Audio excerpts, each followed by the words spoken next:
first games. So we're going to kind of be flying blind here a little bit as we kind of feel these teams out. But again, start with Mount Bethel. Going to be some young talent for that team as we'll get their starting lineups here in a second. Grace Christian Academy rolling out their starting five. It's Hudson Wilkins, Bryson Cody, John Martin, along with Guro Lind and Sagan Sampa, 6'9" junior forward. He's going to be the main guy to watch for Grace Christian Academy. Yeah, and historically, if there's one thing that teams that have had success here kind of have in common, it's to have that steady presence down low, whether it's manufactured from a player with great stature like Sampa is, or it's a lot of driving kick movement with the ball itself. Those are the kind of things that teams kind of settle into early, especially in these first games out of the gate on a Thanksgiving holiday, trying to put all that behind you, focus on the next handful of minutes here to get your team off to a hot start. Both teams trying to pick up an early season win here and at a largely empty gym here right now. It's so early on Thanksgiving, but this gym will get a little bit more full later on here today. I'm sure a lot of people may be watching at home while you're prepping your Thanksgiving meal. Glad you're with us here on Clutch Sports Media. We're underway, and it'll be Grace in the Navy Blues here today. Mount Bethel in their home whites. Start with the ball, and we're going to start with a deep three on the way from Martin, the 5'10" sophomore. And how about the confidence just to pull that one right off the bat? Yeah, and again, right off the bat, Sagan Sampa, one OR in one possession, already getting a trip to the free throw line. Those are the kind of things that really wear on teams as these games go on over the course of a couple days. So getting those second efforts are going to be huge today. So now we'll see Sampa at the line, knocks down number one, and Cody again, Sampa, a 6'9" junior forward, and he's referred to as the Tennessee Thumper. Quite the nickname there. He goes 2 for 2 at the line, so looking forward to seeing what he does in the post. Yeah, and coming in today, he's kind of known for not just being a pure bruiser down there despite his name. He's got some skill to his game, maybe an underrated passer and a lot of those aspects. And speaking of some big plays, holy cow, Caden Hudson throwing it down, early dunk for Mount Bethel. That dunk brought to you by Martin Tech. So 2-2 here in the early going. And already intensity turned up after a really good first possession. Coming right down, getting an emphatic dunk. Next thing, getting a backcourt violation with some pressure defense. This is a really good start for Mount Bethel. Hudson, a 6'5" freshman, a very highly heralded one to keep an eye on over the next few years. Again, from Mount Bethel Christian Academy, who has it here, it's Roman Avery, number 10, kicking it down low. Here's Peter Julius, 6'9" sophomore forward, young talent, name of the game for Mount Bethel. He tried to feed the post and had it picked off there by Guro Lind, 6'6" junior forward. Drive from Martin, stops, turning one way, now the other. Good defense there from Avery. Yeah, just nowhere to go there that time for Martin. Mount Bethel does a good job staying in their lanes, not getting off the ground, staying planted, and just walling up. Those are the kind of defensive efforts today and the little details that go a long way in helping your team in a tournament like this. And the score is 2-2 here right now, despite what the bug on the screen says, as here's a triple on the way is no good from Avery. He'll go back here to Grace Christian Academy. Cody, these are two teams again. We're trying to make sure at least for myself, get their colors straight because both teams navy blue and kind of white and silver, so very similar teams with the uniforms as Lind, or rather that was Sampa, trying to feed the post, and the man was not there.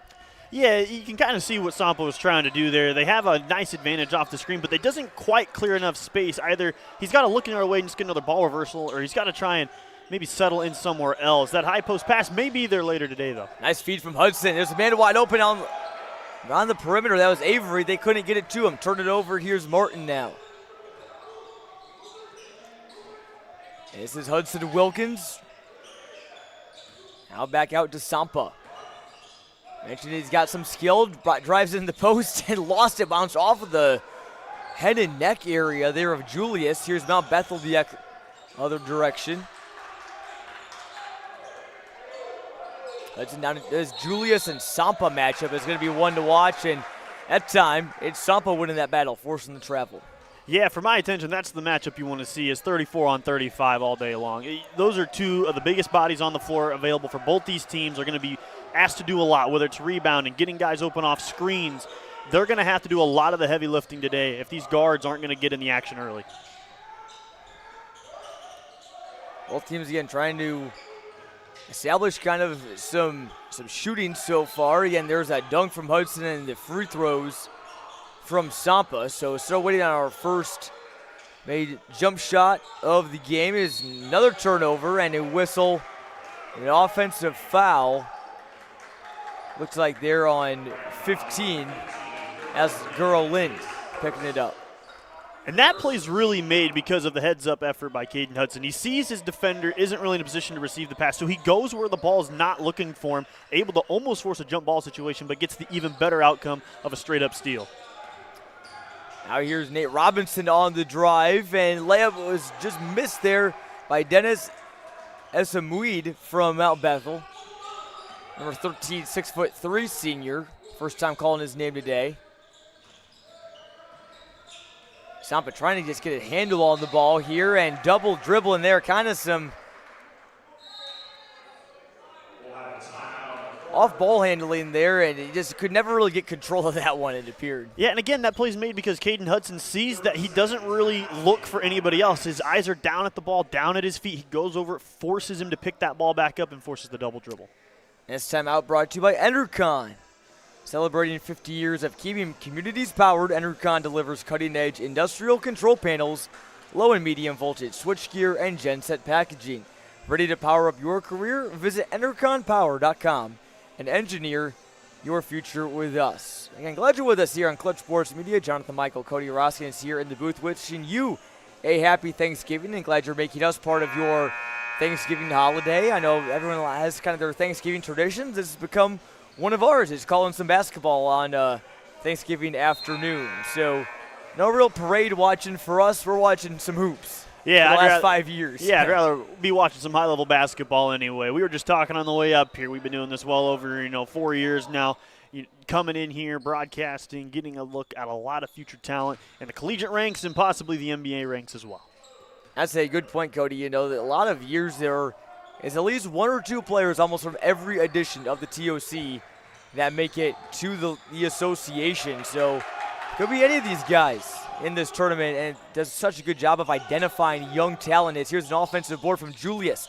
Finds Robinson, and ball just kind of slipping around right now, and Mount Bethel turning it back over. Yeah, maybe not quite wash their hands after eating their Thanksgiving lunch. A little sloppy here in the early going, but you can't really fault it because the defensive pressure's been so good. They're forcing tight passes and just got to stay composed. Little stop and go action there from Martin. Ball tipped back out. Now here's Bryson Cody, number one. Another deep three from Martin, knocking it down. That three brought to you by Renewal by Anderson. Yeah, he missed on an initial attempt from about that same range in the earlier minutes. Able to capitalize off to another OR chance. So all the points right now for Grace Christian coming off offensive rebounds. On the 50-50 balls on these rebounds. Here's a nice drive from Avery, slicing into the lane and gets the easy deuce. So both teams are in a bit of a drought, and now we're starting to see that up and down pace we were anticipating. Jump shot there from Lind was off the mark. And what we saw yesterday, Cody, is I know you were here in the gym for these games, but may have been watching online. The first quarters were usually pretty slow for both teams, but usually by the time the second quarter rolled around, all the rust had been shaken off, and that's where the fireworks really started happening there as Sampa got him on the reach. There's a foul on Nate Robinson. And to that point, John, it kind of scales up, too, as the afternoon goes along.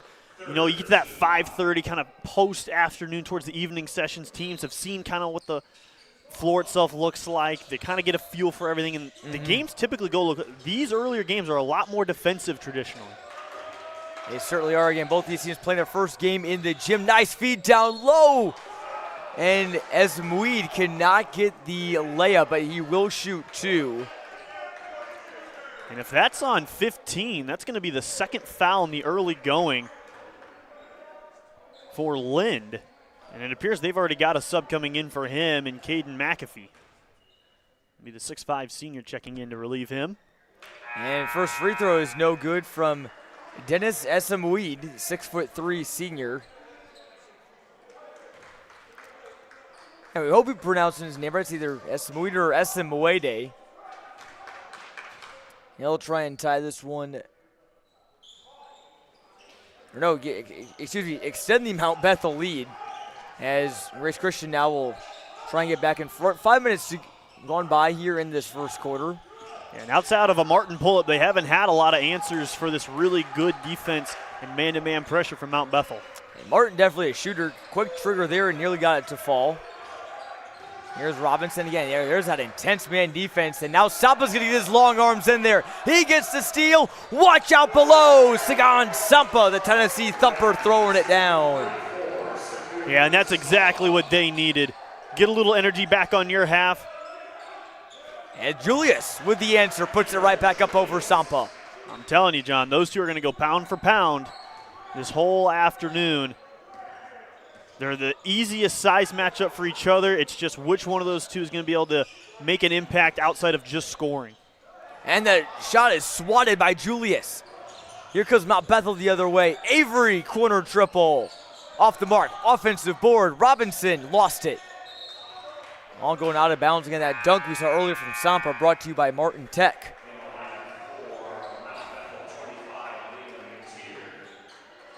Let's get a look here.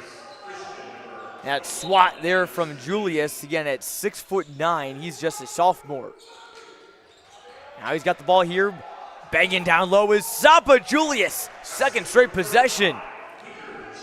You think those two don't know exactly what they have to prove today? That is now 3 out of 4 possessions. Those two just going right at each other. Kind of an old school big man battle brewing here in Washington. We've seen a lot of kind of those new age forwards. Saw some 7-footers that could shoot the ball yesterday. Now these are kind of two throwback big men as the reserve McAfee put it up and in for Grace Christian Academy. Yeah, and he could potentially be a big lift off the bench for Grace Christian. Avery slicing and dicing, gets the 2. If Lynn's going to be on the bench in the foreseeable future with foul trouble, they got to have somebody else that's going to be able to take those body blows underneath and give them something off the bench. Mount Bethel with Grace with a bit of a smaller bench. It's 10 players on their roster. Sampa, a nice jumper from the free throw line. He's got 6.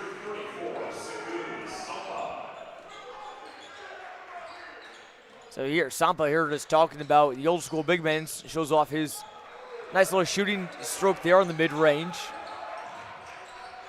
Here comes that press. Avery gets it over. Ball moving. There's an open man. They can't fight him, but the slam from Julius. He is really feeling it right now. Grace Christian's going to have to find a way if they're going to try and trap up high. One of those guards is going to have to get it there and either rip the ball out or force him to dish it. They can't just let him post move down low. And we get a whistle here. And traditionally, John, kind of to that point to run off of it, when you have that smaller lineup, you don't have the forwards necessarily to match up pound for pound or inch for inch down low. It's a lot of the guards. You have to ball pressure so much harder on the perimeter to deny those entry passes. That can really help buy your guys some time down low. It's a good point here is Grace Christian inbounds. Here's number 21. We do not have a 21 on the roster listed for us for Grace Christian, so we will try and identify who that player is for the Rams.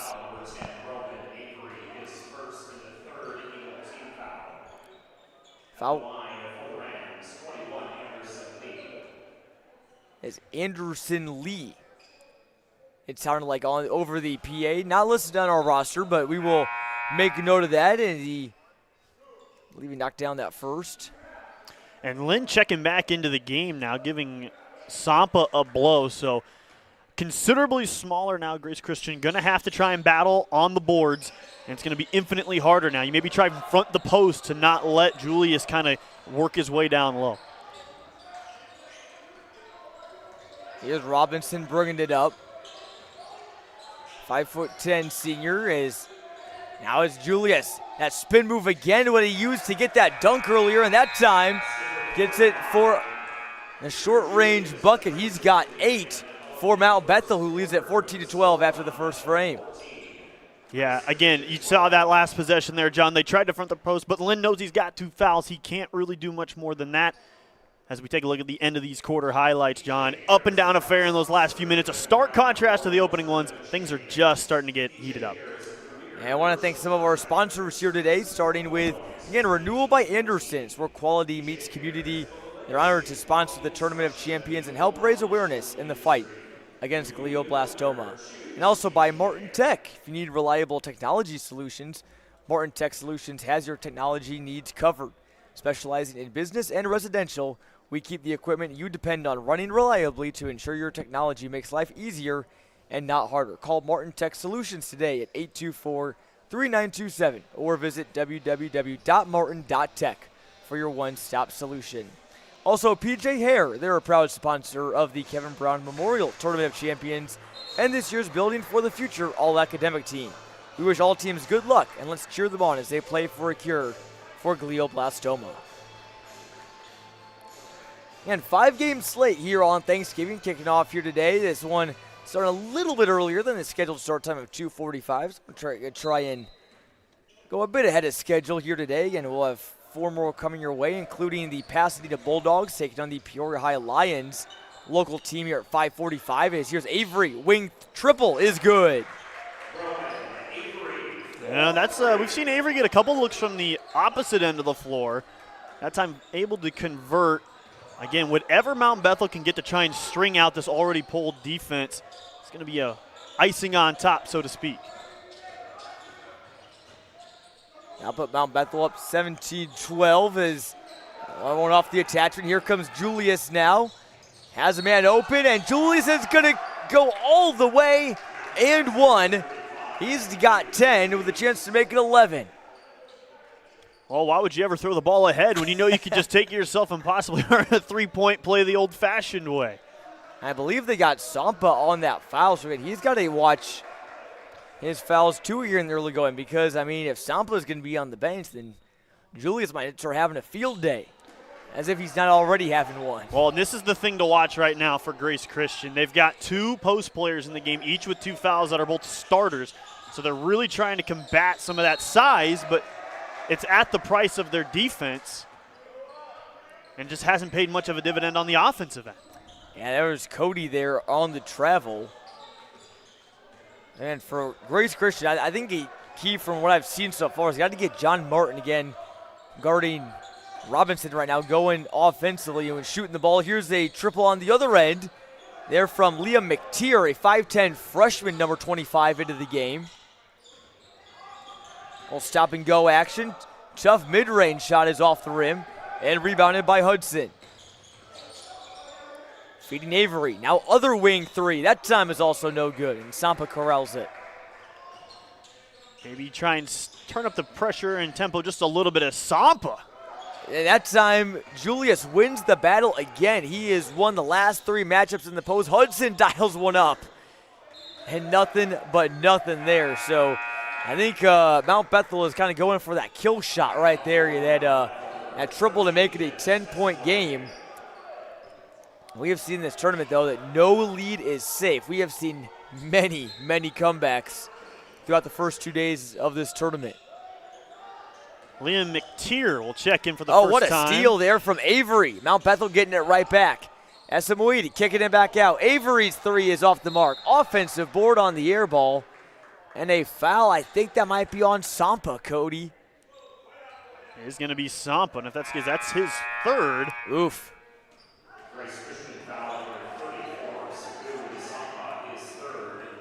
So that is the first real big body blow against Grace Christian. They've been hanging around, only down 7. They've been scrappy on the defensive end, buying some extra possessions on offense.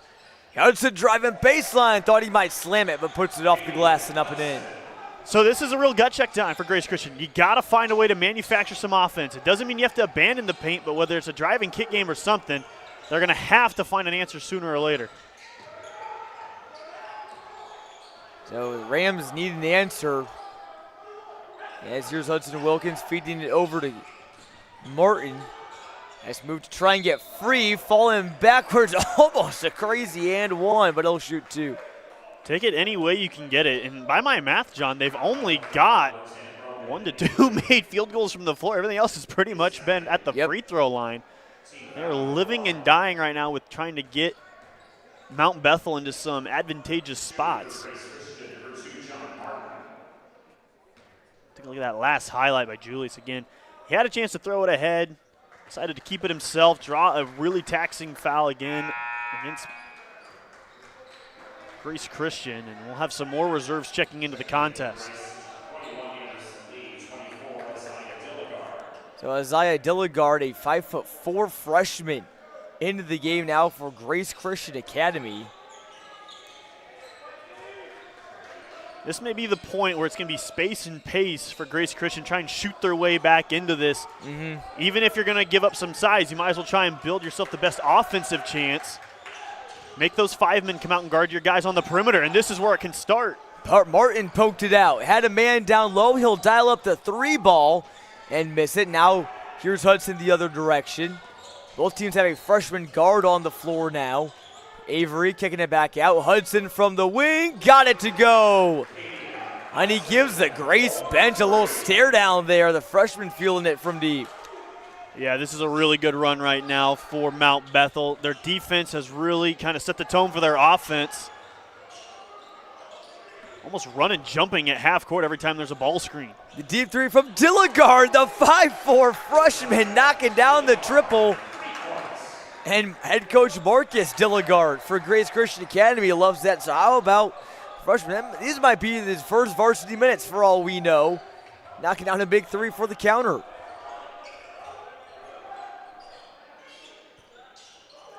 Right back the other way. Not the best look that we've seen so far from Mount Bethel. They don't, kind of from my perspective, they don't want this to turn into a run and gun type of game. They want to be able to establish something on the offensive end and draw some more fouls. Now here's Wilkins on the drive. Now to Martin, now over to Lee, no good. Midway through the second quarter here is Rams seem to find maybe a little bit of mojo after that 3 from Dilligard, but nice jumper there from Nate Robinson. His first bucket of the game. Yeah, Robinson does a really good job kind of playing under control, getting to his spot, not rushing, getting to 2 feet and just making a good move. Calm move there is here's an offensive board by Wilkins. He got fouled. That'll be the first on Mount Bethel here in the second quarter, I believe. And look at this fadeaway jumper here again from Robinson. Again, you talk about him getting to his spot, wants to get right there in that lane. Nice under control shot. Exactly. Play off 2 feet, whether it's a pass or a score. Your efficiency numbers just go off the charts when you can continually pick your spots and make smart decisions. Cross court over to Lee. And a bit of a miscommunication there. Steal by Robinson. Up to Avery. Lays it in with the left. Well, a bit of a suspect decision just to throw it towards midcourt because this is exactly what can happen, especially when you're undersized. Martin is left wide open and buries it. Well, right now, John Martin's keeping him in the game. He's not getting a whole lot of help, but you have to respect it. Just keep your team within striking distance. At least until Sampa comes back again. He is seated right now with 3 fouls. Sampa had 6 early points. Martin has matched him as their team trails 28-20 here. Chance to cut into it a bit more. Yeah, there were 16 fouls in that first quarter for Grace Christian, 5 of which were on their starting center and technically 4-man, and so they're really trying to find some answers right now. And Dilligard couldn't quite hang on to it. Yeah, he got a little tripped up on the baseline screen for him. And it's kind of unusual to say, right? It's usually a little harder to track those smaller guards in space, but that time just clipped the heels of, I believe it was 21 that time. Would have been Lee, the 1 man we don't have on our roster sheet. I like this, though. Trap it a little more towards half court and make him move the ball. Kick out here is Alex Hedden. Feeding it over to McTeer, a freshman. So we're seeing multiple freshmen again here on the floor today. Robinson in a bit of trouble. Nice find to McTeer on the side. Off the mark, and Wilkins has the board. And get a whistle there on McTeer. freshman maybe a little bit overzealous there in the half-court defense.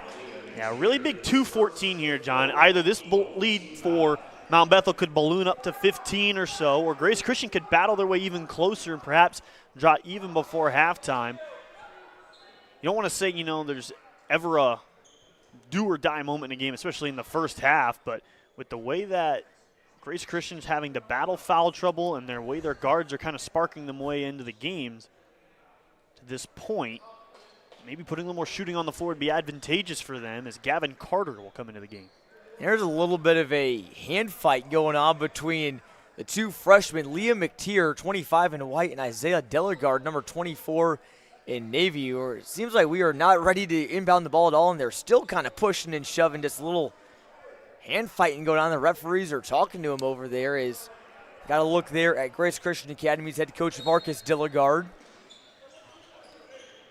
Bringing his team up again from Knoxville, Tennessee. Volunteer country. This is going to be good on good right here. 10-on-2. Martin's had his way so far. He dials up a deep one and drains it. Nothing but net.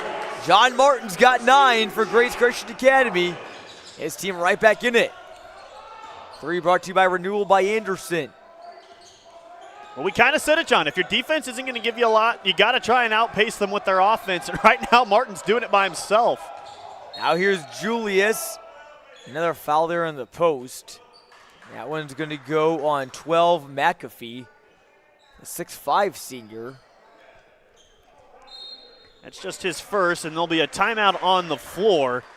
But again, just kind of going up and down the situation here, John. The game really flipped on its head as soon as Lind and Sampa each picked up their second and third fouls respectively.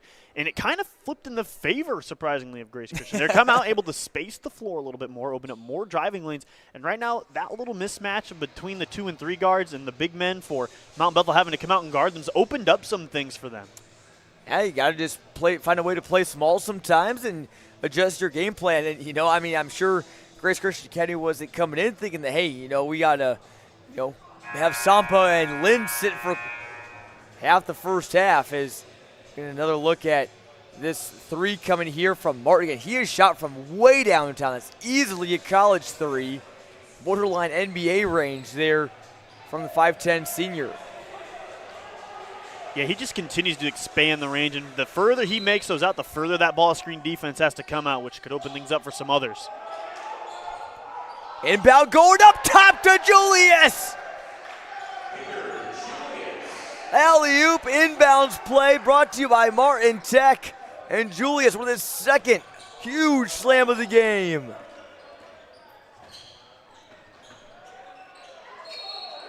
And getting fouled there will be McAfee. What a slam from Peter Julius, who's up to 12.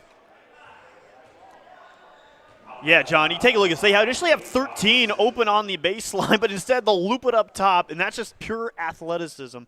Really good job on the baseline out of bounds. But on the other side, I've really liked what McAfee's given them off the bench. He's come in. He's got a couple ORs. He's gotten to the free throw line now twice. He's come in and really filled a void from Sampa and Lind, despite not having the size to match up really with Julius.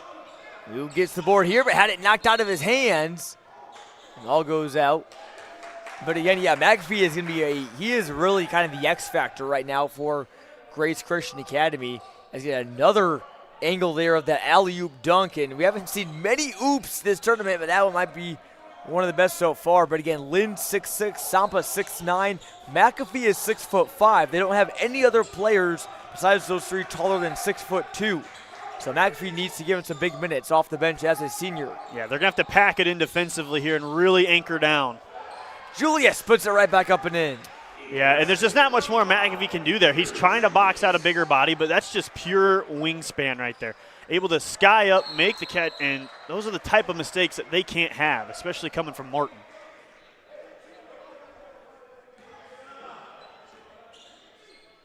So Mount Bethel again leading it by 8. Here in the second quarter, and reminder to stay tuned for halftime. We're going to send it down to our Upstream Auto Group studio, where one of our guys will be standing by with a special guest. Right. That'll be Sky Gillespie talking with Jake Weston. Washington native who plays a big role in this tournament as there's a drive from Wilkins past the outstretched arm of Julius. They're on the follow. McAfee again nearly pulled down another offensive rebound amongst the trees. Nice feed down to Julius, having his way in the paint. There's no matchup right now for Grace Christian.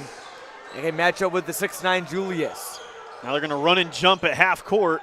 Gonna be a deep three before the horn, and buried in it is Hudson Wilkins. His first bucket of the game, and it's still a 7-point game here at halftime. Yeah, just a really big three here before the end of the half. Cut it under 10 points. With the amount of foul trouble they've had to battle, they're hoping Sampa and Lynn can give them something more here in the second half, John. But you got to like the way they've stuck with it and really kind of gritted their teeth there defensively. Yeah, just kind of keep yourselves in the game until you can get your big guy Sampa back in. And how about Hudson and Wilkins? You saw SMUE just kind of hang his head there. What can you do right there from way downtown in Grace Christian Academy?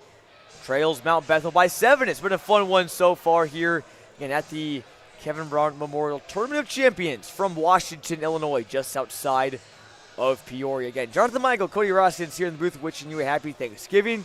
We're going to send it to a quick break and come back. Again, our Joey Wright actually will be in the studio with Jake West. And we'll be right back after these messages. You're watching the TOC presented by OSF Healthcare.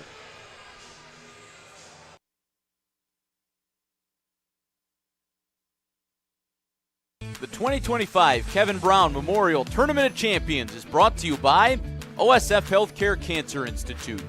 Learning you have cancer can be a scary and confusing time, but the team at OSF Healthcare Cancer Institute can be by your side throughout your journey, from diagnosis to treatment to survivorship. To request an appointment, visit our website or call 844-OSF-4HOPE. By Uftring Auto Group. Take advantage of outstanding savings during the big year-end event at every Uftring Auto Group dealer.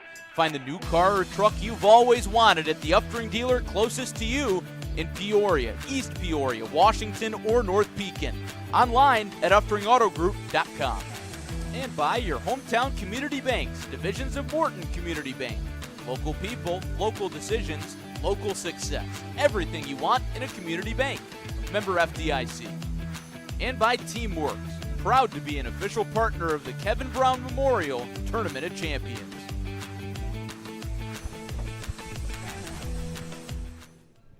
Welcome back to Torrey Gym, Washington Community High School. We're in the cafeteria now. It's Uftring Tournament Central. I'm Joey Wright along with tournament board member Jake Weston. Jake, you're always so helpful year in and year out in planning for the TOC. Now you're on the other side of our desk after so much help getting it here and all the X's and O's that go into it. What have you seen this week here at the TOC?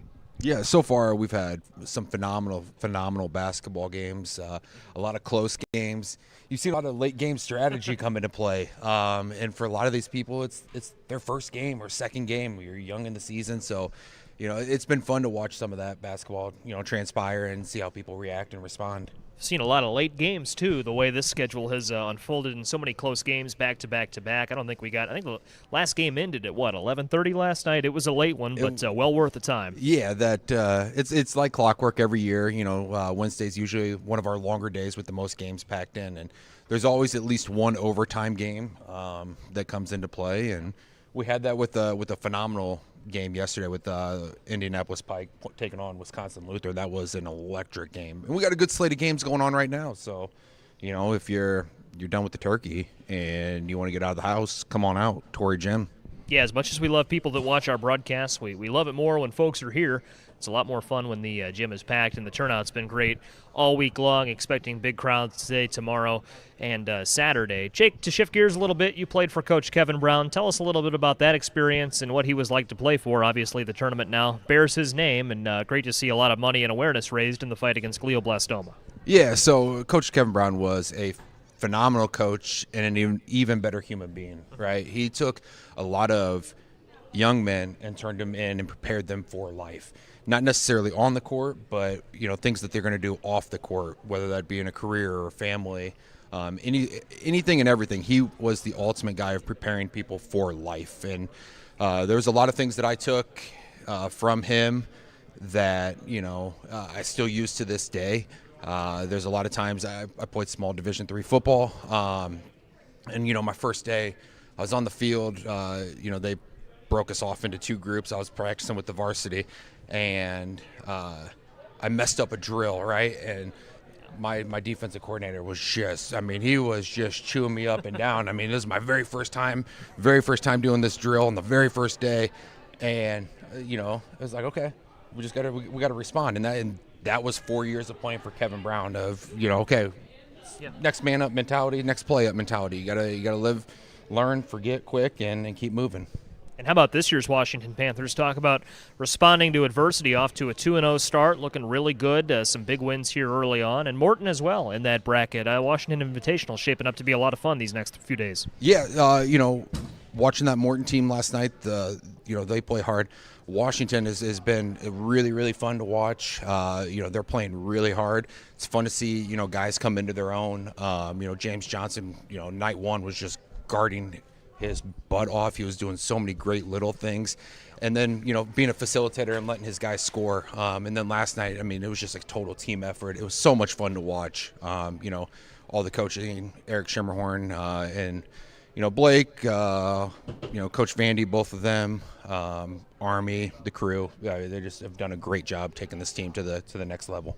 We'll see them back in action tomorrow. Today, Jake, is Thanksgiving. Happy Thanksgiving to you and our listeners at home. Yeah, for sure. Wherever you're joining us from. There was a great banquet, as there is every year this morning at Countryside Banquet Facility over on the other side of town. All the teams coming in and enjoying some turkey. What do you like on the Thanksgiving plate? What's your go-to today? Oh, you know what? A new one that my brother made today was a little cornbread souffle. And I had more servings of that than I deserved, that I probably shouldn't. I'm feeling that a little bit right now. Stuffing is probably a next, staple. And then my third, if we're going to do tiers, is going to be mac and cheese, right? You got to have a good homemade mac and cheese on Thanksgiving. If you don't invite me. Do you like a baked mac and cheese? Do you like a little saucier? I think I fall into the latter category. I don't like all the crumbly stuff. Just give me the cheese sauce. Listen, a good baked mac cheese, right? Maybe even throw a little ham in there. Ooh. Yeah. Bacon? Shout out my mom, because she makes the best baked mac cheese with ham. We just talked about this at lunch just a little bit ago. That's the best. She used to make pans of it and ship it back down to me for college, with instructions on the top of, okay, you put it in the oven for this long, right? And that was good for a week. Yeah. That'll do you well when you're playing football, right, in the busy season. Yeah, but how about you? What's your if we're doing tier talk, give me your top 3. Yeah, top 3. I like to keep it simple: mashed potatoes and gravy with a good dinner roll too. Maybe combine the two a little. Today my plate was all mixed together pretty much. Stuffing is good, and you got to keep it simple with turkey. Although turkey's kind of a given. Yeah. Turkey. I enjoy turkey, but I'm not there for the turkey. I'm here for the sides and the fixins. What's the one? Watergate salad with it's all the marshmallows and stuff. You know what I'm talking about? I think it's got a few different names. Yeah, you're not going to find me with the salad on my plate. It's not. Oh, it's got marshmallows in it. It's the furthest. Okay, I'll show you a picture of it here when we get off. But we do have to send it back into the gym. First, we'll take a little bit of a break. Jake Weston with us in Uftring Tournament Central. Jake, happy Thanksgiving, and appreciate all your help. No, thank you guys. You guys are crushing it, and just sincerely appreciate your guys' partnership to bring these games across the country, as we have teams traveling in from all over, and it's nice for families that can't maybe make it in, that they can watch the games, live. So we appreciate you guys. You guys are the best. Appreciate you guys as well, and certainly the kind words. We'll take a break and send it back into the gym. You're watching Clutch Sports Media's coverage of the TOC.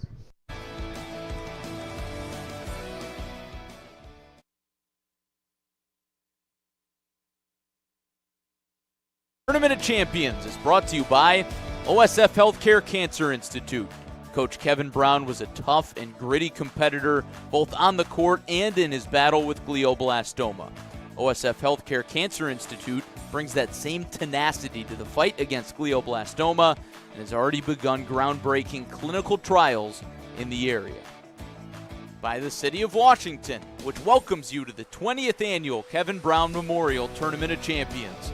Washington is a growing city known for its strong quality of life and a diverse mix of businesses and restaurants.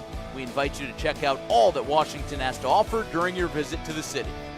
Titan Industries is honored to sponsor the Kevin Brown Memorial Tournament of Champions, honoring Kevin's legacy, celebrating our community, and standing united in the fight against glioblastoma. Best of luck to every team in this year's tournament.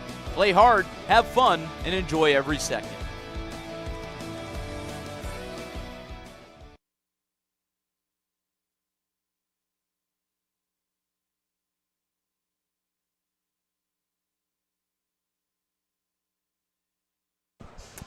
And welcome back inside Torrey Gymnasium, where Mount Bethel Christian Academy out of Marietta, Georgia, leads the Grace Christian Academy Rams out of Knoxville, Tennessee, 34-27 in Game 1 of Day 3 at the Kevin Brown Memorial Tournament of Champions.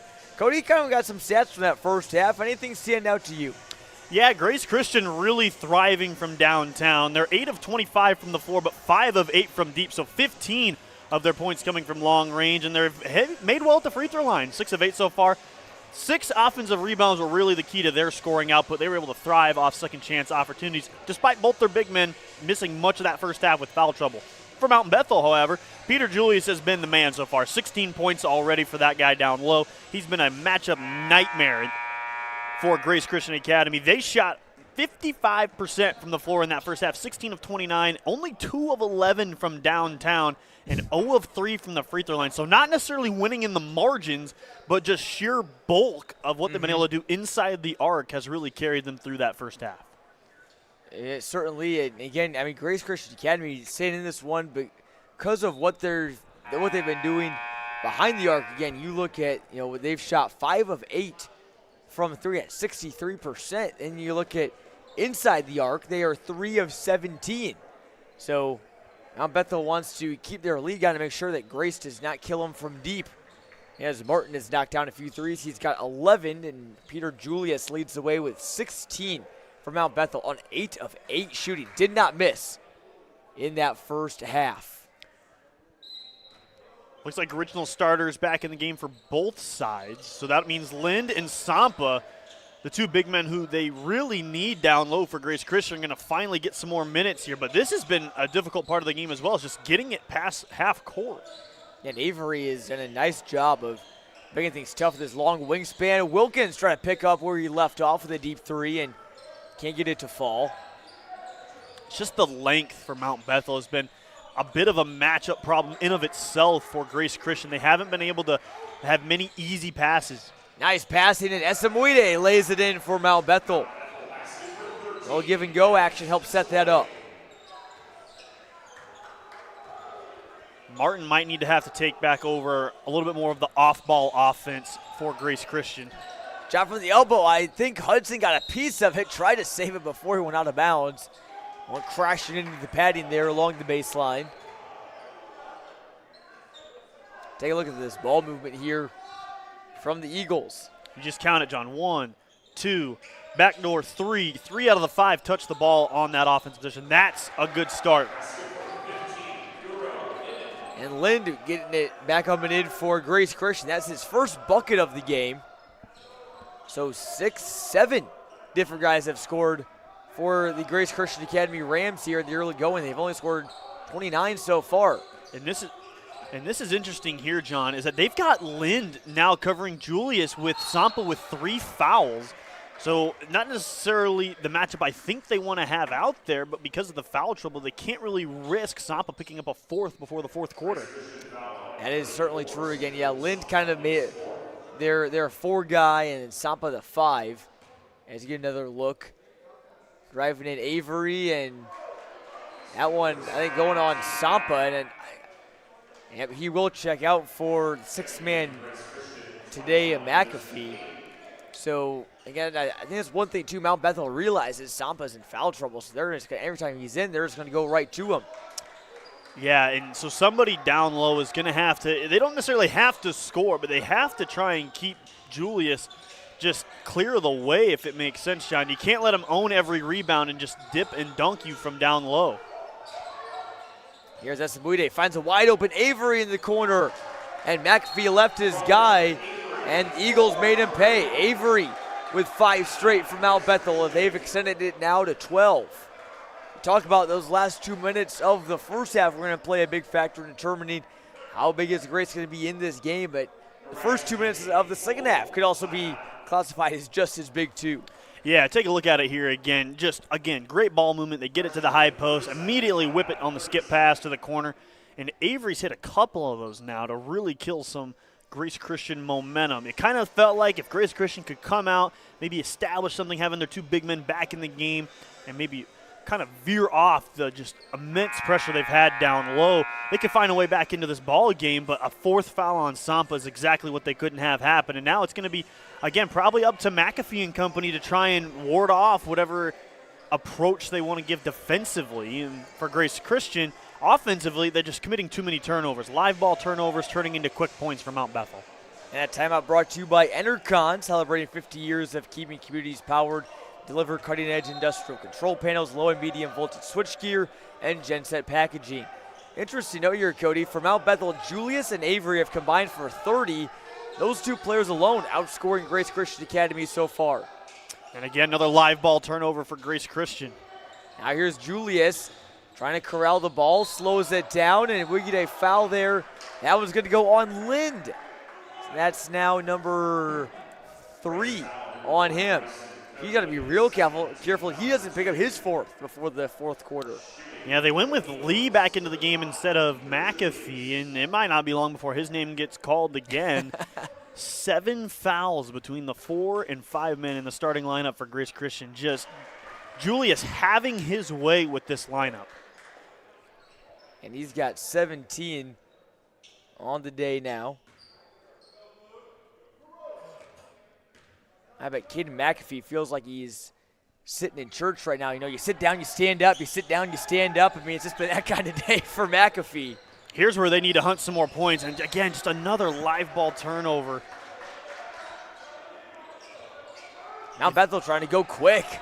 They wasted no time. Now Robinson slowing it down, though, trying to see if they can grab an easy 2 right off the bat. Yeah, they're leaving Lind in there to handle him. They know that as good as McAfee and company were in that first half late, they can't really afford to not have either one, Sampa or Lind, not on the floor right now.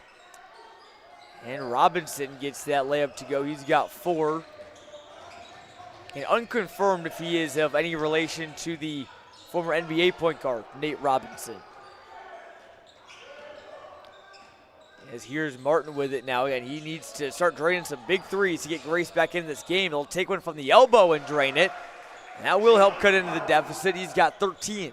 That'll work, though. Make him respect the drive. That time he was able to get him on his heels a little bit, had just enough space to pull it from the elbow. And Grace Christian Academy needs to try, and we talked about during the break, make their own shots.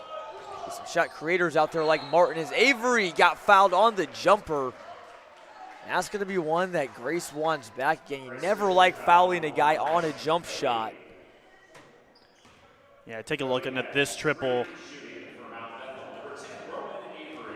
Sorry, not quite. So this is the elbow jumper, however, and that's the one where you kind of cue it up where if they can get downhill just a little bit, that's either going to result in some more fouls or some more drive and kick opportunities. Something that, for all the made threes they have, Grace Christian really hasn't avenued.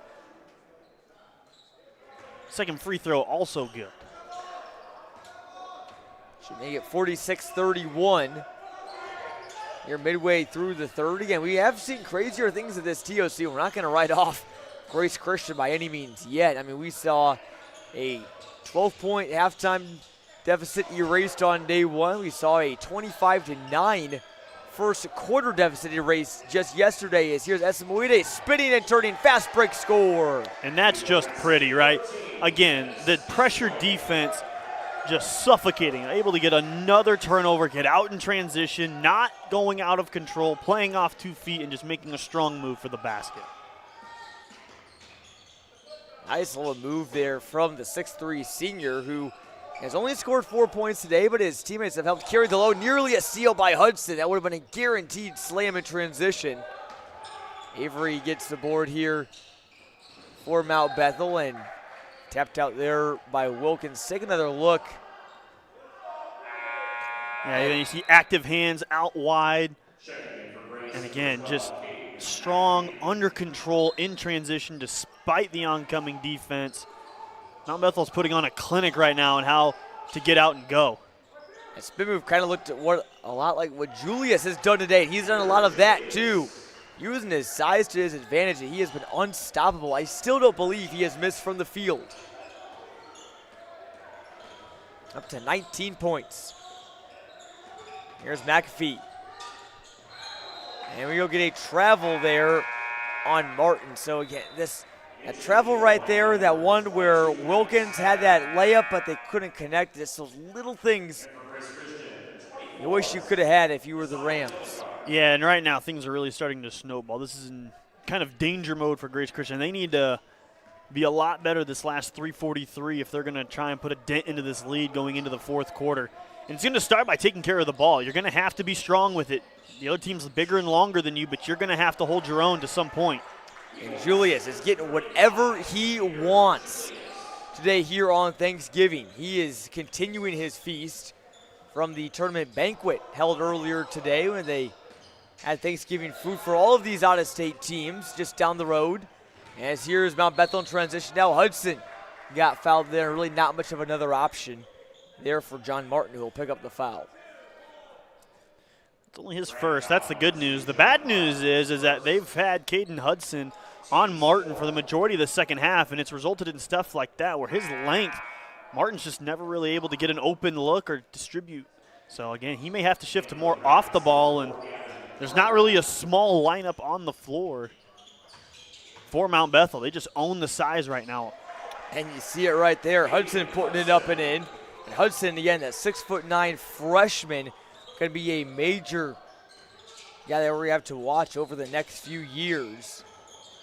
Pretty highly rated. I mean, freshman rankings are freshman rankings. I don't know necessarily how accurate they always are. They always switch, obviously, as those players get older. Get another look here again. This out-of-bounds play led to a Eagles bucket, and you saw it. Hudson is using the size there. Mount Bethel getting everything off of spin moves. Hudson's been using them. Avery's used a few. Wade used one on that fast break, and so has Peter Julius. 3-ball Hudson. No good.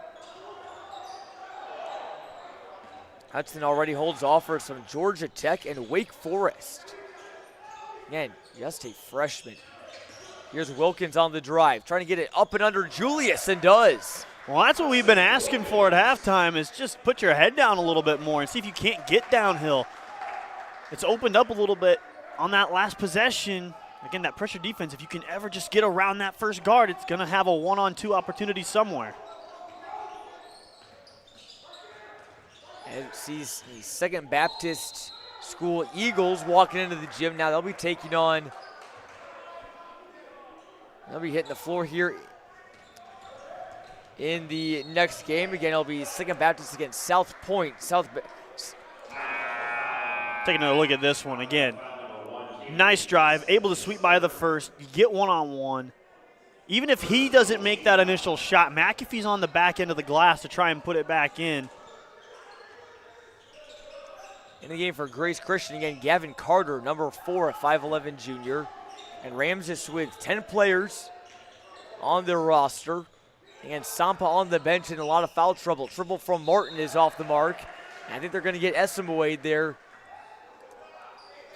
No, that's going to go on the Rams. Excuse me. Yeah, that'll be on McAfee. He's just doing all he can to try and keep a chance at an offensive rebound alive. But as you know, John, from anything we've seen in this matchup so far, it's just unless Grace Christian was reining it in from outside, they really haven't had much of a chance to score inside the arc. They've gotten to the free throw line a handful of times, not much here in the second half. Here you saw the father-son duo for Grace Christian Academy, head coach Marcus and son Isaiah Dilligard. As the Eagles will shoot their bonus free throws here, 1:42 to go in the third quarter. You know, Cody, I mean, the scoreboard doesn't say the story, but I think this Grace Christian Academy team can give some teams some problems, and I'm looking forward to seeing them in the rest of the tournament, just if they can keep Sampa and Lind out of foul trouble. Yeah, we never really got a great look at what this Grace Christian team could be, especially by this matchup. They run into a really big matchup problem in this game, and I imagine that Mount Bethel's going to be that way for a lot of teams. Mm-hmm.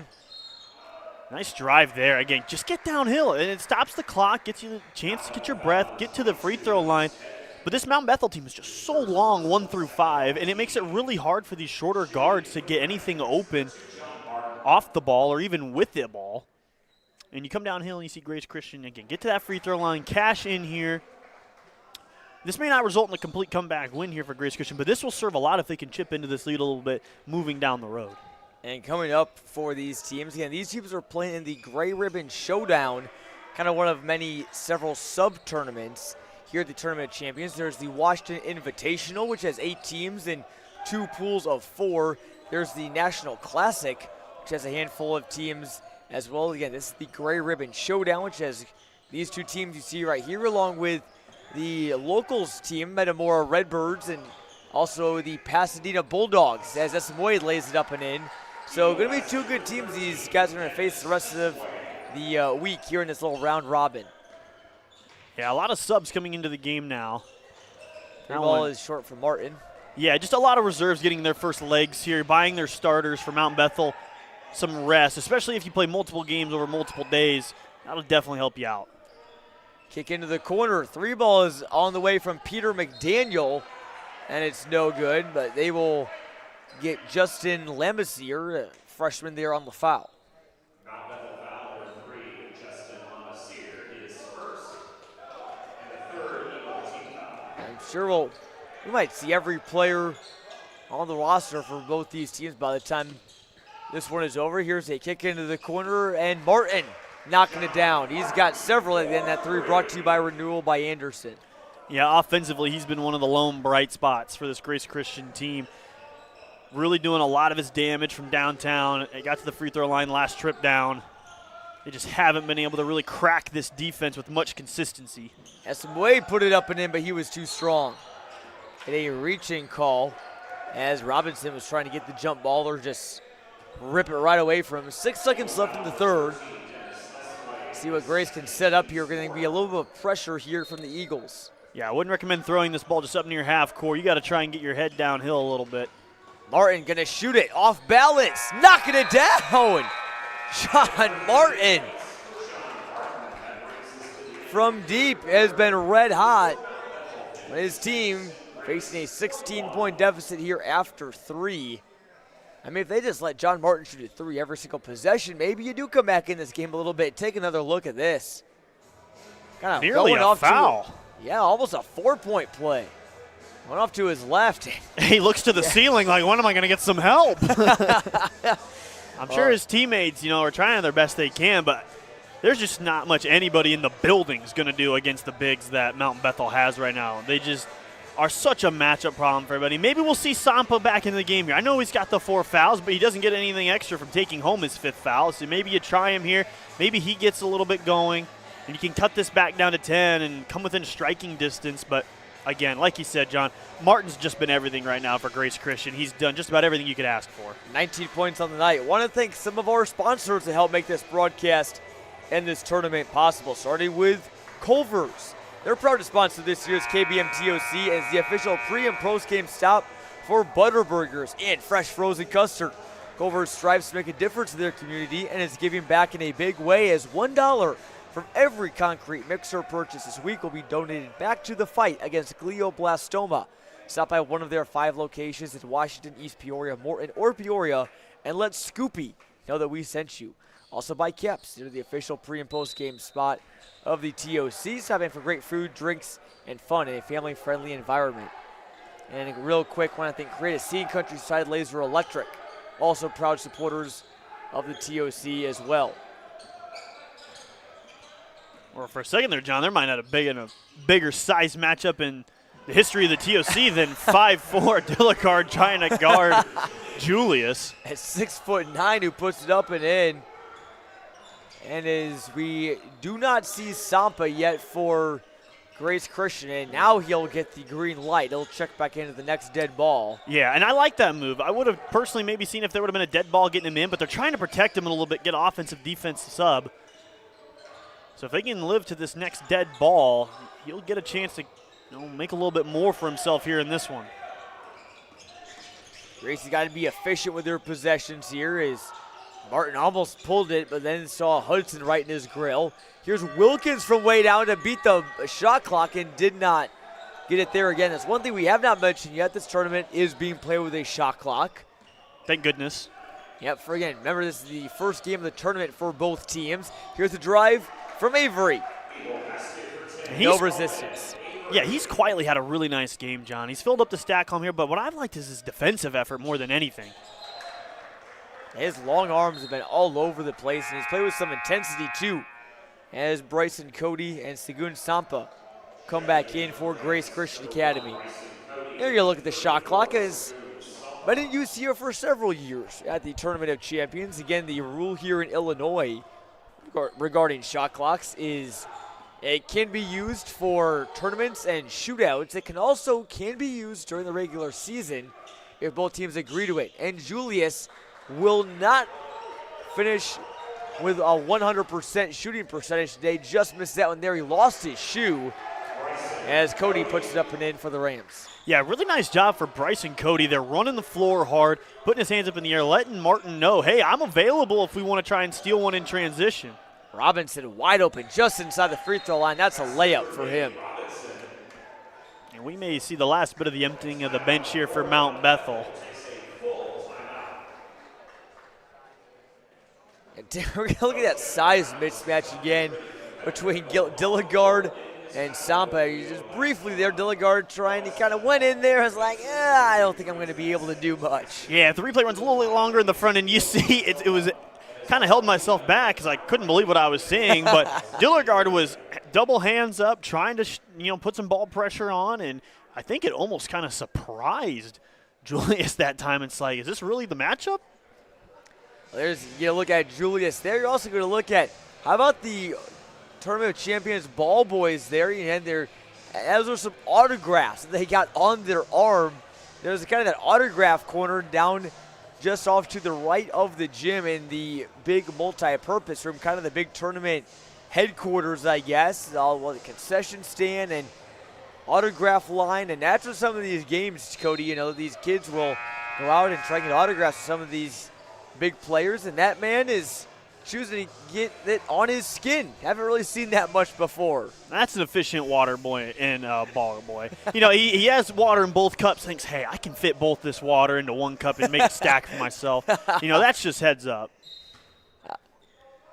Nice job, Hudson. He's got a lot nice autographs there on the back, too. He's gotten autographs from everybody. And that three ball is no good there from Caden Mercer. As we have seen just about everybody in the game for Grace Christian Academy. Again,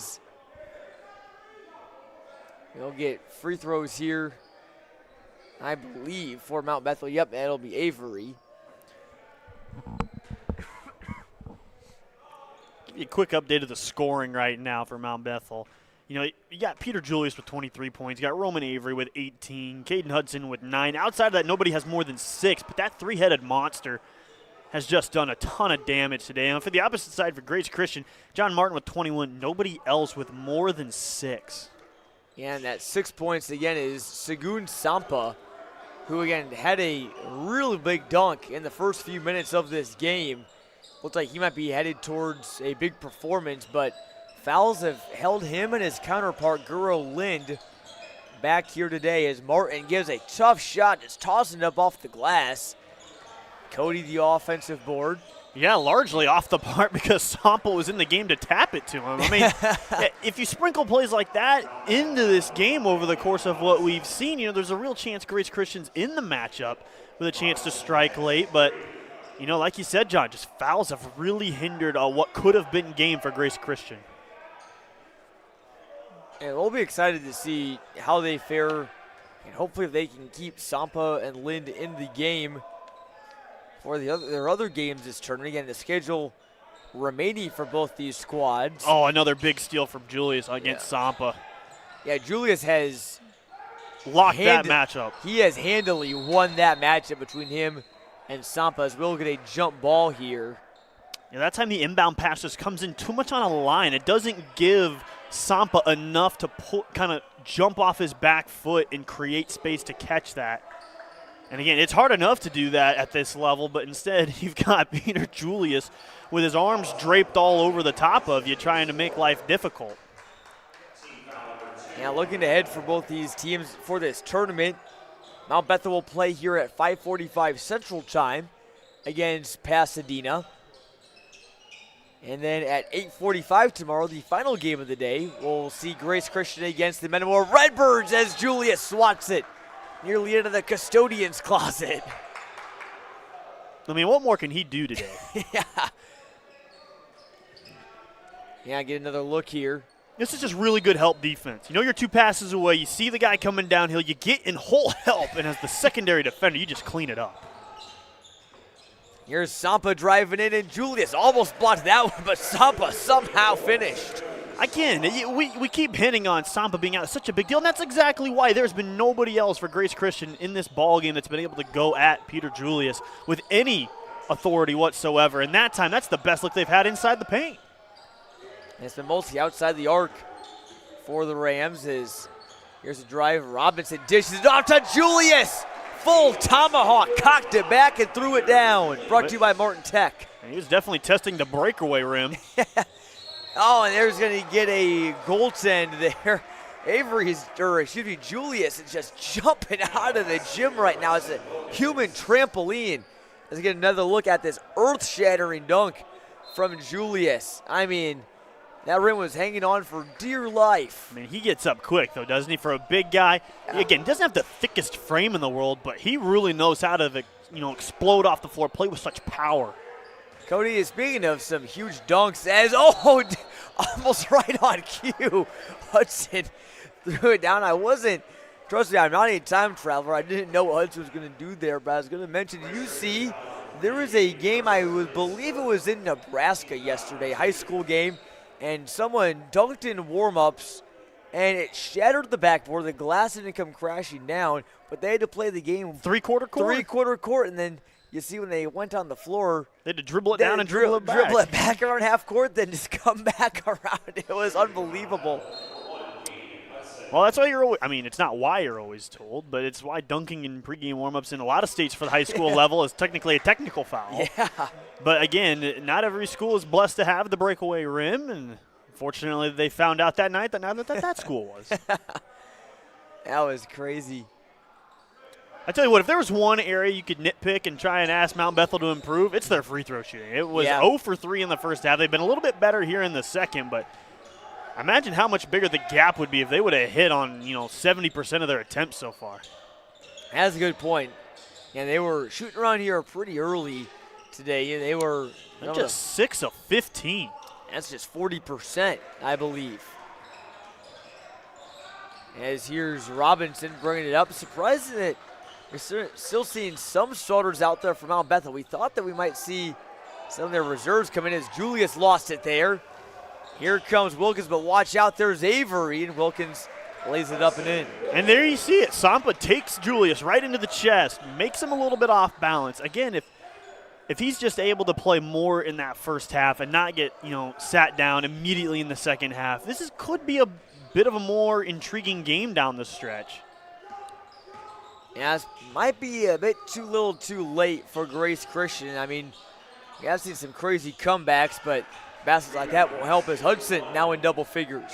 Yeah, it's good to see Grace Christian, though. They're still keeping their heads up, looking for some offense, playing hard defensively. But for Mount Bethel, you just got to say, wow.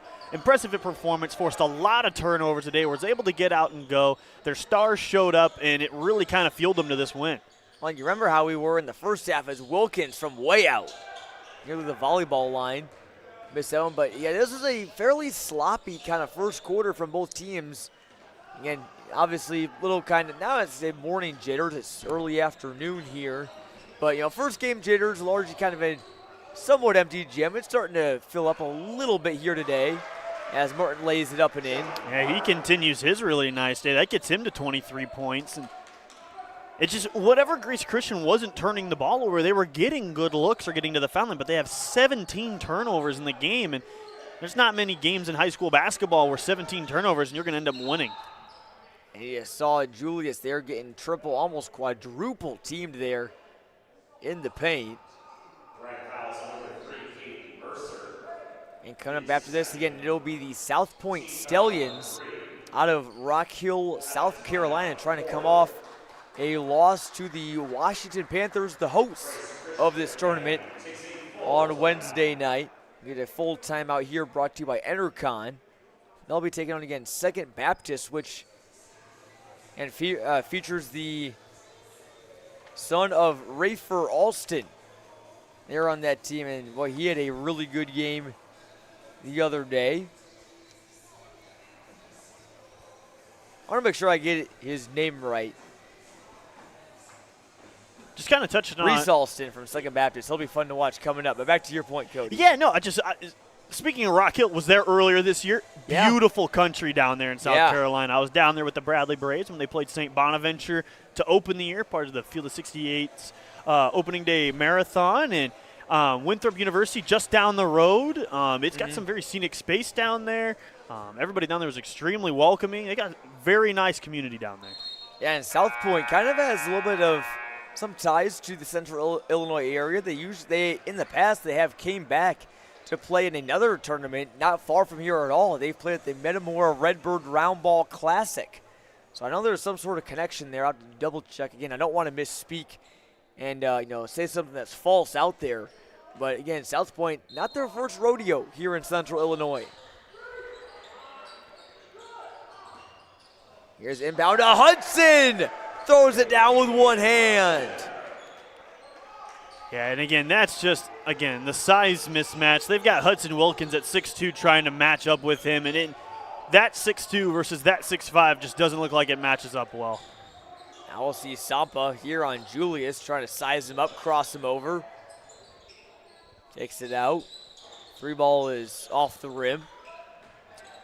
Sampa's done well, though, to play with 4 fouls. And obviously, you could see him there. You don't want to get called for an offensive foul to be your 5th. That's just extra bittersweet. And that's some Wade. And starter still in the game here for Mount Bethel. Here's Avery driving in. Euro step, had it slapped away. Eagles stay with it. Shot clock down to 11.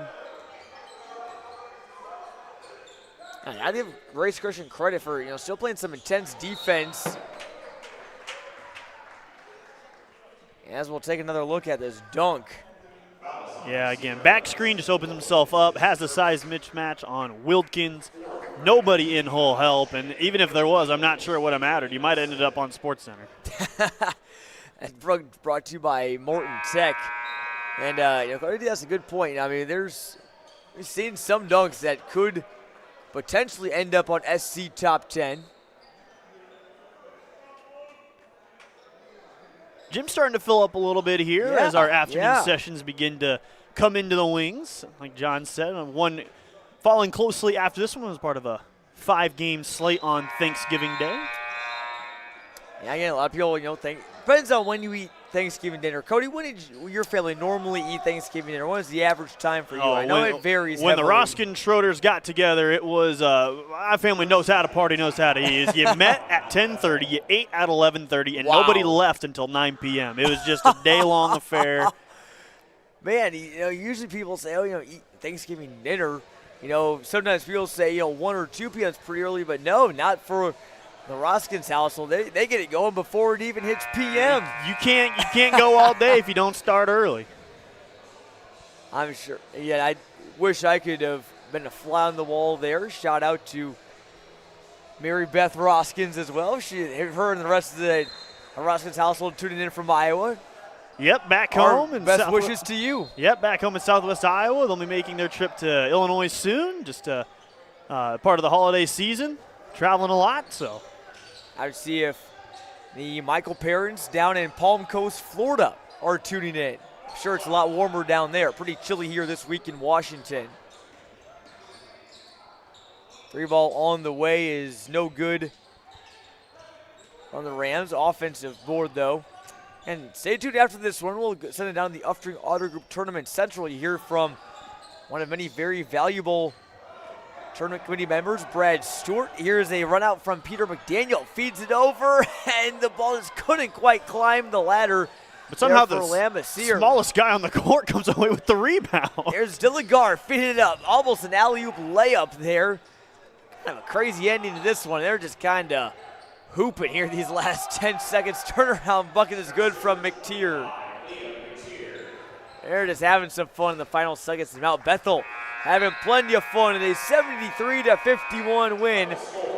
They keep the feast running from the tournament banquet onto the court here at Torrey Gym in Washington in a big win that was dominated by Peter Julius, Roman Avery, and Caden Hudson.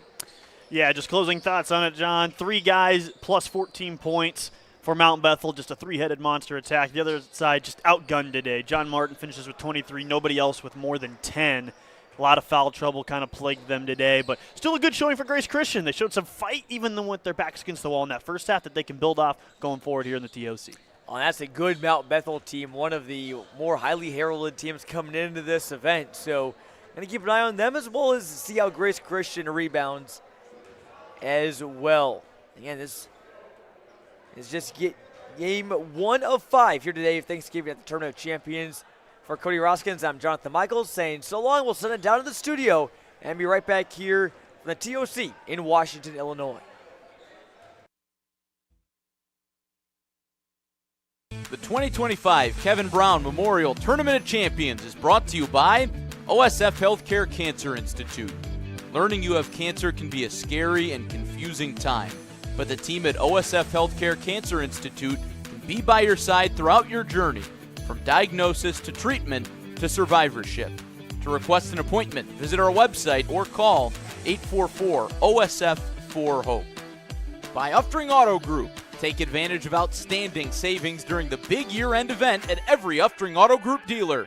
Find the new car or truck you've always wanted at the Uftring dealer closest to you in Peoria, East Peoria, Washington, or North Pekin. Online at UfteringAutoGroup.com. And by your hometown community banks, divisions of Morton Community Bank. Local people, local decisions, local success. Everything you want in a community bank. Member FDIC. And by Teamworks, proud to be an official partner of the Kevin Brown Memorial Tournament of Champions.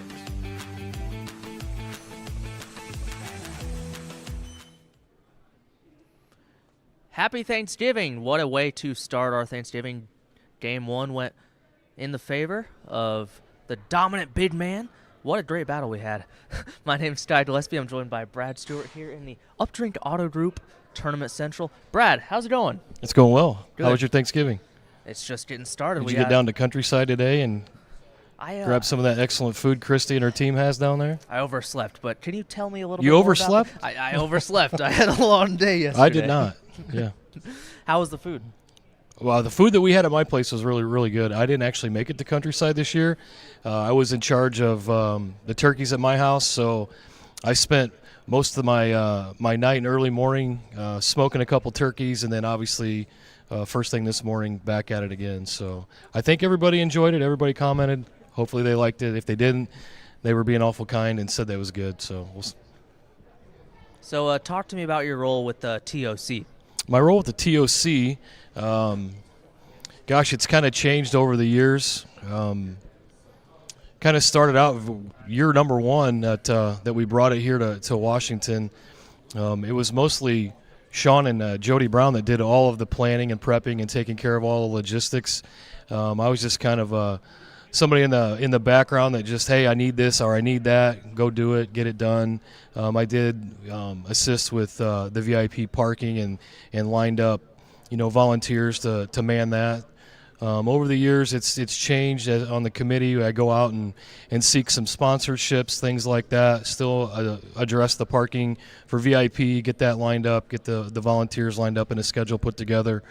But kind of just anything anybody needs, I'm just a phone call away and just go get it done. So talk to me about if somebody's looking to get into volunteering for the Kevin Brown Memorial Tournament of Champions, how can they volunteer for you guys? Oh, volunteer-wise, it seems like whether it's our board or committee, somebody knows somebody. Get a hold of somebody, whether it's via text or email. You can always get onto the KBM TOC website. You can contact KB Strong. We can always get you hooked up to volunteer there as well. Awesome. So how many years have you been working in the TOC, if you can remember? This is my 20th year, I believe. 20th year out of 20 years. Yeah. So year 20, we're really hoping to get close to that 1 million mark. We've raised over $500,000, which is unbelievable. All crazy. all the funds go to glioblastoma research, which Yeah. is phenomenal. So, Thanksgiving, we got to talk. Okay. Favorite dish? Phew. My wife made this pineapple casserole, and you would think it was a dessert, but it was more of a casserole. It was unbelievable. First time I've ever had it. So shout out to my wife. I don't know if you're watching or not, but that was excellent. And are you a turkey or a ham guy? Oh, definitely a turkey guy. Turkey. So we smoked it on the green egg, and it was low and slow, 225 degrees. We doused it in some spices and injected it with some Creole butter. Got to go turkey.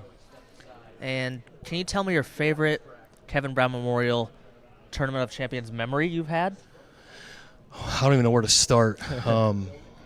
My favorite thing about Kevin Brown was going into the tournament.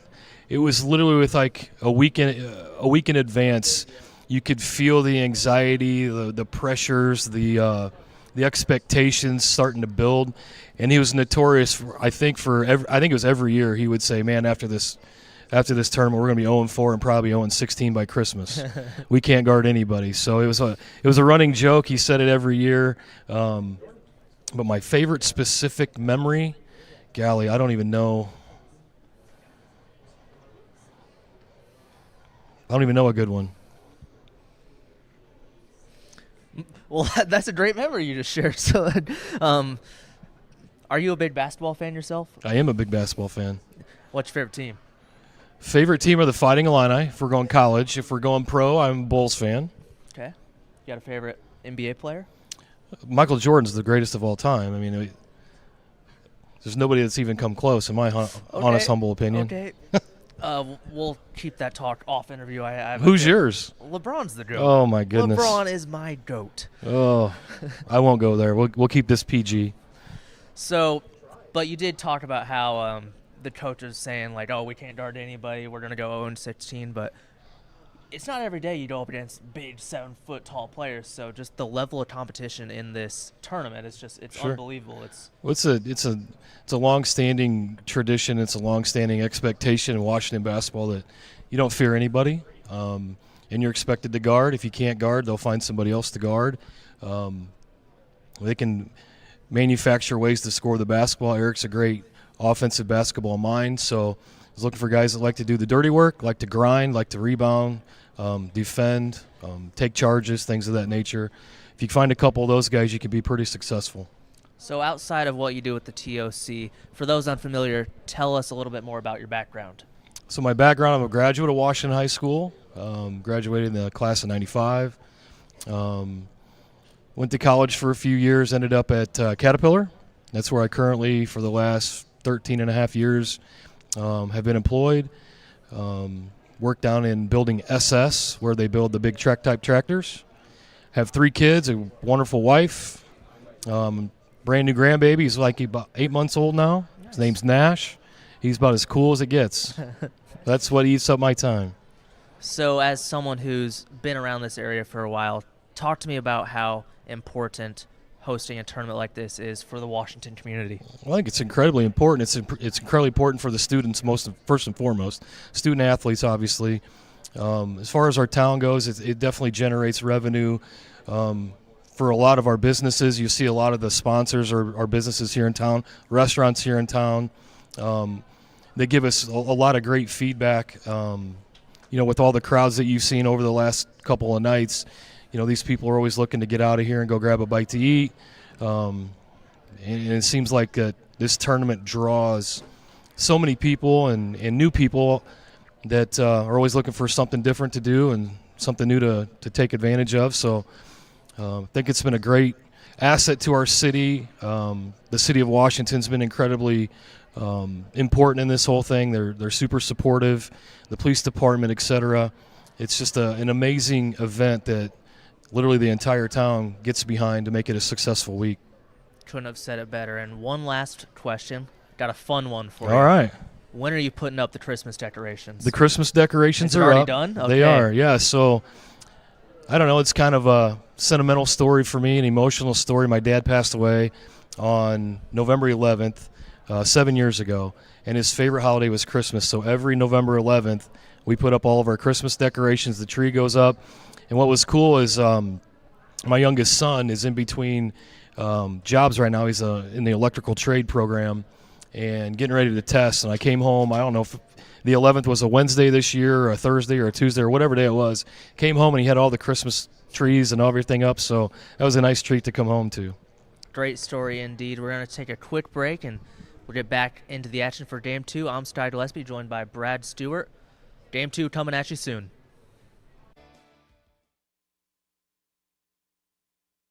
The 2025 Kevin Brown Memorial Tournament of Champions is brought to you by OSF Healthcare Cancer Institute. Coach Kevin Brown was a tough and gritty competitor both on the court and in his battle with glioblastoma. OSF Healthcare Cancer Institute brings that same tenacity to the fight against glioblastoma and has already begun groundbreaking clinical trials in the area. By the City of Washington, which welcomes you to the 20th Annual Kevin Brown Memorial Tournament of Champions.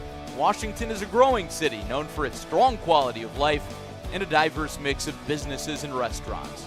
We invite you to check out all that Washington has to offer during your visit to the city.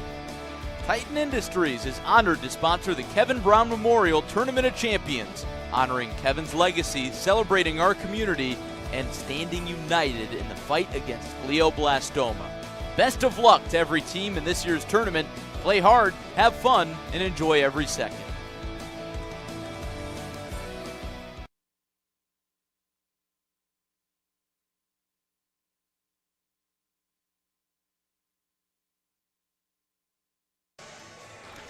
And a cornucopia of games still to go here in our Thanksgiving Day presentation of the TOC here in Washington, Illinois at Torrey Gymnasium.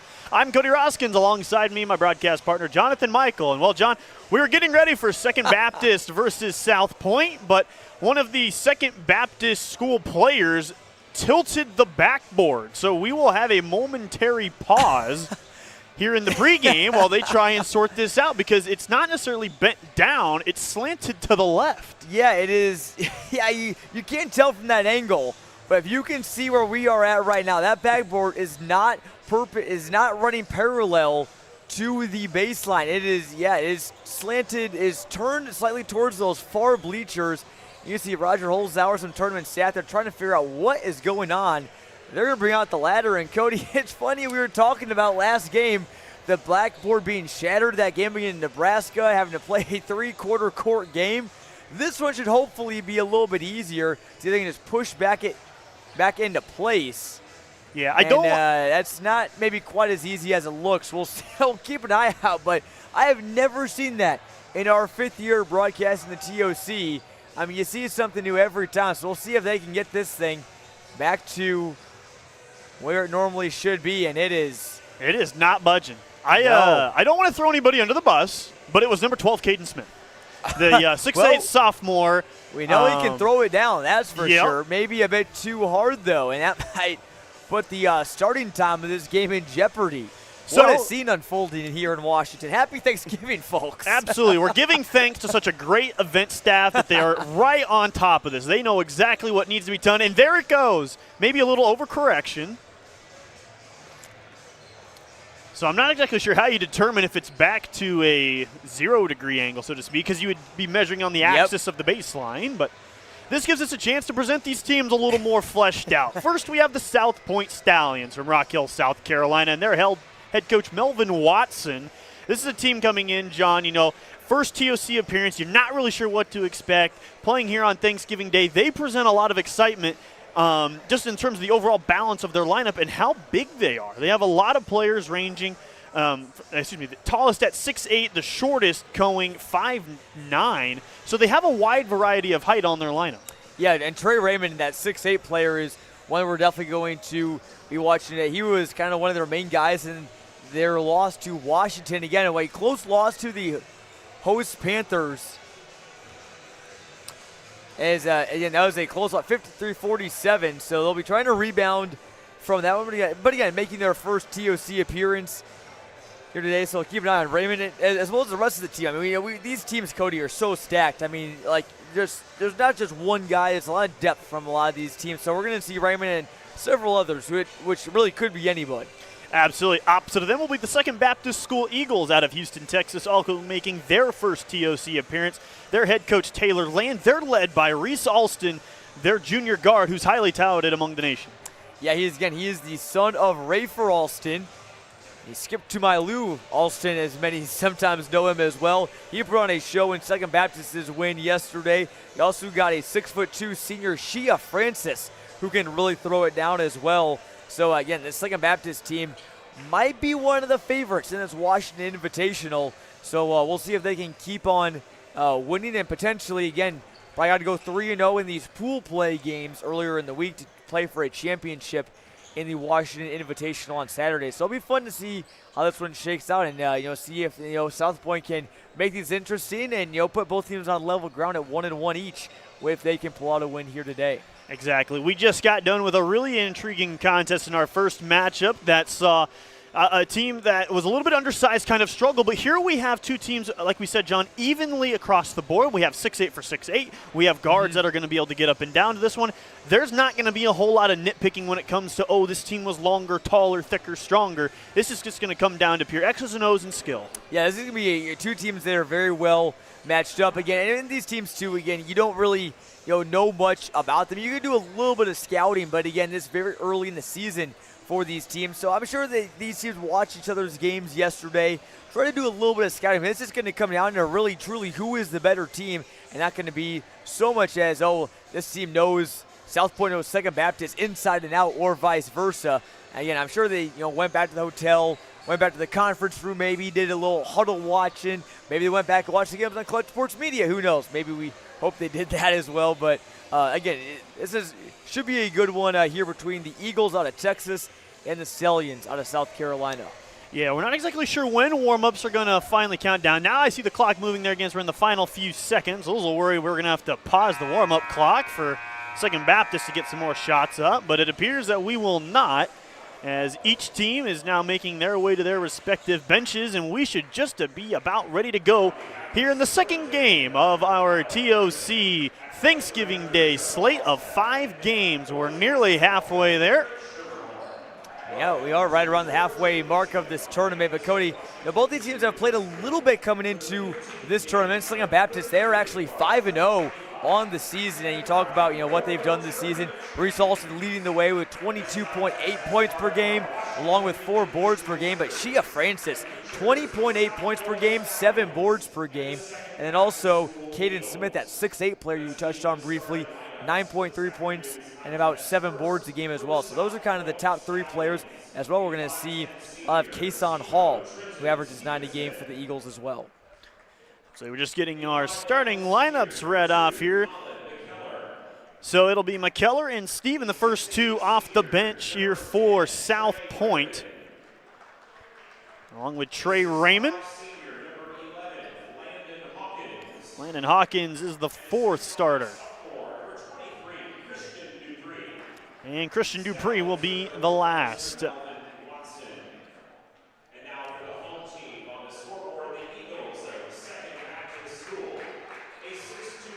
And talking about the Second Baptist team again, just looking at some of their numbers this season, they're scoring the ball at a very good clip. Francis shooting 69%, Alston shooting 62%, Hall shooting 57%. So again, South Pointe, key for them is they got to disrupt that rhythm. Can't give them any open looks. Got to lock in on defense. That's what they got to do if they want to win this game. Finally wrapping up our starting 5. So again, for South Pointe, that'll be Trenton Stevenson, Colin McKellar, number 10, Trey Raymond, number 11, who we don't necessarily have listed in our program here, and then number 23 will be Christian Dupree. Opposite of them will be Second Baptist. That'll be number 2, Shia Francis, number 3, Reese Alston, number 5, Kason Hall, and number 12, that'll be Caden Smith, and then number 30, Will Goolsby, the 6'4" junior, rounding things out. And Goolsby had a decent game yesterday, too. I was behind the scenes for that game, but I heard his name being called a lot, so he had a strong game. Second Baptist, a lot of depth. Opening possession, it's a blown dunk, stuck back up and in on the follow by Reese Alston. Yeah, sometimes you see that, off of these opening tip-offs. I mean, if you can tip that ball in the right direction, you can start off very high, which is what Friends has tried to do. He threw down a big dunk or two yesterday and try to pick up right where he left off. I don't think that's going to be the last time we're going to see him flying through the air. Another fast break opportunity, getting downhill, follow again, put in. There was Smith there on the follow. And how about the Eagles? I mean, they had one guy going down the floor with the ball, but they also had two trailers back there. So, I mean, there was pretty much going to be a guaranteed bucket there for Second Baptist. Nearly another turnover, trying to swing it around the perimeter. Getting downhill, reverse layup sent away, that time by Caden Smith. Yeah, and Second Baptist, again, has that size. Again, South Pointe has a bit of it as well, but a little bit of a mismatch here as Raymond is on the 6'3" haul. We have 2-3 defense coming for South Pointe. Goolsby trying to drive and kick. Outside three-pointer is long, and that one will belong and stay with Second Baptist after the Shia Francis miss. That's kind of one of the spots that can be open in a 2-3 defense. Again, depending on how the defense is shifting and where the ball is on the court. If you can get that skip pass over there, you can get a lot of open threes from about that spot on the court. Alston fires and hits. That's not a good sign if you're South Pointe. Again, a very hot start for the Second Baptist Eagles. And, I mean, Alston feeling early on. Again, both these teams have played in this gym before. They're used to shooting in this gym. It does have an effect. Three on the way, off the mark, out of bounds, sticking with South Pointe after Trenton Stevenson, the 5'10 senior, couldn't connect. It appears he maybe lost a little bit of the tightness of the laces on his shoe as he had to go back and relace them up. There was one player on Tuesday night, I forget who exactly it was, I believe it was Eddie Jackson on one of the teams, and his shoe fell off about 3 times during the game, so gotta make sure they're laced up here. These teams are gonna bring it all at each other. Goolsby, heck of a catch to bring it back in. This will go out of bounds and stay with Second Baptist. I thought those two female fans sitting over there might be in some danger. That ball was headed right for their heads, but Goolsby able to keep it alive, and Second Baptist will try and expound upon this early lead. Inbound to Alston. Little shot fake. Trying to look down low to Smith. Instead, this 2-3 defense, making them think about it a little bit. Alston again fires. Same spot, same result. That's quick 6 for Reese Alston. And I saw Smith there kind of coming out to set the screen. South Pointe thinks, okay, he's going to go around it. But no, Alston surprises them and just pulls the trigger. And I think they won't make that mistake again. Alston is a shooting threat at all times. Getting down low, still shut out on the board as Caden Smith rips it away. He'll run the point himself, flicking it ahead. Goolsby off the mark, stuck back, nearly flushed down by Reese Alston. Trenton Stevenson the other way. His layup too strong, and Goolsby has it. Oh, and here's Alston one-on-one with Raymond. Alston looking for 9, and it's off the mark. I mean, what a start for Second Baptist. All over this place on both sides of the ball. Not letting South Pointe get anything near the rim. Firing again from downtown, off the mark, and right now South Pointe just can't buy a basket to open the game. Down a quick 10-0 off a quick 6 from Reese Alston. I mean, I don't mind that shot from Raymond. He can certainly knock it down, but I think when you have this start right now, you just got to get something in it. I know that Second Baptist has locked down the paint so far today. Is you see that nearly that putback dunk. I mean, that would have been the highlight of the tournament so far. Currently, Alston does have 8. He had 6 on back-to-back threes. So we get the first sub of the game coming in for Second Baptist, number 11. Checking into the contest, Maverick Mangelio. Trying to break down this zone. Goolsby will fire with a hand in his face and hit. This has been about the hottest start I think we've seen from any team so far in this tournament, Cody. And again, we're about halfway through it of a 33-game slate. And South Pointe just needs something to stop the bleeding. Otherwise, this one might be over early. Alston all over the place, trying to get downhill. Loose ball picked up by Goolsby. Flicking it ahead to Alston, and he's picked off. really needed that one as Trenton Stevenson picking it off.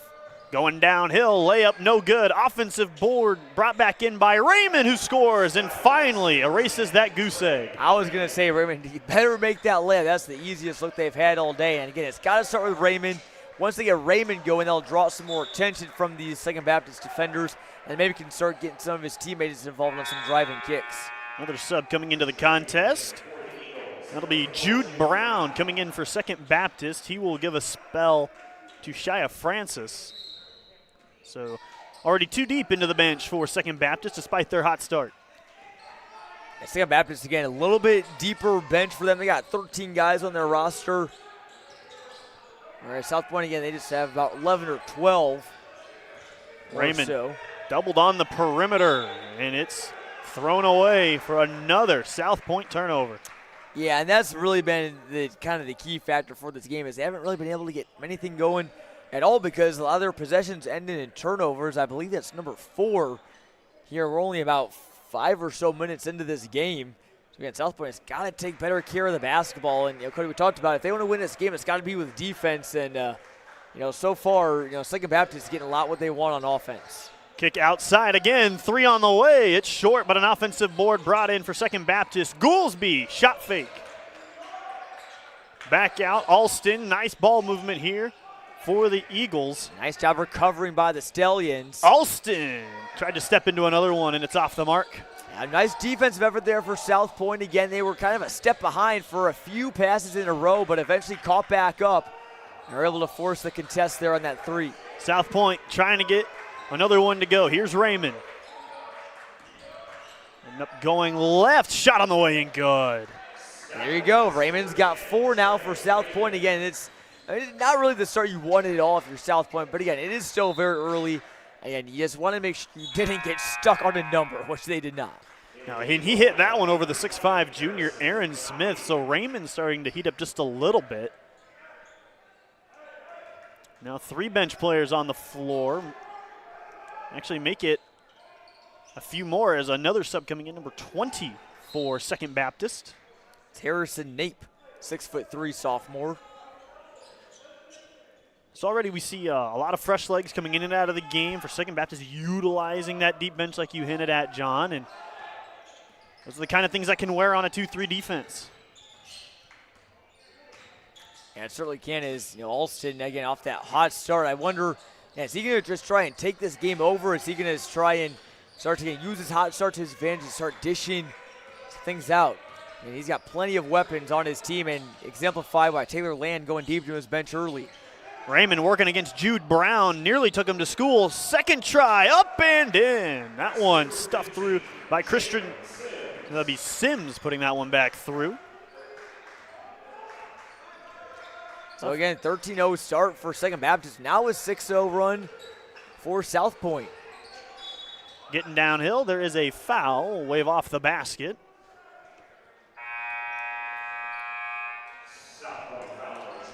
And South Pointe doing a better job of ending their possessions with shots rather than turnovers, as Alston and a few other Eagles will head to the bench, including Smith and Manganiello. Manganiello checks into the contest, as you said, John. Trying to get it into Caden Smith. Patient move down low, throws it up off the mark, and saved back under their own basket. Raymond trying to push the pace, getting downhill in a hurry. Ooh. And lost it out of bounds. Yeah, Christian Dupree just slipped there on a little bit of a wet spot. And they will come and mop that one up there again. Missed opportunity there for South Pointe on the break. And that's how you get back into this game again. It's getting easy buckets, especially how you beat that length from Second Baptist in that half court. Just try and get by and try and get some easy buckets on the fast break. This timeout is brought to you by Enercon Engineering, celebrating 50 years, keeping communities powered. Enercon delivers cutting-edge industrial control panels, low and medium voltage switchgear, and genset packaging. Ready to power up your career? Visit EnerconPower.com and engineer your future with us. They happened so quick we didn't get a chance, but those threes from Alston are brought to you by Renewal by Anderson, where quality meets community. We're honored to sponsor the Tournament of Champions and help raise awareness in the fight against glioblastoma. John, as these two teams enter their breaks, only a 7-point game despite the 10-0 start for Second Baptist. South Pointe kind of found a little bit of a rhythm there, slowing things down. Yeah, they definitely did. Again, it all started with Raymond, and again, your stars have to play like stars. And again, we saw that in the last game. Nothing against Segun Sampa. When he was in there, he was playing very well. But again, he got taken out because of foul trouble. And I think that was the reason why Grace Christian lost the game and why they kind of fell out of that game early on, because he was on the bench. But again, South Pointe is going to need Raymond, and they're also going to need another guy or two to defeat a team as talented as Second Baptist. They're going to need to find that second and third option as well. Who is it going to be? Haven't really seen much else other than Raymond so far, but still plenty of time left. Shai Francis swings it around. Ball poked away, and it will stay with Second Baptist. And two guys I am keeping my eye on, though, are Dupree, number 23, as well as we don't have a name for number 11 on South Pointe. But try and get that to you here. But keep an eye on them. Size-wise, they can match up and bring some of that length. Foul and one down low. Caden Smith bullies his way in, and he'll have one more at the line. Much needed basket for Second Baptist. Again, kind of a dry spell there after a strong start to this one. As you take a look here again, double teamed, but finding his way out of there. It's going right up. Drawing the foul. So in our program here, Landon Hawkins listed as 15. He will be number 11. Okay. Picking up that foul. Quick inbound, trying to break this pressure. Long skip pass to the corner. And ball out of bounds, sticking with South Pointe. And plays like that is the reason South Pointe is in the lead again. Kind of a short distance pass there, but Kason Hall interrupting it already. Wasn't able to keep it in balance and generate a fast break off of it, but it's going to force South Pointe to reset.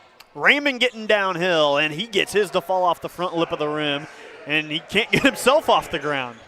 Yeah, Raymond's going to win that matchup on Hall just about every time. 6'8" on 6'3".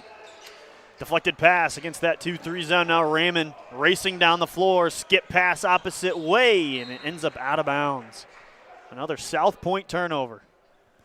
And they're approaching 5, if not more, as you see that shot there from Raymond. Help side defense came over from Smith. Did a good job on not drawing that foul again. You don't want to see him get sidelined with too many fouls early. I don't believe he has any at the moment. Shia Francis.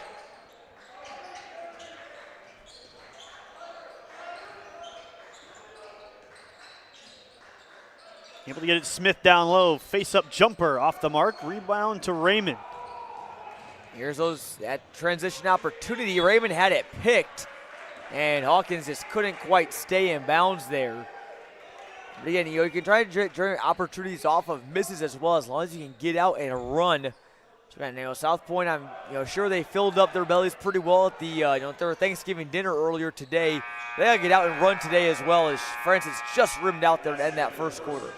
That'll take us to the end of the quarter with Second Baptist leading 16-8. I want to remind fans about Removal by Anderson, where quality meets community. We're honored to sponsor the Tournament of Champions and help raise awareness in the fight against glioblastoma. As well as for Martin Tech. Need reliable technology solutions? Martin Tech Solutions has your technology needs covered. Specializing in business and residential, we keep the equipment you depend on running reliably to ensure your technology makes life easier, not harder. Call Martin Tech Solutions today at 824-3927 or visit www.martintech for your one-stop solution. As well for PJ Air, a proud sponsor of the Kevin Brown Memorial Tournament of Champions and this year's Building for the Future All-Academic Team. We wish all teams good luck, and let's cheer them on as they play for a cure or glioblastoma. Go to some interesting first half sets. 5 turnovers for South Pointe, but again, really right now I think the difference is just sheer volume. We talked about it a little bit in that first game. Second Baptist shooting 6 for 17. South Pointe was 4 for 13 in that first half. So percentage-wise, they're pretty much about the same. But Second Baptist has attempted 8 threes and drained 3 of them, while South Pointe's only been able to get 2. So again, South Pointe hasn't really been able to go behind the arc. They're knock down some key triples that'll help them get back into this game. As you look at that again, newly aligned rim that they were able to get. Shout out to that tournament staff for getting that thing ready to go so we can start this one back on time. Absolutely. It'll be South Pointe ball out of the break as we begin our second quarter with South Pointe trailing only by 8. Again, Second Baptist got off to an incendiary start. 10-0 run to start the game before South Pointe really sniffed a basket. And since then, it's been pretty much even Steven. Raymond, jumper, off the mark, rebounded in by Shia Francis, excuse me. Goolsby. Back out. He got it again. That's the second deep triple for Goolsby.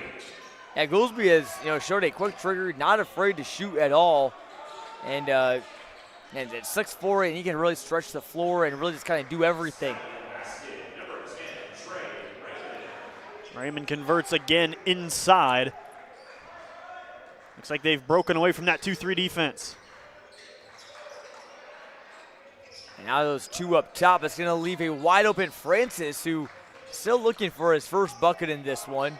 Had a chance off the opening tip-off before he had it come off too strong. Caden Smith down low. He lost it. South Pointe looking for a little momentum here. And that was a nice move from Smith, to kind of free himself up there, but and the double teamer got him there for the Stallions. Step back, nearly goes, and it's batted away. Pocket pass into Caden Smith, and that's the easiest steal he'll have all day. And not much Colin McKellar, the 5'11 senior, could do. Right back down the other way. Shot on the other end is well off, and Alston will go downtown. Like a blur, leaves everybody behind, and that's another quick two for Reese Alston. He's into double figures. Alston did, a good job not getting too ahead of himself there. You guys get on the fast break like that, and the guy with the athleticism of Alston might want to just throw that now, but yeah, be a risk there. Can obviously miss the dunk. You can take a hard fall potentially if you have a guy right behind you, but he kind of knew where his defender was, and got the timing down to lay that one in. Yeah, he's been playing really good so far. As we made our way through the first quarter, it was apparent that South Pointe was going to run their offense through Raymond so far, John. Second Baptist has countered with just kind of a committee approach, but so far, Second Baptist leading in large part because South Pointe can't really get anybody besides Raymond going. Yeah, that's the major thing. Yeah, we talked about again. Second Baptist has been able to spread the wealth a little bit. It's been a little bit of Smith. It's been a little bit of Alston. Francis hasn't got one to fall, but he's been an active part of the offense as well. At South Pointe, again, your stars got to be stars. You got to have some other guys help out as well. You got another earlier look there at Eric Schermerhorn, his Washington Panthers. Cody, how about their start to the season? 2-0 at the TOC. It's a tournament where a lot of the teams that come to this tournament on paper are usually a lot better than Washington, but that doesn't mean anything to these Panthers this year. Them, Morton, both 2-0 here in this tournament, so Central Illinois fans are going to be packing this gym later this week. Nice press break, getting up the floor, kick to the corner. And they'll back it back out to Raymond as it's tipped away out of bounds by Goolsby. And nice little defense there from Noah Lewis, 5'9" sophomore. I feel like this is about the 10th player from Second Baptist we've called.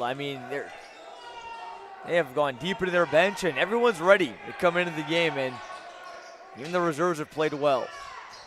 Raymond working against Goolsby. Lost it. Trying to flip the court. Getting downtown is Alston again. Reverse layup off the mark. Just couldn't quite get the roll there. Ball a little too bouncy. I think there was some confusion on what happened there. And I think South Pointe's initial thought was confirmed there. It will be Stallion basketball.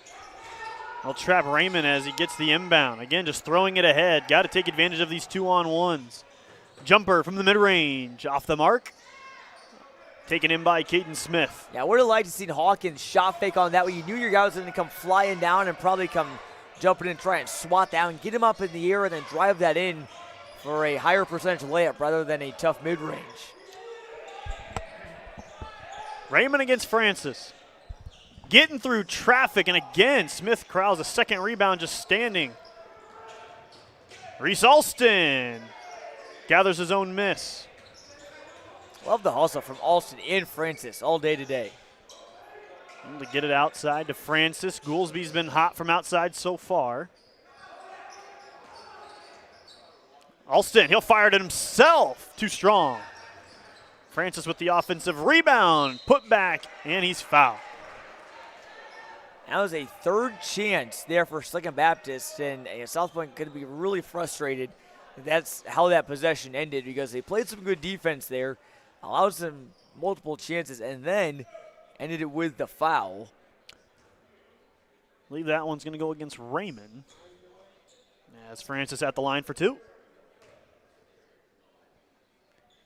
And in case you weren't here earlier talking about what they've done this season, Second Baptist is 5-0, and Francis and Alston both averaging 20 points a game, and on a team that's got plenty of depth, again, it's more than just them. That is going to set up this Second Baptist team to be really good this season down in that Houston, Texas area that's so talent-rich. 0 for 2 on back-to-back misses off the front of the rim, and it appears he'll get one more chance off the lane violation. And both of those came well short from Francis. Uncharacteristic misses there. He spins that one high in the air. A little bit more relaxed before that one and knocks it down. And perhaps an inadvertent stoppage there on the inbound as Smith and Francis will take a seat. Manganiello and number 4, Jude Brown, will come back into the contest. So 11-4 in for Second Baptist as they get considerably smaller with Raymond on the floor, which means Goolsby, the 6'4 junior, is going to have to do the job down low. And I'll have to do it again against Raymond, who's given up a few inches there. So I think, if you're South Pointe, this is where you got to start coming back, not only because of the time and score, but also because, again, the situation of who is on the floor right now for the Eagles. And it'll be another turnover for South Pointe. They've really struggled to get consistent looks so far against Second Baptist. The press leading into their half-court offense hasn't been the cleanest, but Goolsby in the corner again. That is about as automatic as a shot as we've seen so far this morning. And he held that finish, too. I mean, he can really stroke it from deep in that corner. But, yeah, you said it, Cody. I mean, South Pointe hasn't been able to get a lot of second chances. I mean, give credit to Second Baptist. They have rebounded well today. And, these trips down the floor are much longer when the Eagles have the ball compared to when South Pointe has it. As you see, they just turn it over there. They just look a bit discombobulated. You see some frustration all across the floor. Raymond's kind of making some frustrated hand motions. And, the guy there in the corner is kind of beating himself up for not being able to corral that. Finally, they force a turnover of their own. Flicked back, layup, just off the mark, too strong that time. It's Traden Phillips. Getting downhill, Alston, kick out. He'll get it right back. Trying to turn the corner.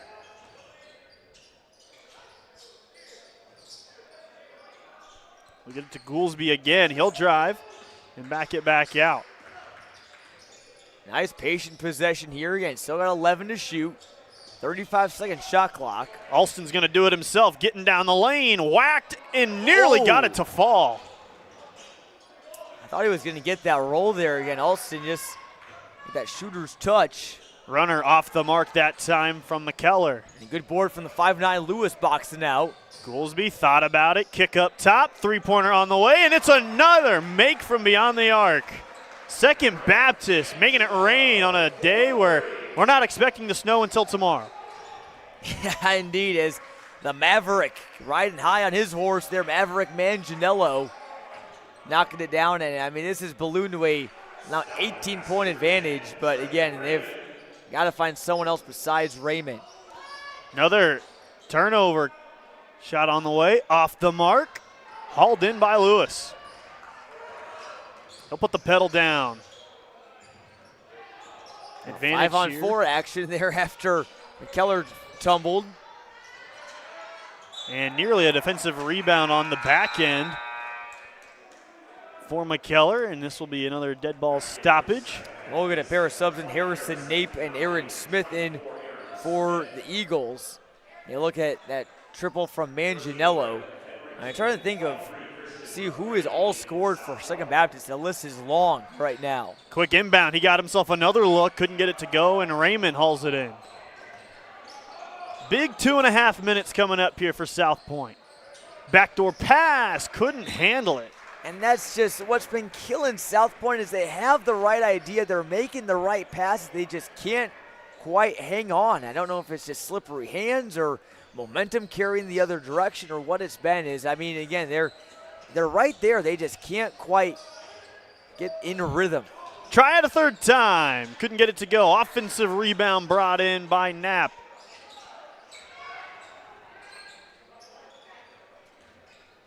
And 5 different players have scored for Second Baptist. Only 2 players have scored for South Pointe. Raymond's got 10, and Jalen Sims has the only other bucket right now for the Stallions. And we're quickly approaching halftime, Cody. Trying to get down low. Runner off one is off the mark, and again. Oh. Lewis getting down there in a hurry. Kick to the corner. Rattles out. But again, Lewis, the 5'9 sophomore, corrals the board. And they're going to get an offensive foul, though. I think it's going to be. Yeah, it's going to go on Lewis, so I think he kind of tried to grab someone to get around and grab that board. So again, there's that pass that he had it right there. A nice cut on the baseline that potentially could have set up a layup, but just been that kind of game so far for South Pointe. Raymond working against Aaron Smith. He'll fire. And it comes up short, but the offensive rebound. Free throw line jumper. Batted back out. Losing it along his way to the basket and skating out of bounds. It'll be going back to Second Baptist. And that has just been this first half in a nutshell for South Pointe. They just can't get them to fall, and when they do, their second chances aren't much better. Yeah, and again, that was not being able to corral it there. Triple in the corner from Smith. Cody, it seems like every time a shot goes up, Second Baptist is able to at least get a hand on the board. I'll have to look at the official rebounding numbers, but I would guess it is significantly in favor of the team from Texas right now. Trying to navigate these last 60 seconds. 5-out offense here for South Pointe. The Eagles are out rebounding the Stallions 21-12 at the moment. Raymond working against Smith. Hit one over him earlier. Fades to his right. It's off the mark. That was a tough look. I mean, he was kind of leaning to one way and going the other. It's an awkward look there for Raymond, who's trying to put the team on his back right now. He's doing a lot of it. He's clambered in just about every rebound that's been available for South Pointe. And that'll be a foul called on number 4, Jude Brown. I haven't seen a ton of fouls in this game. Not many trips to the line. See the kick and 3 ball there. Close call as it does go back to South Pointe. Manganiello trying to get that weak side board. Raymond running the point forward. We'll walk it across the timeline. And that's the thing is, Raymond is, been bringing the ball up. He's playing that point forward, but they've been bringing so much pressure up top, it leads to another turnover. Kick to the corner. Lewis. Too strong. That was tough there with Christian Dupree, 6'5", closing out on him. And the layup at the horn will give South Pointe something to be glad about heading into the break, as the referees say count the basket, 30-14 as we head into the half. Yeah, Prince Butler, nice job getting out and running there, and nice job for Raymond for finding someone as well. Again, I know he wants to do it himself. He's a very talented player, and they're going to need him a lot, but I like to see him again also try and find some of his teammates as well if they are got that open cut to the basket. So, I mean, what a first half for Second Baptist. I wouldn't say it was perfect by any means. But still, they've missed some open shots and turned it over a few times. But overall, lots to be happy about for the Eagles right now, trying to move to 6-0 on the season, 2-0 here at the TOC. We'll be right back with more action here from the Kevin Brown Memorial Tournament of Champions in Game 2. It's South Pointe and Second Baptist as we take a break and get ready for the second half.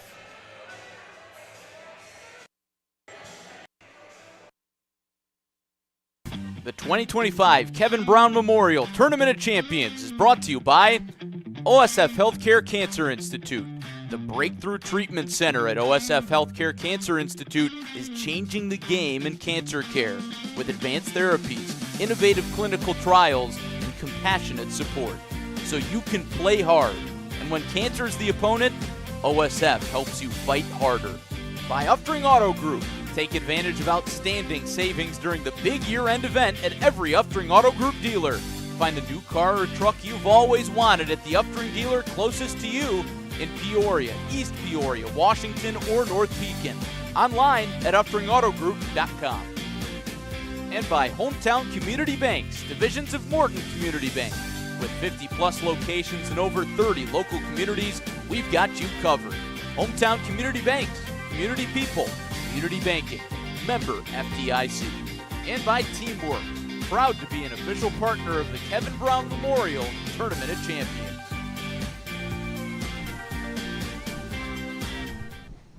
Really good first half battle there between Second Baptist and South Pointe. I'm Sty Gillespie, joined by head coach Marcus Dilligard over at Grace Christian Academy. Coach, how's it going? Very good. We're honored to be at this tournament. Great opportunity for us. So we saw you guys play a very tough matchup in that first game of the day here on Thanksgiving. Talk to me about kind of what led up and how the opportunity came for you guys to play in this tournament. Well, first and foremost, we praise God for this opportunity to be here and what it stands for.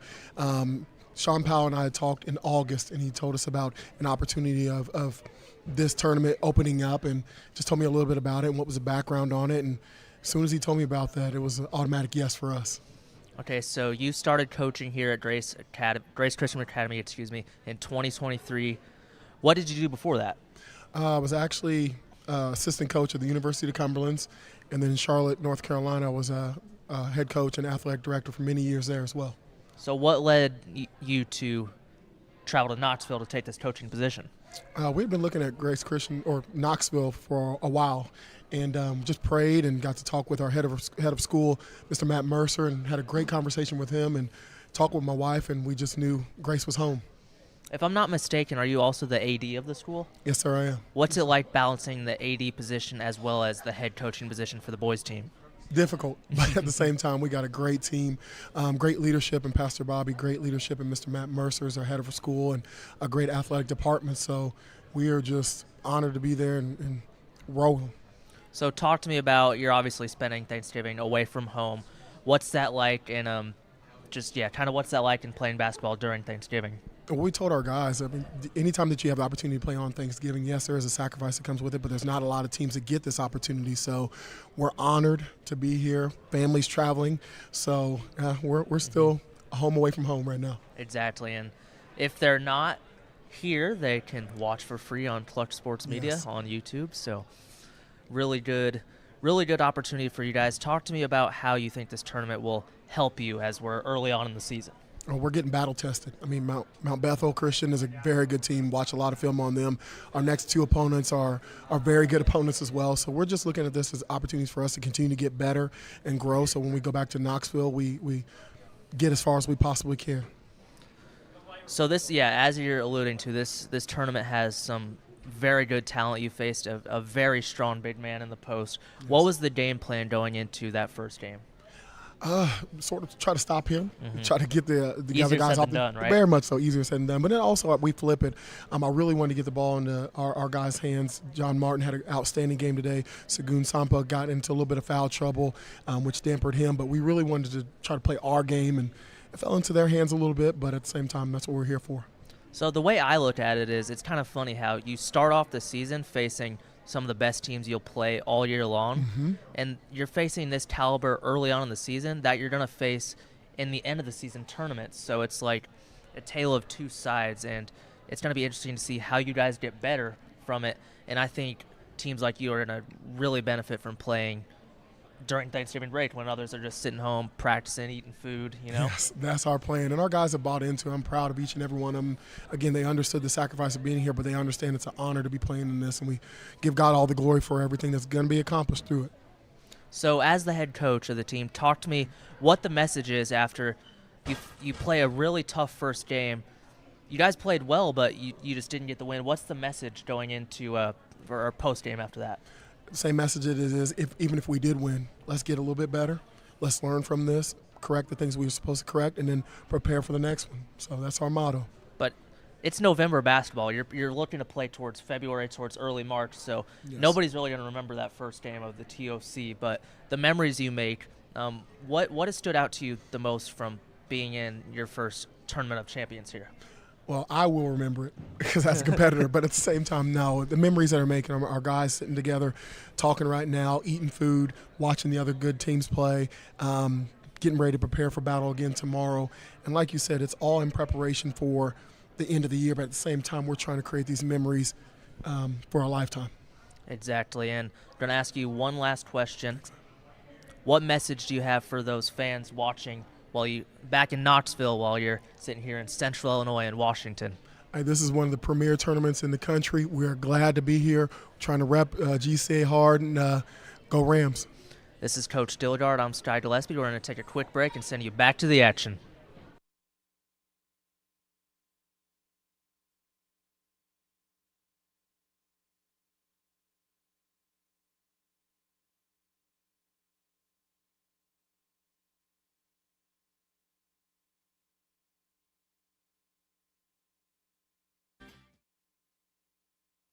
The 2025 Kevin Brown Memorial Tournament of Champions is brought to you by OSF Healthcare Cancer Institute.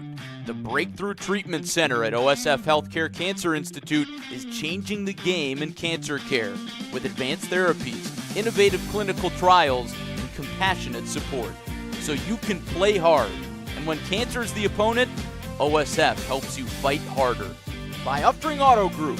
Take advantage of outstanding savings during the big year-end event at every Upstring Auto Group dealer. Find the new car or truck you've always wanted at the Upstring dealer closest to you in Peoria, East Peoria, Washington, or North Pekin. Online at upstringautogroup.com. And by Hometown Community Banks, divisions of Morton Community Bank. With 50-plus locations in over 30 local communities, we've got you covered. Hometown Community Banks, community people, community banking, member FDIC. And by Teamwork, proud to be an official partner of the Kevin Brown Memorial Tournament of Champions.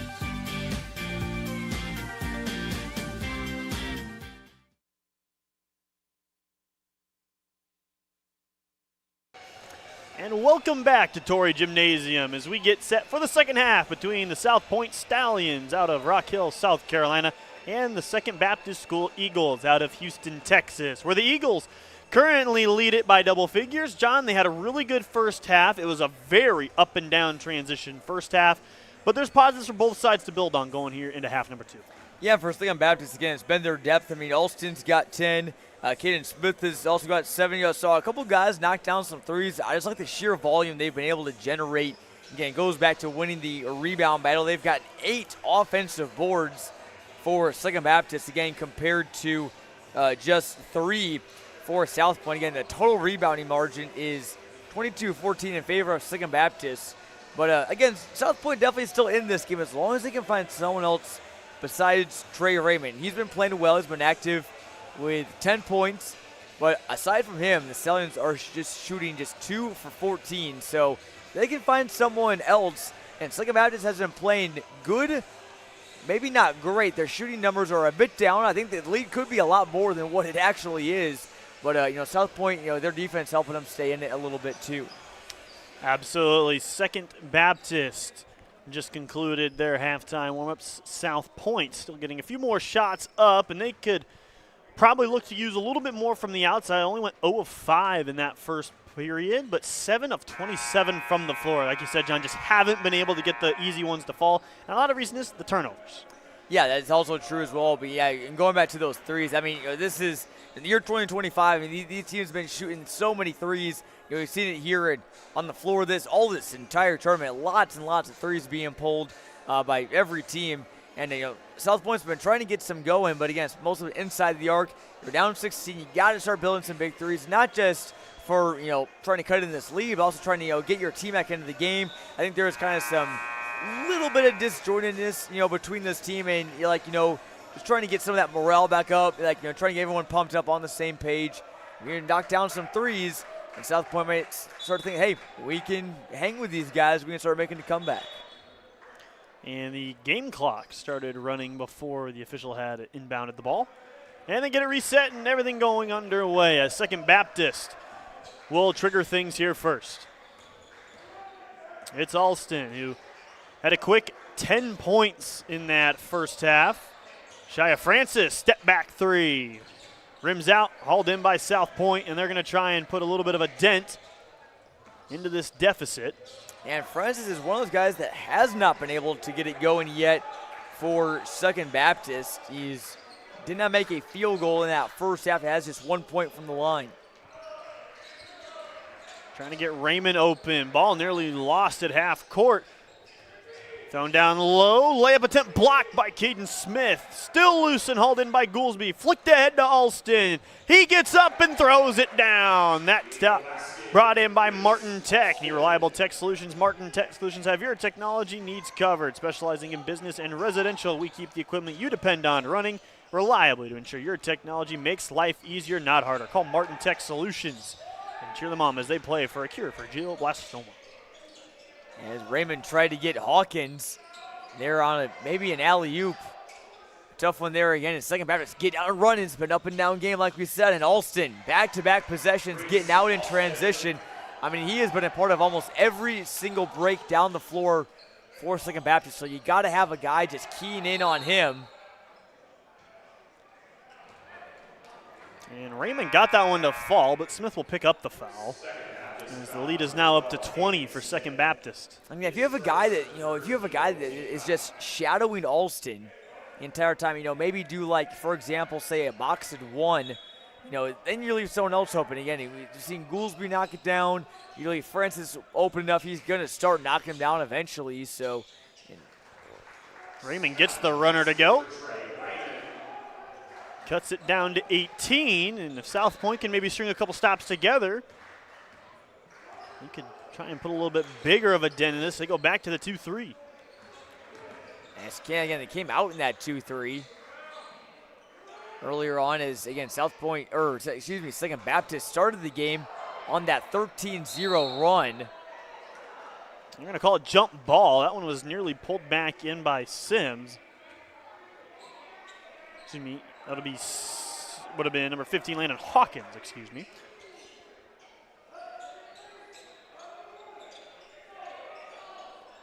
So alternating possession goes to South Pointe, and they throw it ahead when he's not looking. Completely torqued around, talking with Melvin Watson, his head coach. And that's a quick way to find yourself on the bench. Yeah, Hawkins, again, was open right there, but just was not aware that pass was coming his way. And again, yes, that's just going back to that slight disjointedness we've seen from South Pointe. Just need to get everyone on the same page, and again, trying to have Raymond, his teammates involved. I know they haven't really knocked much stuff down. They haven't given him much help, but eventually, if South Pointe wants to start winning games here at this very competitive tournament, they got to be all five guys, not just one, and all playing as a team, not just playing as individuals. And that'll be a kick ball, sticking with South Pointe. They had trouble getting it in.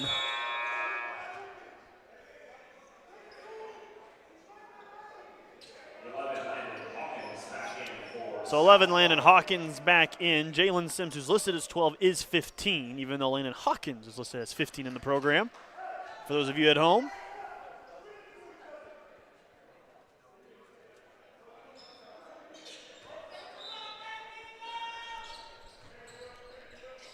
Trying to break that press, flicking it ahead, get it to Hawkins. Getting down low, and that one's converted through. As Christian Dupree, at 6'5" sophomore, getting his first bucket of the game, I believe. We'll have to double check, but Dupree's a guy that I think he should get going. I mean, he's 6'5", get him down here at the post and just try and get to the line too. I mean, South Pointe hasn't shot many free throws. Neither team has gotten to the line much. Alston nearly got away with a walk, fouled his own miss, stuck it back through. He continues a good start to his second half. And Alston, again, being recruited by a lot of top-level programs, including Kentucky, LSU, Houston, Illinois, Purdue, Texas, and, I mean, the list goes on. Speaking of Illinois, you got a commitment from a local star, Quentin Kitt, today from East Peoria, committed to the Illini. That's going to be very exciting for those of us here, at least in the land of Lincoln. Raymond, bounce pass ahead. Hawkins, his layup is sent away, but he's fouled. He will earn 2 at the free throw line. Kason Hall almost got in there for the clean block, but got a little bit of skin there, and like we said earlier, South Pointe doesn't get back to the line. I mean, 18 points in 4.5 minutes is certainly doable. So we'll get another look at this foul. And break started with Raymond. Head up, and nice pass to kind of, get it ahead of his guy and put it in a spot. Yeah, it's one of those, I don't know if Hawkins would have made it if the foul even wasn't there, but definitely got him across the arms. And that's key too, is they were able to connect on that fast break. We've seen it multiple times today where South Pointe has got out on the fast break, but the pass either goes over someone's arms or through their legs, or they just haven't been able to complete those passes, to use a basketball phrase. Raymond battled for the offensive rebound, thought he got fouled, and a little bit of frustration there as he'll walk to the other end.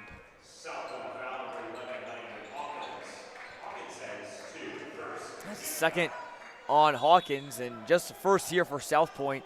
It's third quarter, and again, that's another thing for South Pointe too. Got to keep the fouls low. You can't put Second Baptist at the line too much, because that's how they could really start putting this game away. Smith, and it's going to be another jump ball. This one will stay with Second Baptist.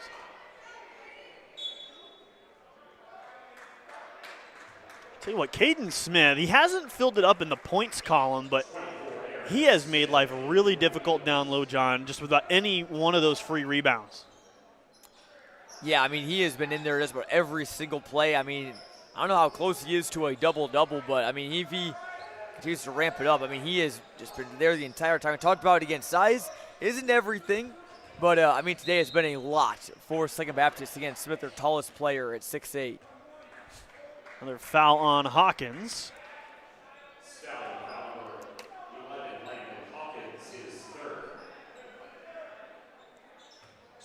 That's now 3 on Hawkins, so he picks up 2 quick ones. He'll stay in the game.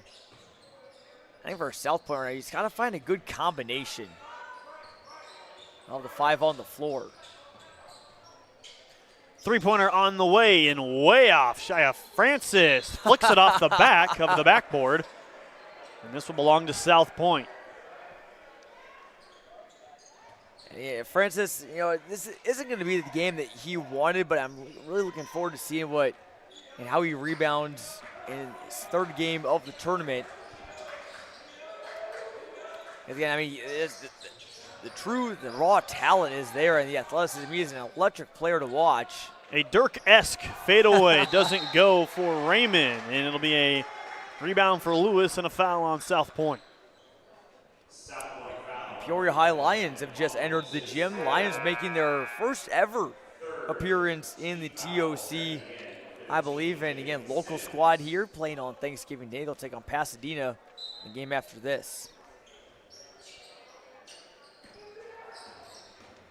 Getting downhill in a hurry, Shia Francis. It's last kicked off South Pointe and will belong with Second Baptist. We'll have a sub come in. Jude Brown, number 4.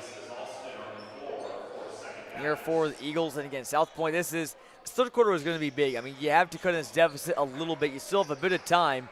You got to try and get it down to about 10 or so. If you can get it down to there, you're still in this one here in the fourth. And that one will help as it cuts it to 16. This game hasn't been a runaway like it was trending for a large portion. The lead got up to 20, cut back down, and it's really hovered around 14 to 16 for a large portion of the second quarter and now early stages of the third quarter. Yeah, I mean, if you take off that 13-0 run, I mean, if that doesn't happen, if South Pointe able to limit Eagles a bit earlier, I mean, this has really only been about a 3-point difference in the last, about 2 quarters, about 15 minutes or so worth of game time. Manganiello had it, lost it a little bit. We'll go back to South Pointe. So here's a chance, John, if they haven't hit a 3 yet. Yeah. But if they hit one here, it'd be right back to 13 with 3:05 to go in the third, and all of a sudden South Pointe's knocking on the door. Tough place to inbound the ball. Running ahead. Bounce pass, and that's a kicked ball. Manganiello. And thankfully, Manganiello's foot was there at the right place, right time. Otherwise, it was going to be another high percentage look for South Pointe. They haven't got many of them today. And Raymond has really had to work for his buckets. But the rest of the Stallions, if they can get an open look, get some good cuts, there have been some open opportunities for them today. Colin McKellar trying to get by Lewis, able to get it to Raymond. Raymond putting his head down, gets to the rim and puts it in. It's down to 14. Now quickly the other end, here comes Francis. And it's theft away from behind. Flicked ahead. McKellar was the intended target, and it will stay with South Pointe. I like it. I like it for South Pointe. I mean, they're starting to find a little bit of mojo here, and it's starting on defense. I mean, Alston is, been kind of doing his thing, but they've really done a nice job of, limiting Smith, limiting Manganiello, limiting Alston. All these guys we've seen on the floor for the Eagles have gone off to a hot start, but found things to be a little bit tougher here lately, as we're going to get a foul from Noah Lewis on the Eagles. Should be his second.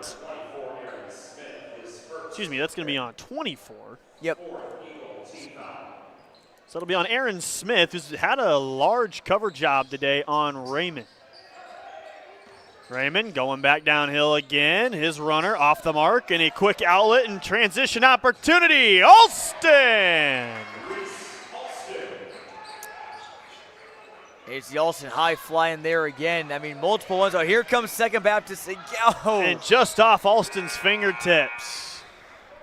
We're going to take a look at this dunk here from Alston again. He is the first man out in transition, slamming it home. But I want to go back even before that. That drive from Raymond, he had a guy, Trenton Stevenson, wide open in the corner. And Raymond trying to maybe get the and one, trying to get the closer look, but he had a wide open guy in the corner. You haven't hit a three all game. Got to try and kick something out and get something going from behind the arc. South Pointe seemed to have found a little bit of rhythm against this defense. Alston down the lane, and that's all too easy.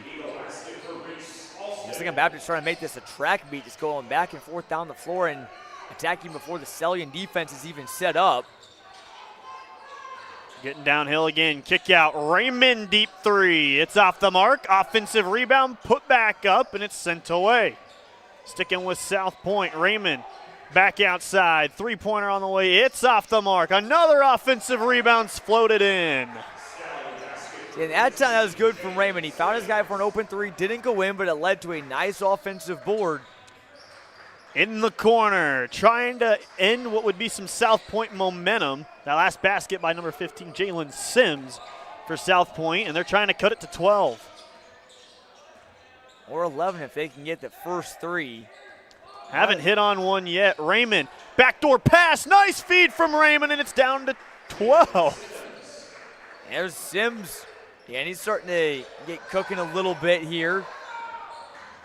And just got to stop Alston and stop him being able to driving into the lane. I mean, good things happen for Second Baptist when he gets into that painted area, or I should say unpainted area here with the new floor at Washington.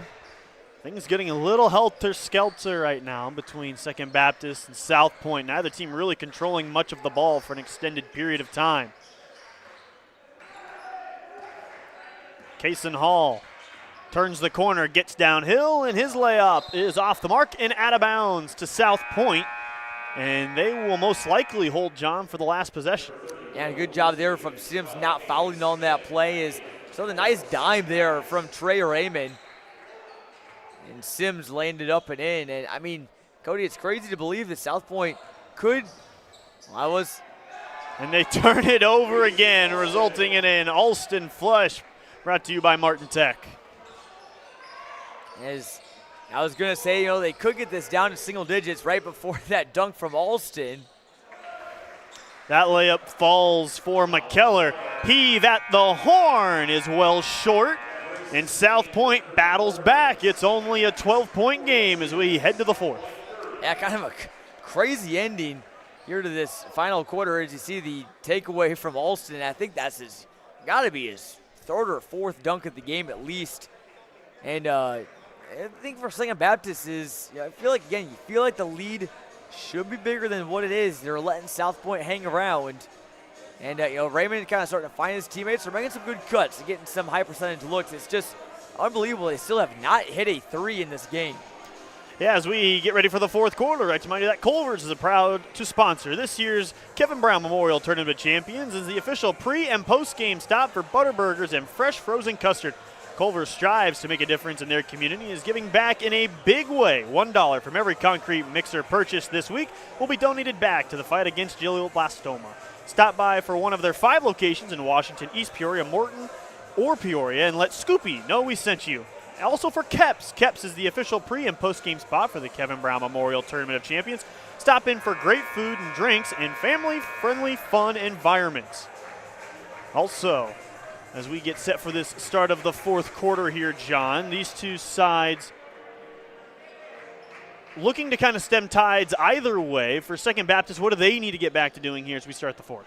Yeah, I want to see Goolsby try and maybe tee up some more threes. He knocked down some big ones that first half. Again, Caden Smith has also been quiet recently, so let's see if we can maybe get Smith on some pick and rolls going for Second Baptist.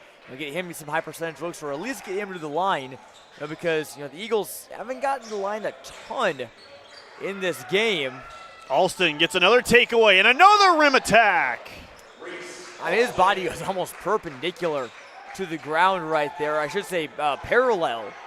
I mean, he was punishing that rim there. I mean, what a game for Alston. I mean, he's kind of playing like how Trey Raymond was in the first half, putting the team on his back, except his team is in front. Raymond has it poked away from him. Numbers in transition. Goolsby pirouettes and scores. Wow. Goolsby just throw it up there and see if you can get a roll, and that's what happens. He got a dinner roll in line during the Thanksgiving meal earlier today. Got the shooter's roll there. It just hangs up there. And you see that little shrug. Oh, golden reaction there from Will Goolsby.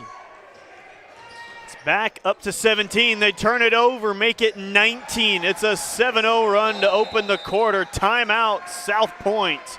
And that's just the kind of errors you just cannot have if you're trying to get back in this game. I mean, Kason Hall was right there. I know Keller was kind of turning it around, but I feel like you should have been certain that there was going to be no one intercepting that pass before you actually threw it.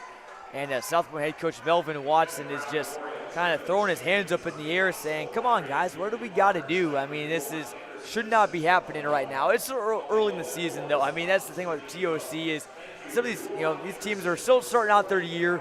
They'll shake off their rust, and I think South Point will be fine going on later this season. This is a full timeout. This power-up timeout is brought to you by Enercon Engineering. Celebrate 50 years of keeping communities powered. Enercon delivers cutting-edge industrial control panels, low and medium voltage switchgear, and genset packaging. Ready to power up your career? Visit EnerconPower.com and engineer your future with us. As Second Baptist breaks their huddle, John, it's a 7-0 run coming out of the quarter just when South Point thought they could have possibly gotten it back to single figures. It's instead ballooned back up to almost 20. Yeah, it's been a lot of this kind of ebb and flow in this game. I mean, there's been times where Second Baptist looked like they're just on the verge of just completely breaking this game open and making this one a runaway. And then South Point kind of comes back enough to make it interesting. And then again, Second Baptist usually comes right back again. Able to feed it underneath. Floater attempt comes up short, stuck back up and in, and it's off in a third effort. Finally falls for South Point by way of Trenton Stevenson. And Stevenson has been quiet today. Not much going in the way of the guards for South Point. Again, a lot of points have come from their forwards Smith, Hawkins, and Raymond. Caden Smith comes up short. They had an option down floor. Instead, South Point caught up in a little bit of a twister here. Got to get it over the timeline. They do so, getting downhill. Runner off the mark. Hauled in by Goolsby. Good control there from Keller to get that back up. You see, I saw very controlled dribbles there and make sure he could get up with that and make sure it wasn't blocked. So, not a bad look at all for the Stallions. They have not been able to convert on some of these chances that maybe on other days they would be able to. Shia Francis, hauled in by Dupree. Now Raymond trying to get downhill.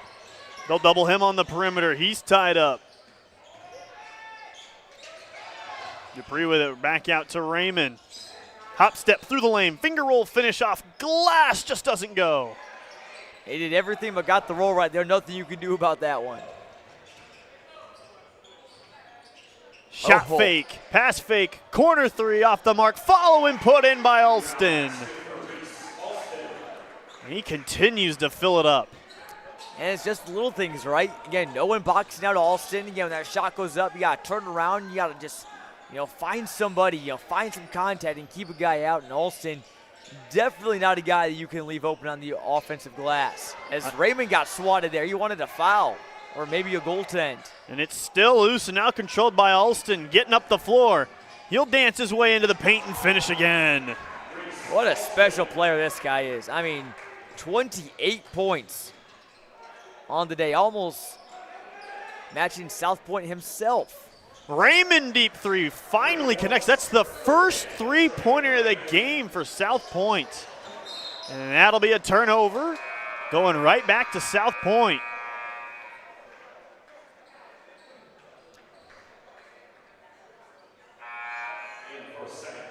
Take another look at that one on the reaction.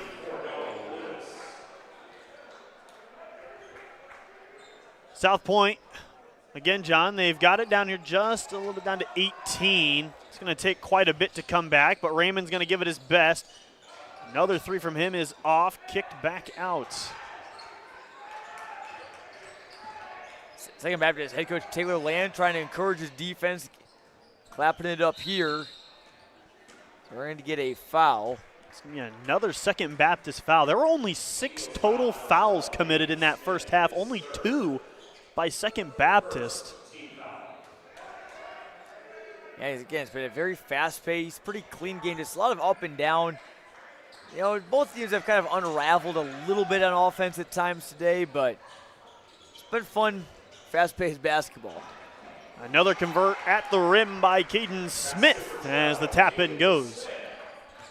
And back to a 20-point advantage. I mean, it's going to take an absolute ton for South Pointe to get back in here, especially given the fact that they've only knocked down 1-3 today. I mean, I think Raymond's got to start doing a little bit more of that. I mean, it would have been nice if you could have got that and one. Shout out to Rafer Alston. Skip to my lose, sitting out there somewhere. He certainly is. Hopefully he's having a great Thanksgiving. I'm sure he's pretty proud seeing the show that his son Reese is putting on here today. 28 points again. Reese is putting on a clinic and very much so living up to his national reputation, as his Second Baptist Eagles are out in front by 20 as South Pointe trying to chip away here late. Again, as you said, John, it's going to take quite a bit for them to come back and flip this result, but a resounding effort for Second Baptist. Yeah, I agree. Again, I mean, it really that start was, like we said, one of the most impressive starts of this entire tournament. Certainly some things to clean up. I mean, again, this is kind of a very free-flowing, almost like a track meet type of a game, just up and down the floor. Curious to see again how they do in a game where there's maybe a little bit more structure, a little bit more half-court, offense as well. But again, this is going to be a very good team that, could potentially be playing for a Washington Invitational title later on this week. So Trenton Stevenson picks up his second. Second Baptist will inbound underneath their own basket. And again, our foul sponsored by the Washington Police Department.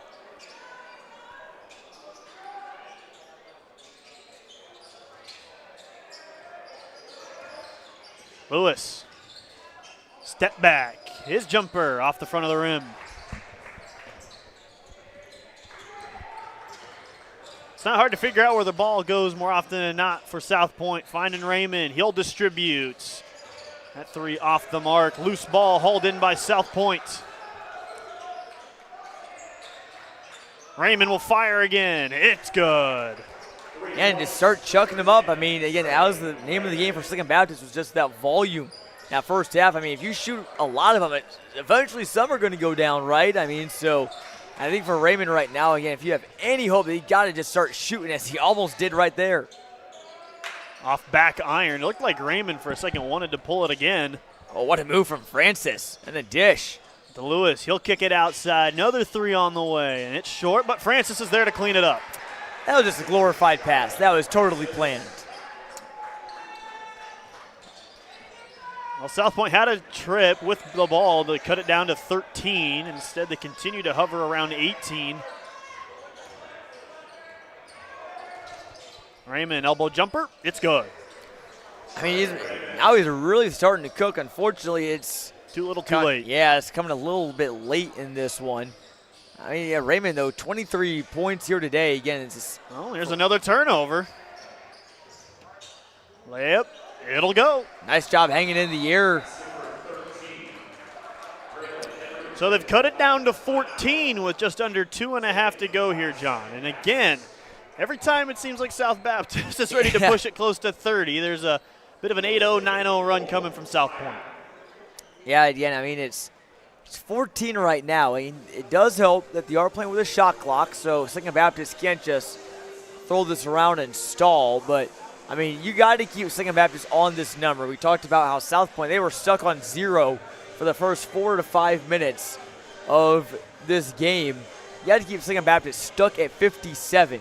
If you can go down the floor, score on each of your next few possessions, you never truly know, Cody. I mean, we've seen some crazy games in this tournament, which is why I'm not completely writing off South Pointe yet. But again, for every answer from South Pointe, there's been another answer, respectively, from Second Baptist. Exactly. As these two coaches getting ready to break their huddles coming down the final stretch here. While it looks like Second Baptist is going to hold on to this one, that doesn't mean South Pointe won't make things interesting down the stretch. They've mounted a handful of runs. It helps that Trey Raymond has really started to get hot. He's connected on 2 out of his last 3s, and that last elbow jumper was enough to force a Second Baptist timeout. And again, if I'm Second Baptist, I'm just putting all my chips into defending Raymond. I mean, if there's any chance of a comeback, it's going to start with number 10 in black. So, again, if South Pointe has some other guys start hitting 3s, let them beat you that way. Alston continues his great night, fills it up again. Now Raymond trying to go the other way. Jude Brown, 5'11", drawing the assignment on him, and Alston coming with the double team. Trying to feed it down low. Free throw line jump shot. It's good. South Pointe's been able to, again, start hitting a little bit more. It's a good sign because, again, I think that when these teams watch this game, they're going to say, hey, well, we got to put a lot into defend Trey Raymond. But again, South Pointe can be really dangerous. They can just find some secondary and tertiary options. Offensive rebound in by Second Man. To that point, they had just a flurry of what it felt like 10 or 12 possessions. They had maybe 8 or 9 turnovers that just resulted in nothing, and Second Baptist getting just free chances the other way. Alston, he's standing out of bounds when he touched it, tried to give it the old tap back in bounds, but it's going to go back to South Pointe. I think he was kind of surprised that Alston in bounds. He's like, well, just give it a try. Hopefully the referee's looking in the other direction, but keen eyes, and he's not going to miss that call. Well, they're waiting on Raymond. This is going to be best on best right here. Raymond and Alston. It's going to be a reach-in foul. And Raymond looks like he got poked in the eye there, and he's trying to recover there. He pulls his jersey over his head. Hopefully he's all right. That is never fun. I mean, you talk about some of the injuries that are the least fun. I mean, getting poked in the eye. Long-term, one of the less serious ones, but in the moment, it is. Do not enjoy that whatsoever. Man, Janello picked up that last foul. About 60 seconds left. Raymond leaning in. It's off the mark. Put back effort. Still not going to go. Ball is loose. Sticking with South Pointe. And South Pointe has done a better job on the glass, too, I think, after that first quarter or so. That's why Second Baptist hasn't been able to make this a true runaway. There's going to be an off-the-ball foul on Goolsby, who just checked back into the game at that last stoppage. No, that's going to go on Raymond, actually. They're going to give him for a bit of a push-off. So that should all about do it. Lewis has it in possession. Trying to get into some more or less a stall offense. Again, with the shot clock still, you don't want to force a shot up if you don't have to. Lewis continuing just to navigate around. He is quick.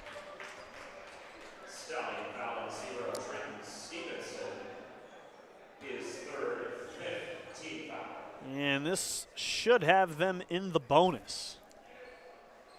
Yep, as the 5th foul there on South Pointe. Again, is this gym is starting to get a little bit more filled up. Again, Peoria High bringing some fans locally. I'm sure some others tuning in as well. I'm sure maybe getting a little bit of a head start, catching the end of one game and starting the other. Again, that one's scheduled to tip at about 5:45. We're running pretty well on schedule here today. We started that first game a little bit early. This game was a little bit delayed because, again, of that backboard malfunction after what happened in warm-ups. Caden Smith on Second Baptist doing some damage, but they're also doing some damage on the court once the game started as well. Good win for the Eagles. It will be, in fact, a win for Second Baptist as ignore our game clock. It's getting a little wonky, but there is definitely less than a minute to go. South Pointe has it in possession underneath their own end. Here's Raymond getting downhill, one step through and converts. He's able to cut it down to 13 largely on his efforts. And under 10 seconds to go. Second Baptist is going to stall this one out, and the Eagles still undefeated on the season. South Pointe gave them a run for their money there for a while, but a 7-0 run to start the 4th quarter saw Second Baptist keep them at arm's length the rest of the way, John. Raymond, obviously the big man for South Pointe and for Second Baptist. It was a committee effort, but Alston was fantastic. Yeah, 25 points for Raymond today, but Alston was all over the place. Especially just his hustle plays, getting out in transition, getting some big dunks, getting some points off of rebounds as well. Really the true package, for Second Baptist. Again, we didn't even really see him shoot from 3 a ton in that game. He was just always slashing, always looking to get to the hoop, and always trying to score. And he did a lot of that here on Thanksgiving Day. So hats off to a good win for the Eagles from Houston, Texas. Absolutely. Up next, Peoria High in Pasadena, getting ready to get us to the halfway point here on this Thanksgiving Thursday here at the Kevin Brown Memorial Tournament of Champions. We'll step aside and throw it back to the studio as we get set for Game 3. The 2025 Kevin Brown Memorial Tournament of Champions is brought to you by OSF Healthcare Cancer Institute. The Breakthrough Treatment Center at OSF Healthcare Cancer Institute is changing the game in cancer care with advanced therapies, innovative clinical trials, and compassionate support. So you can play hard. And when cancer is the opponent, OSF helps you fight harder. By Upstring Auto Group. Take advantage of outstanding savings during the big year-end event at every Upstring Auto Group dealer. Find the new car or truck you've always wanted at the Upstring dealer closest to you in Peoria, East Peoria, Washington, or North Pekin. Online at upstringautogroup.com. And by Hometown Community Banks, divisions of Morton Community Bank. With 50-plus locations in over 30 local communities, we've got you covered. Hometown Community Banks, community people, community banking, member FDIC. And by Teamwork, proud to be an official partner of the Kevin Brown Memorial Tournament of Champions.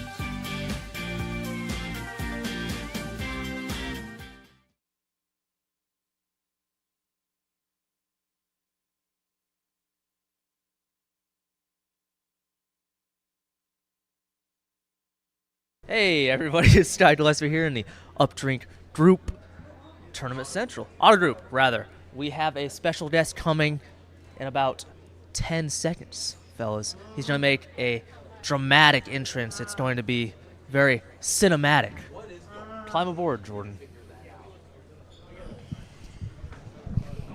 What's up, Jordan? How you doing? Not much. How you doing? I'm pretty darn good. I'm sure you're good after that Second Baptist dub. Yes, very. Great game. Great game by both teams, actually. Great game. 60-47 victory for the Second Baptist Eagles out of Houston, Texas.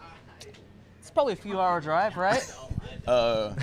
Quite a few-hour plane ride at that. Y'all flew here? Yes. Yes, nice. When did you guys get in town? We got here Tuesday. Nice. Tuesday evening.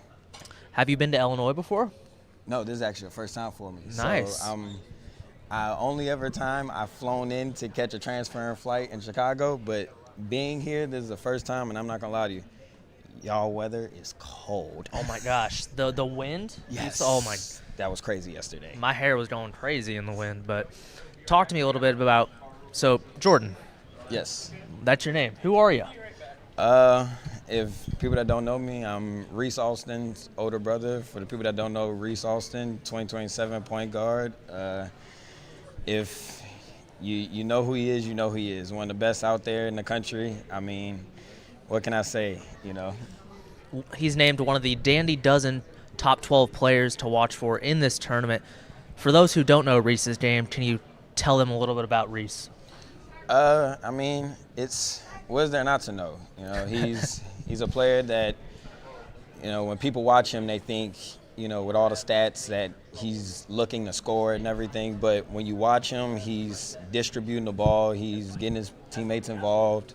You know, the scoring comes naturally. But if you were to ask him what is it that he looks forward to doing the most in the game, it's passing the ball and getting his teammates involved. Like he said, if he scores, he scores. But he wants to make sure that all his teammates are involved, that they know that they're part of this game as well, and that they're key factors to winning the game. What did you like to see, or what did you like out of him from the last game and that victory? Tenacity, being aggressive, you know, not letting the pressure get to him, as in, you know, when them trapping him and everything. Always, you know, big thing was encouraging his teammates, you know. You know, sometimes when, you know, shots aren't falling, you know, teammates, you know, they get down or whatever. Big thing for me was seeing that he was picking his teammates up, you know, in times where they weren't doing their best. But with him, it was, like I said, definitely his aggression on offense. So this is Second Baptist's first time playing in this tournament. This tournament raises all money. All funds go to the Kevin Brown Memorial KB Strong in order to raise money for glioblastoma research. This is the 20th edition of this tournament. Stars have come through here like Zion, Anthony Davis, and, hey, maybe even your brother, DeAndre Reese. Jordan. The list goes native. on and on. But what do you think it's like to play with Second Baptist in this tournament that is for such a good cause?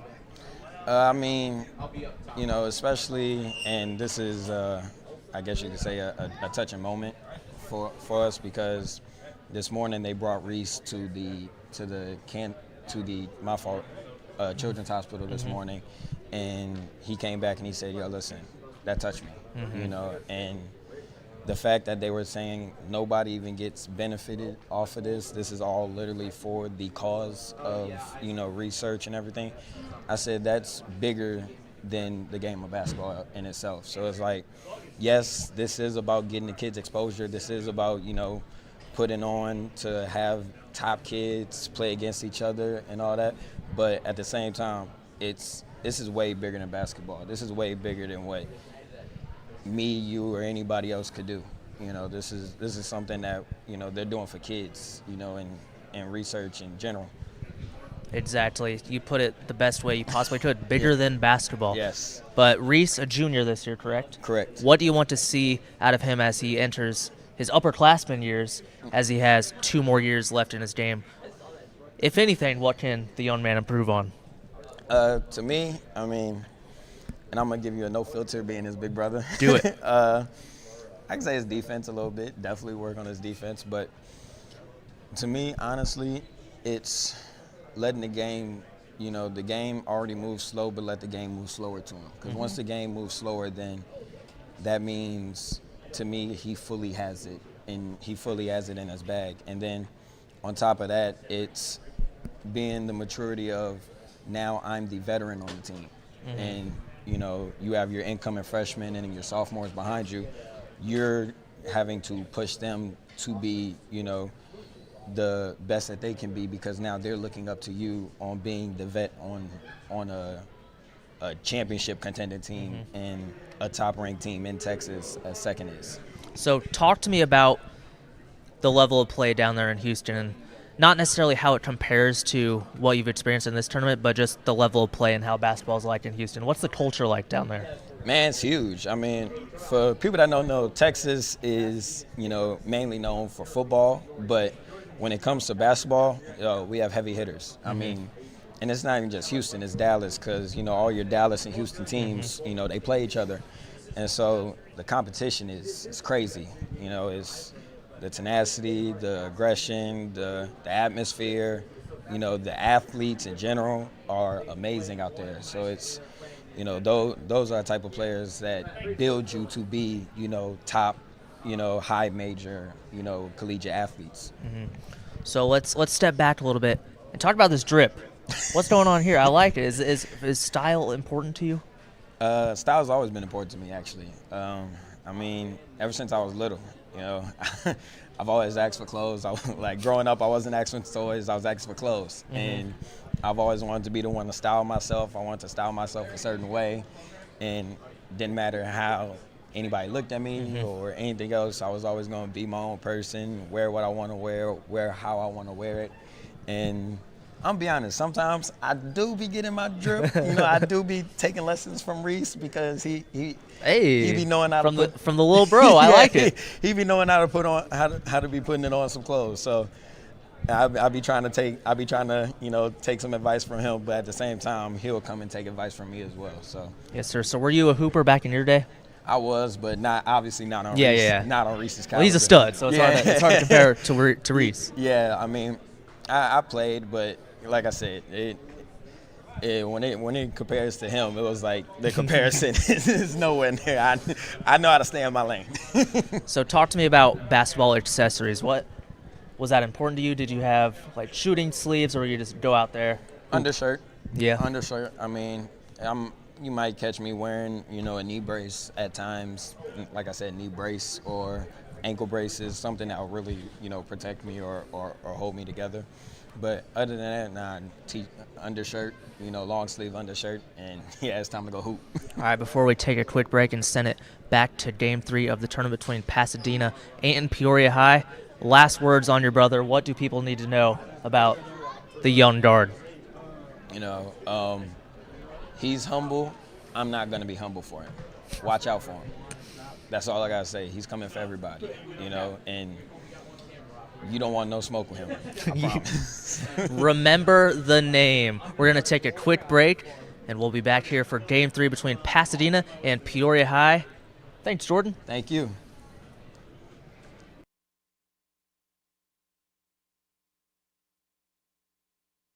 The 2025 Kevin Brown Memorial Tournament of Champions is brought to you by OSF Healthcare Cancer Institute.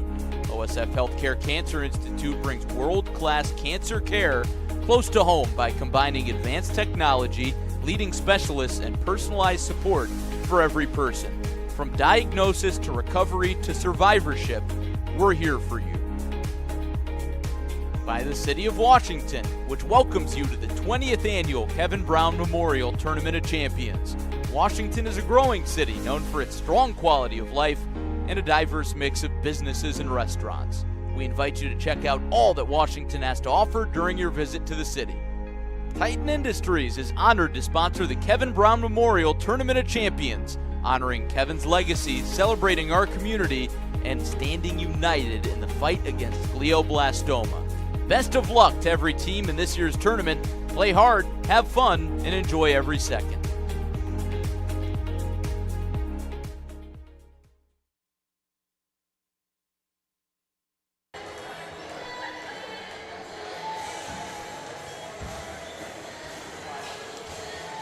Welcome back inside Raymond R. Torrey Gym at Washington Community High School as Clutch Sports Media's coverage of the 2025 Kevin Brown Memorial Tournament of Champions presented by OSF Healthcare continues. Pasadena and Peoria up next in a shootout series game. Peoria playing its first and only game here at the Tournament of Champions. Pasadena will be here all week playing in this event as a one-off. They are in a different bracket, but getting a chance to cross over a little bit here this week and play a Peoria team that should be a strong competitor locally in the Big 12 Conference and in Class 3A here in the IHSA ranks. Excited to have you along for the ride. Joey Wright, Sky Gillespie will be with us in just a moment as he makes his way up from the booth. You just heard from him in our Offering Tournament Central studio show. And starting with Peoria, lots to talk about with this year's group of Lions. Daniel Ruffin played for Peoria, played at Bradley, now has a pretty good bunch of Lions that he is excited to coach. His son on the roster, and then the likes of Caden Turner, Demetrius Cooper, Phoenix Foy, all kinds of guys that figured to make an impact on the hardwood for the Lions this year. And Pasadena as well has a bunch of talent up and down that roster. You know, it's always interesting when we get that kind of crossover here, when you get teams from different corners of the country facing each other. You never really know what it's going to look like. Different styles of play and different things you might not see when you play those teams in your neck of the woods. As we get ready to welcome Sky Gillespie into the broadcast. Sky, glad you were able to make it from our studio. Got to climb the stairs up to the top of the bleachers here. Yeah, it's quite the trek, but I'm glad to be here. Been kind of running around like crazy today, but that's the beauty of it. I can do it all, folks. That's right. He's versatile. He'll be behind the scenes. He'll be on our studio show. He'll be in the booth. Sky Gillespie with us. I'm Joey Wright, as I mentioned. And Sky was just talking about the Peoria Lions, but looking at this Pasadena squad, Josh Irving, Texas A&M commit, 7-foot center, one of the marquee players in this year's tournament. He can do it all. You mentioned you can do it all. Well, so can he, and he's going to be a ton of fun to watch here this evening. And Timmy Anderson coming off a 31-point bomb last game. He's going to be a great person to watch as well. Battle tonight. He transferred in for his senior season to team up with Josh Irving, and so far on, it's worked out for the Bulldogs. Well, Josh Irving, talking about him, you know, we've seen all kinds of guys come through the TOC this year and in years past. This is Clutch Sports Media's 5th year covering this event, and 7-foot center, you can play the position traditionally, but with Josh Irving, man, he can do it all. I mean, he's just got so much in his arsenal, and you mentioned, you know, guys wanting to come in and team up with him. He makes his teammates better. He sure does. This is a very good lineup. It's led by, like we talked about, the two-headed monster of Anderson and Irving, but they have some good complementary pieces as well. But they're coming in all the way from Pasadena, 28-hour drive. Obviously, they didn't drive here, but still, nonetheless, almost a 2,000-mile difference in between these two teams' travel schedules. We'll see how it fares, as Pasadena did get the win previously. Pasadena, you know, it's home of the Rose Bowl. All kinds of folks have come through those hallways and made an impact in the next chapter of their lives. Michael Cooper in the Basketball Hall of Fame. Jerry Tarkanian, legendary coach, had a lot of great teams at UNLV. It's a deep list, and if you're here on hand this week at the TOC, you can find plenty of those names in the program, which is one of the best of the business. They leave the warm, I imagine it's a little warmer in Pasadena than it is here in the Peoria area this week. So maybe there's something for that, as we're just about ready to go here at Torrey. Jim, glad you're with us as our coverage of the TOC continues. For Peoria in the center, mentioned Phoenix Foy, number 15 in the black and maroon. He goes against Josh Irving, and the Pasadena Bulldogs win the tip. We are underway in Washington. Glad you're with us. Bulldogs get the first crack at things here. Just underway in the first quarter of play. They go out to Troy Wilson. He goes on a handoff to Timothy Anderson. You mentioned 31 points yesterday in the Bulldogs' TOC opening win, but it's a turnover down low. Caden Turner comes away with it, runs up the sideline, and he'll slide it over to Nigel Moore. And Moore goes out top. Jacob Duffin gets a crack at it here. About 30 seconds gone by here in the opening frame. 3 on the way, and that one falls for Caden Turner. Gets Peoria on the board. It's a 3-pointer from Renewal by Anderson. And we'll see what the Bulldogs do on their second time down the floor. Every time Irving catches the ball, they have a potential double threat. They didn't choose to double, but it doesn't matter. Great stingy defense by the center, Phoenix Foy. Well, you can't win a game in the first minute, but Peoria is sure looking good here. They forced 2 turnovers against a high-powered Pasadena offense, and now the Lions will look to build their lead to 2 scores. Still early. Pasadena coming out in a man-to-man to match that of Peoria High as well. Kick to the corner, 3 on the way. That one's off. The rebound for Irving makes it look easy. hauls it down. Timothy Anderson will run up the floor. Irving, pretty much a guaranteed walking double-double. You expect him to get 10 points and 10 rebounds every night. He's a great scorer as well, but it's all about just impacting the play as well. Troy Wilson, and that's now 3 turnovers and 3 trips for the Bulldogs. So Peoria's defense continuing to look strong. I think that was more of a miscommunication. We'll see if the Lions can capitalize. It's Nigel Moore. Shot up. Irving gets his second rebound of the evening and runs along. Paris Dinkins now going to be picked up by Orlando Edwards Jr. And running point here is Anderson. On a bounce pass to Dinkins, across to Wilson, late in the shot clock, floats one up, it doesn't go. And a good effort and an offensive rebound for Derek Jordan Jr., but they'll say last touch by Peoria. Pardon me. So Pasadena, thanks to Jordan's effort, late in the shot clock here, will get an opportunity. No, they'll reset the shot clock. It hit the rim a second ago. Shot clock, now it'll reset. Moot point and a foul up the floor. First foul of the contest.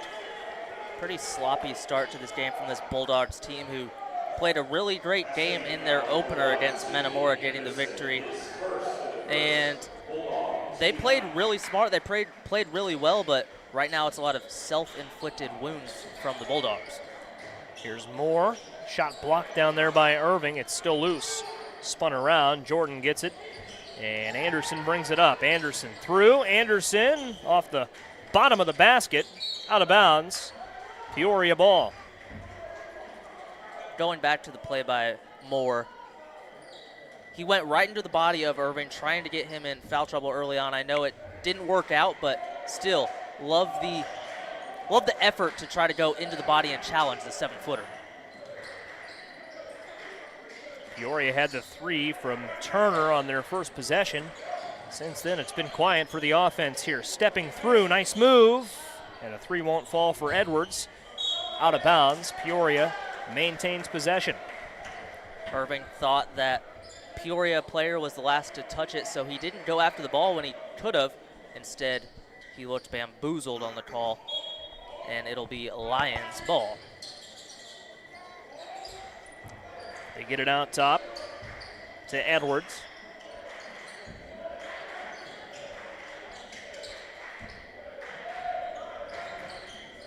Moore brings it back. Attacks. On a give, nice find. Stepping back and scoring. There's the second field goal for Peoria. And it's from Caden Turner. Has all 5, of the Lions' points. Really good cut there. He has been shooting the ball a lot of catch and shoots, but that time he creates an opportunity. Great cut and even better pass from Nigel Moore.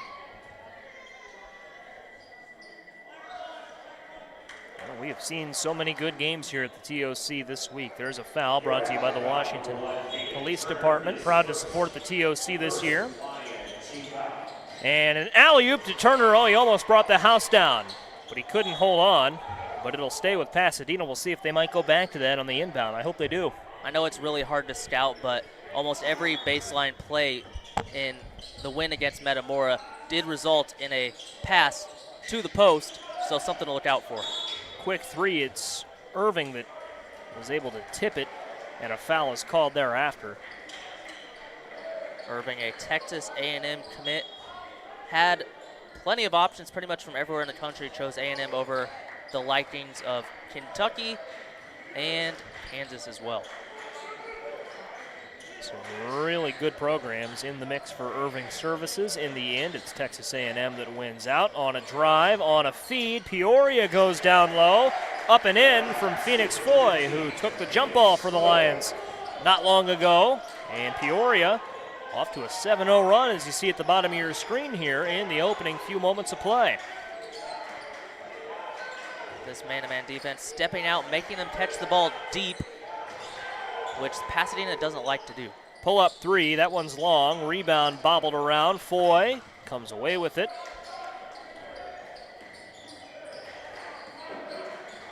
And running the offense here is Nigel Moore, big-time sophomore. Lions expect big things out of him. Irving playing tough defense down low.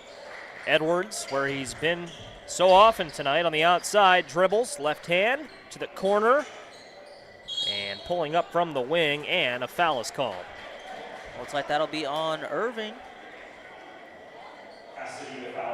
He's got the height, he's got the length. Does he really need to jump for that? That's my question. Let's take another look. Well, when he does jump, it's really hard to get a shot up over him. There you get a look as the first free throw falls. And after the first free throw, we're going to have a quick 30-second timeout called by Pasadena. Timeout brought to you by Enercon Power. Pasadena Sky is led by Coach Tony Brooks. A really high-powered Pasadena squad at the TOC for the first time. It's been all Lions so far in this one, but this is a Pasadena group that you just know that switch is going to flip at some point. The question is when. And that's for sure. When you have Timmy Anderson, who scored over 2,500 points through 3 years of his career in high school. He transferred from Blair, coming over to play with Tony Brooks and company over here at Pasadena. You know he's a scorer. You know him scoring 0 points so far. That's pretty unsustainable if you're this Peoria High defense. Pasadena yesterday, I mentioned that this tournament we've seen so many close games here through now 3 days, call it maybe 2.5 days. We've still got 2 games after this, but so many close games. Pasadena played one of them and beat Metamora. Local favorite. 1 day ago, you mentioned the 31 points from Anderson. But this Pasadena defense has shown a lot of openings in it. Multiple double-digit scores from Metamora, so look for a balanced scoring attack from Peoria High as well. Almost a travel there. Offensive rebound. Wouldn't fall for Anderson. To the corner and Turner, and Peoria forces another turnover. That Lions defense stifling in the early stages. There's Daniel Ruffin, the Lions head coach. Former Bradley Brave. State champion at Peoria High School back in the day. And we'll see if the Lions can keep things going on the offensive end. You know, oh, that's good defense from Pasadena, and wow, a jump ball is called there at the center. And that arrow, from our vantage point, it'll go to Peoria. We got to get our jump ball functionality on our scoreboard down there here as the weekend moves along. But I say a weekend, it's Thursday. I guess Thanksgiving, you know, Thanksgiving True. Day. The whole week consider is a part of weekend. a long weekend. It all blends together in a good way. And Peoria looking to score and make this a double-digit lead. There's a three that falls, second three-pointer of the frame for the Lions, and it's Caden Turner again. He's off to a blazing start here for the Lions. Caden Turner now has hit 2 3-pointers along with a 2-point shot as well. He didn't need much room right there. He just quick trigger and in. And there's Turner with one hand.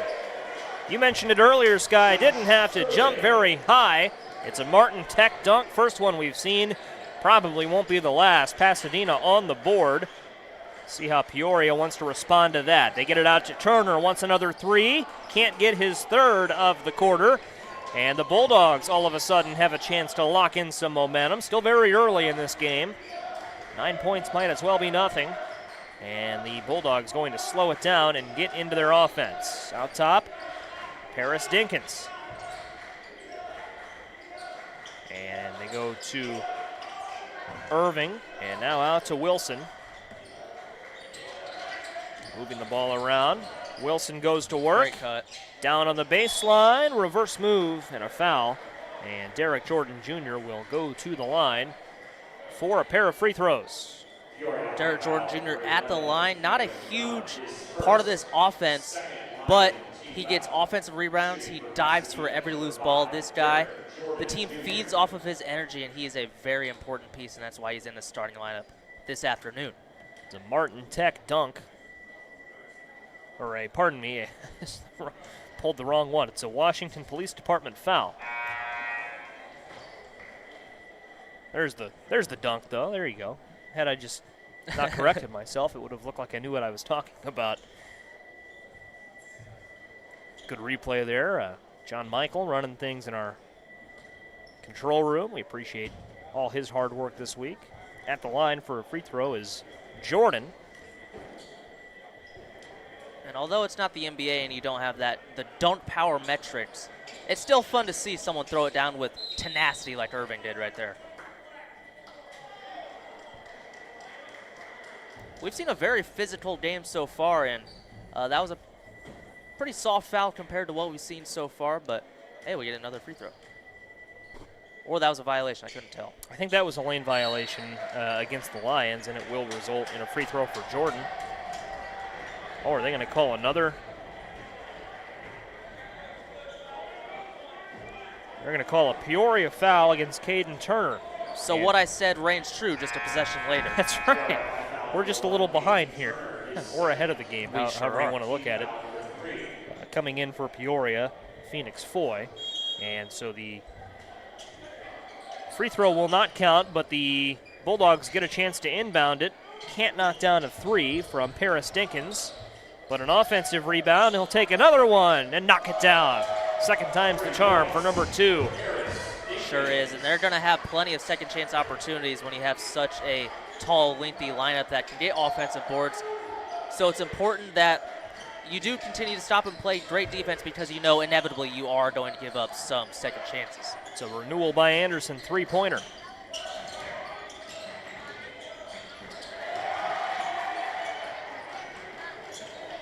Dinkins on the steal, pass down low. Jordan couldn't hold on to it. Peoria takes over. Caden Turner will check out of the game, the game's leading scorer. We'll see who creates offense now for the Lions. Shot clock and game clock off by about 10 seconds. Lions could go 2 for 1. Here's a three, and that one's good. And so you asked who will create the offense. It's Orlando Edwards Jr., the sophomore. A lot of youth on this Peoria team. You wouldn't know it here. 7-point lead, and the Bulldogs can hold for the last shot. Out to Irving. Irving to Anderson. Wilson for three. Left that one a little long. Rebound pulled down by Edwards. 10 seconds to play here in the frame. Let's see what Peoria can do. It's Edwards getting a screen. Comes in from Cameron Gunn. Shot long. Turn around at the buzzer. That one won't fall. It was close, but no cigar. It won't fall for Nigel Moore, who takes a minute here to get up after the play. Looks like he's tying his shoe. His teammates taking a look. Peoria by 7 after the first frame. Let's take a look. Bounce pass down low, kick out the three. Oh, that's the three, pardon me, that Edwards made to spark a little offense for the Lions, and it's a big part of that 7-point edge. And while we've got a minute, we'll thank a few of our sponsors here making our coverage of the Tournament of Champions possible. Renewal by Anderson is where equality meets community. We're honored to sponsor the Tournament of Champions, they say, and to help raise awareness in the fight against glioblastoma. By Martin Tech. Do you need reliable technology solutions? Martin Tech Solutions has your technology needs covered, specializing in business and residential. They keep the equipment you depend on running reliably to ensure your technology makes life easier, not harder. Call Martin Tech Solutions today at 824-3927 or visit www.martin.tech for your one-stop solution. And by PJ Hair, a proud sponsor of the Kevin Brown Memorial Tournament of Champions and this year's Building for the Future All-Academic Team. PJ Hair wishes all teams good luck and cheers them on as they play for a cure for glioblastoma. KB Strong Foundation doing so much great work here locally in the fight against glioblastoma with its warrior families. And last year the TOC, they raised over $100,000 for glioblastoma research. Their goal to get to $1 million and hopefully well beyond that. And they're off to a great start in this tournament that now bears the name of Late Washington basketball coach Kevin Brown. Does so much on the national stage to promote the fight against brain cancer. There's a foul. Complete 360 right now from Pasadena, who outscored Metamora in their victory 25-9 in the first quarter, and they're now being outscored 14-7 So it will be interesting because they did not win the second or third quarters, so we'll see how they fare in the second and third quarters here this afternoon. First free throw won't fall for Derek Jordan.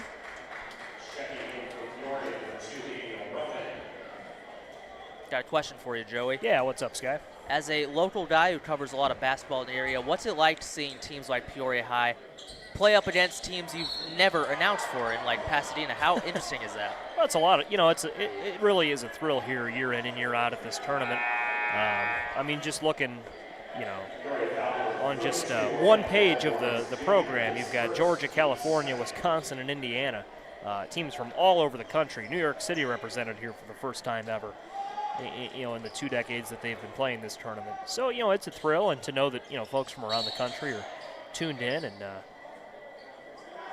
hopefully enjoying our presentation. It is a real thrill, and, Jim Matson was in the studio yesterday and mentioned, the different styles of play and,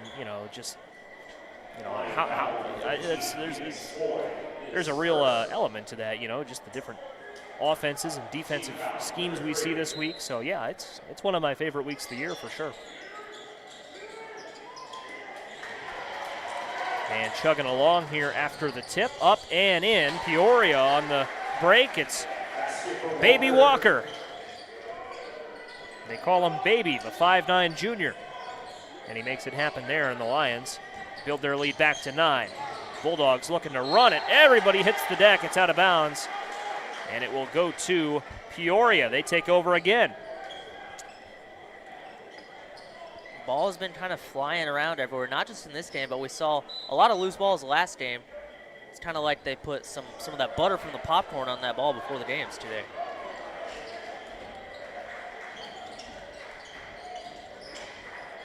Down low, up, and that one wouldn't fall for Foy. Peoria gets a chance to inbound here on the baseline. Baby Walker will set this possession in motion. Was looking for the corner, didn't have it. Down low, pass batted away by Pasadena, and they say it was last touched by Caleb Corner.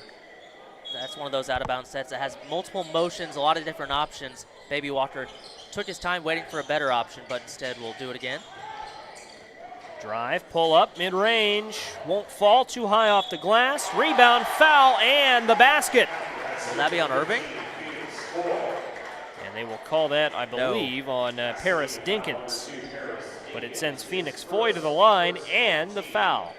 That just shows how important it is to get Irving to contest the shots, because then that leaves no one to rebound. And then second chance for Foy, and he's at the line for 2. Or excuse me, to complete the N1. And he got it to go. Peoria looking good in the early stages. This is a shootout series game, but Pasadena also in the Gray Ribbon Showdown.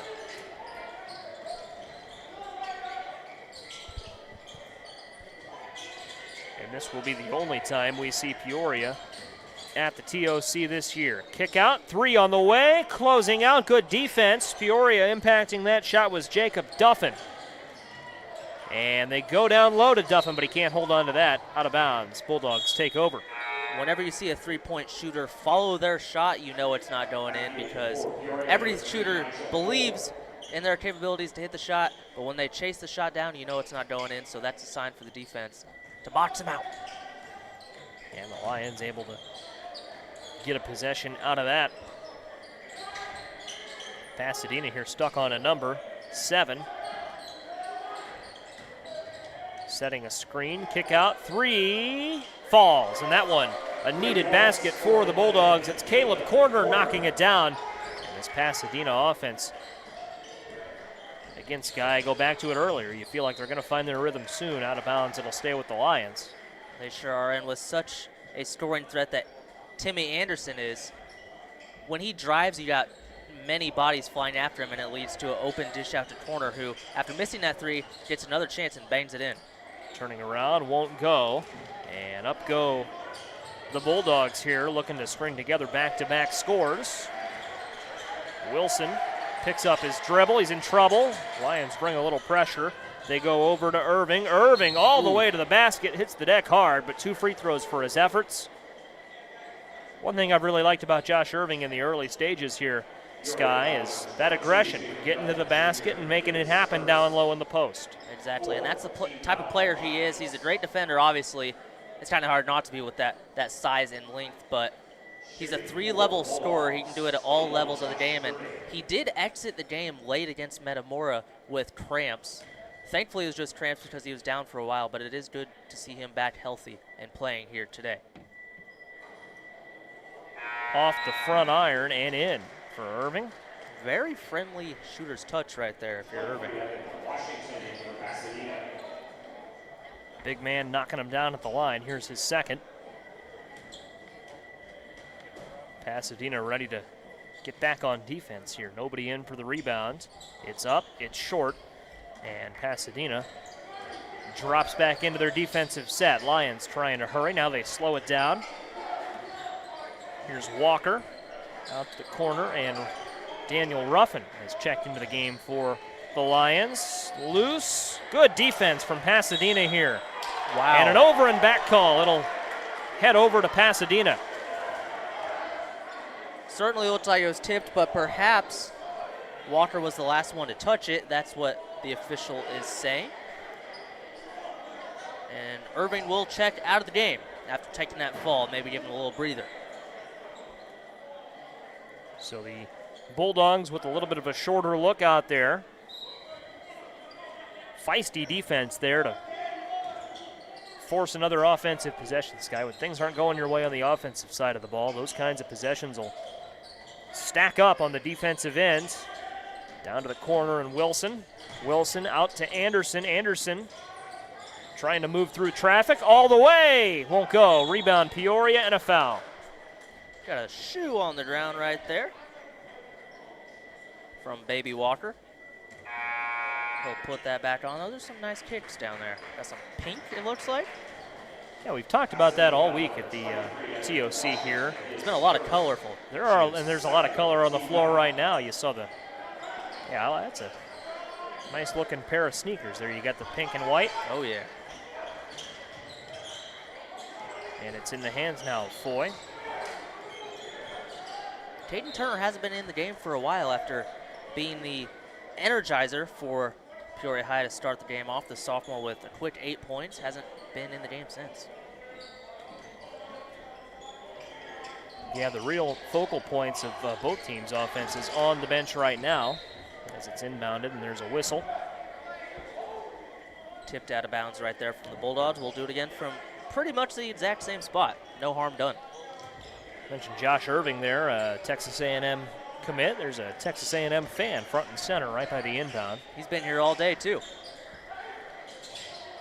Irving figures to make an impact for those Aggies, but there's a acrobatic three for Nigel Moore. Renewal by Anderson brings that one to you. And Peoria, as we'll have a errant shot clock buzzer. But Peoria there, they go back ahead by 11. And we saw at the end of the first quarter, the score was 14-7. It's still doubled, so hanging in there with that trend are the Lions. They're going to remain. Looks like they are playing. Nope, they're back to a man-to-man defense. No, they're in a zone. They are in a zone.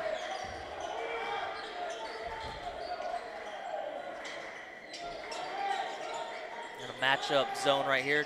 Timmy Anderson has the ball, kicks it out. Late in the shot clock, trying to draw the foul right there was Troy Wilson, the 6-foot senior.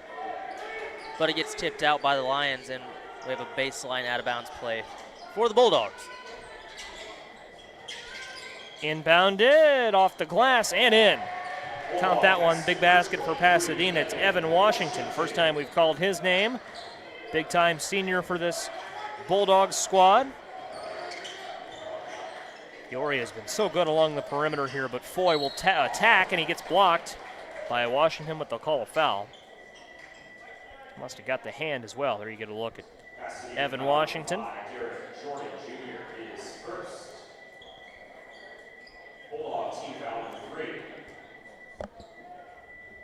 Irving still on the bench for the Bulldogs.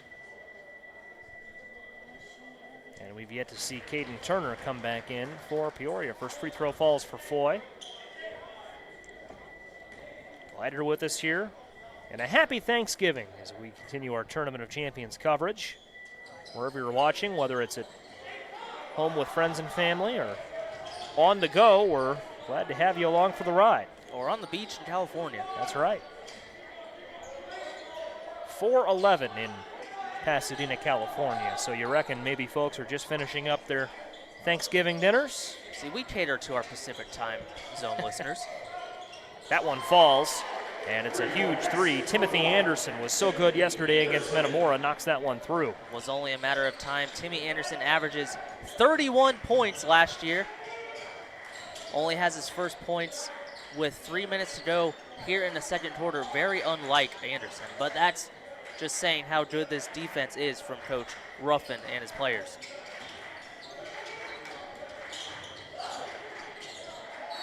There's a ball fake, but a travel. Happy feet from Phoenix Foy. Almost a really good move, great patience, but the foot did slide a little bit, and the ball will go over to Pasadena here in a 7-point ball game. Mini 4-0 run for the Bulldogs, looking to extend upon that. Paris Dinkins will check back in.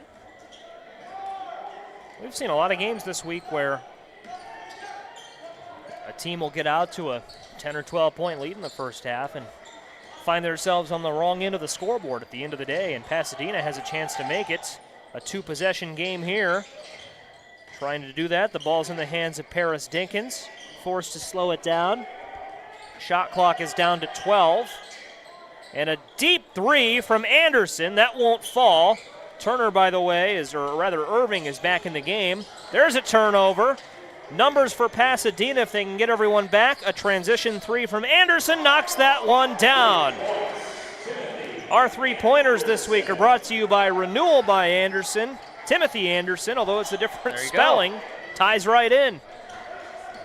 Yeah, the second that shot, I saw how open he was as we have a body check there from Dinkins. The second I saw how open he was, I picked up my pencil and started writing down 3 points in my score sheet. You cannot leave Timmy Anderson that wide open.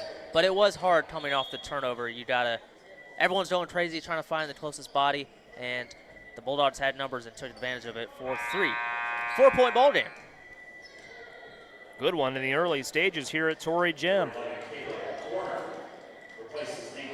You know, it's so much fun, I would imagine, to come all the way, from a different part of the country, from California, and the plane ride and everything that comes with the hotel and just the camaraderie. But it's always a little more fun to go back home with a few wins in your pocket. Pasadena's already got one, looking for more here. Exactly. This tournament is for a great cause, but at the same time, you didn't come here just to come here. Kick out, and Peoria trying to stem the run. Lions have played very well, and there's a deep three, a response for the Lions. It's Orlando Edwards Jr. knocking down the three-pointer. Renewal by Anderson brings that one to you, and it is a 7-point lead. Here's Irving, almost brought the house down, but he'll go to the line. Josh Irving, look out below.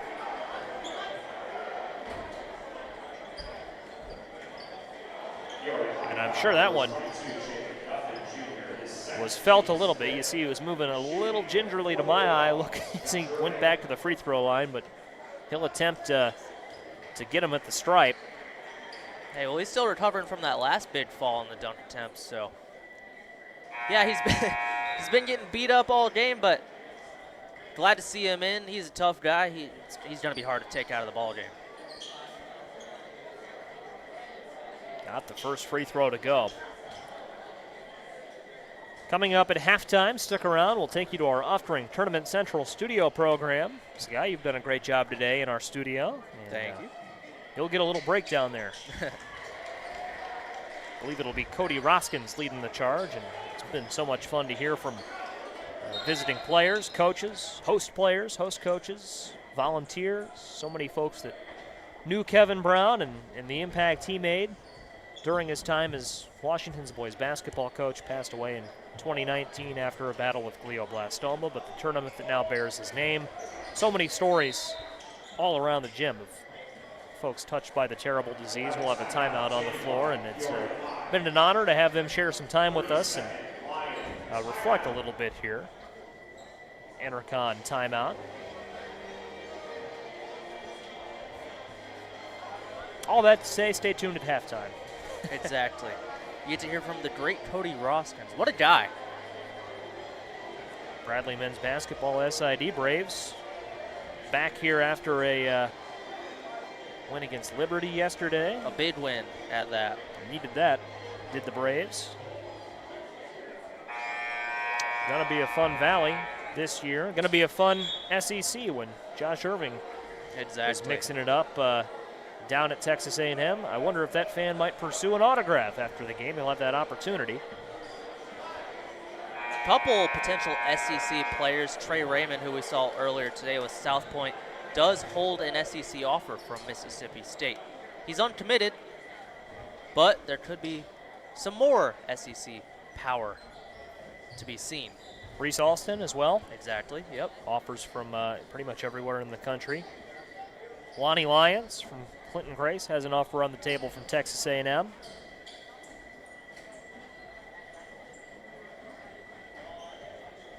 Easy to go up and down the list. Mentioned Bradley, Xavier Zenz, who played yesterday in that Wisconsin Lutheran Pike game. He chose the wrong Valley school, Joey. Well, if you're a Bradley fan, he did. He's going to Northern Iowa next year. So all kinds of next-level talent up and down the field here at the TOC. Peoria back up by 7 points. Looks like a football score. A lot of football on today, too. It's Thanksgiving. Yeah, Cowboys and Chiefs in action now. IHSA football championships tomorrow and Friday, or tomorrow and Saturday as well.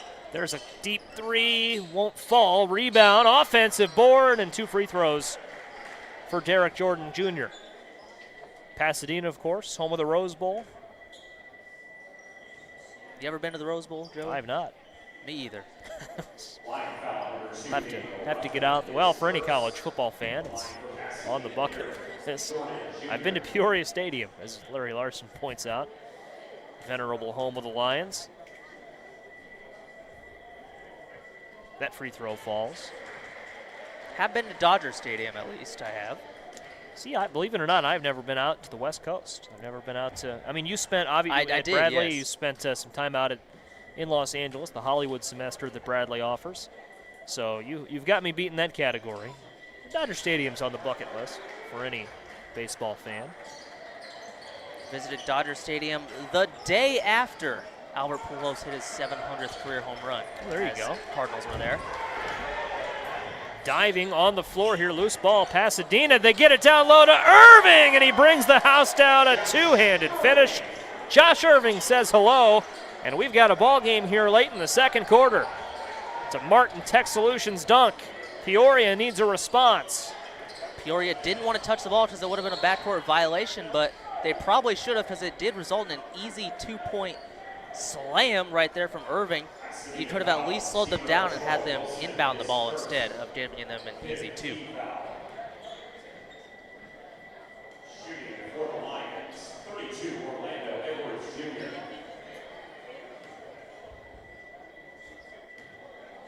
Edwards at the line for 2 free throws.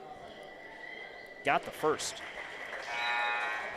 Edwards up to 7 points. He's hit 2 threes so far. There you get a look. Larry Larson Nice. shows you someone down there is Javonte watching. Williams. It's a good thing that that bar is there. That's the railing, because that prevents us We from cannot get in trouble. reusing, or we didn't get the NFL's express written Exactly. consent. I talked to Looked him. like the Cowboys scored there. 28-25. 10 seconds remaining. And here we go. 8 seconds, 7 seconds. Here's the shot. It doesn't fall. Tipped around. And at the buzzer, that won't fall. It's too high off the scoreboard. And Peoria into halftime with a 28-25 lead. We'll go down to our Tournament Central studio show. First, Sky, any quick thoughts on the 16 minutes of basketball we just saw? I think Peoria's intensity on the defensive end has been incredible to see so far. They're holding a very potent Pasadena offense to just 25 first-half points, but a really good job from the Bulldogs to respond here in the second quarter as well. It's a close game. It could go either way. It sure could. 4 points, pardon me, might as well be tied here at the break.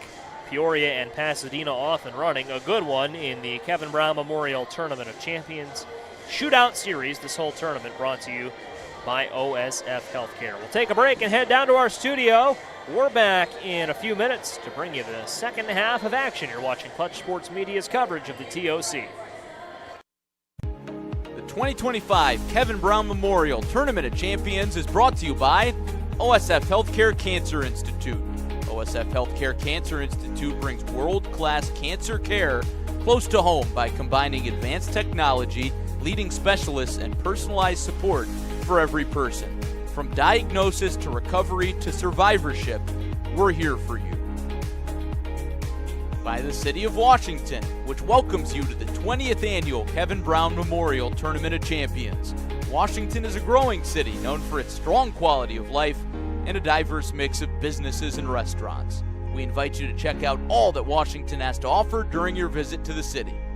Titan Industries is honored to sponsor the Kevin Brown Memorial Tournament of Champions, honoring Kevin's legacy, celebrating our community, and standing united in the fight against glioblastoma. Best of luck to every team in this year's tournament. Play hard, have fun, and enjoy every second.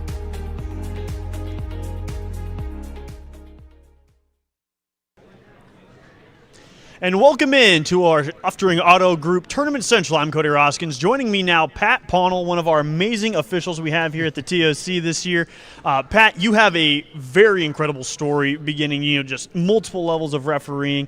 You've been to a few TOCs before, but kind of just touch on how your journey got started into officiating. So I started officiating when I was in college, working intramurals, underclass games, worked my way into varsity basketball and varsity football. And it was a way to make extra money. The money wasn't bad, but $25 a game. Now we wouldn't think twice about going somewhere and work for $25 a game. It was good spending money at the time. It's absolutely true. Just kind of looking at, your kind of schedule here. Obviously, here at the TOC, spending, holidays with us. Very thankful for you doing that. Just kind of touch on what that kind of looks like for an official, especially in the high school ranks where basketball's so popular and there's so many population centers here in the state where, officiating is really needed. Right. So I have 8 games this week.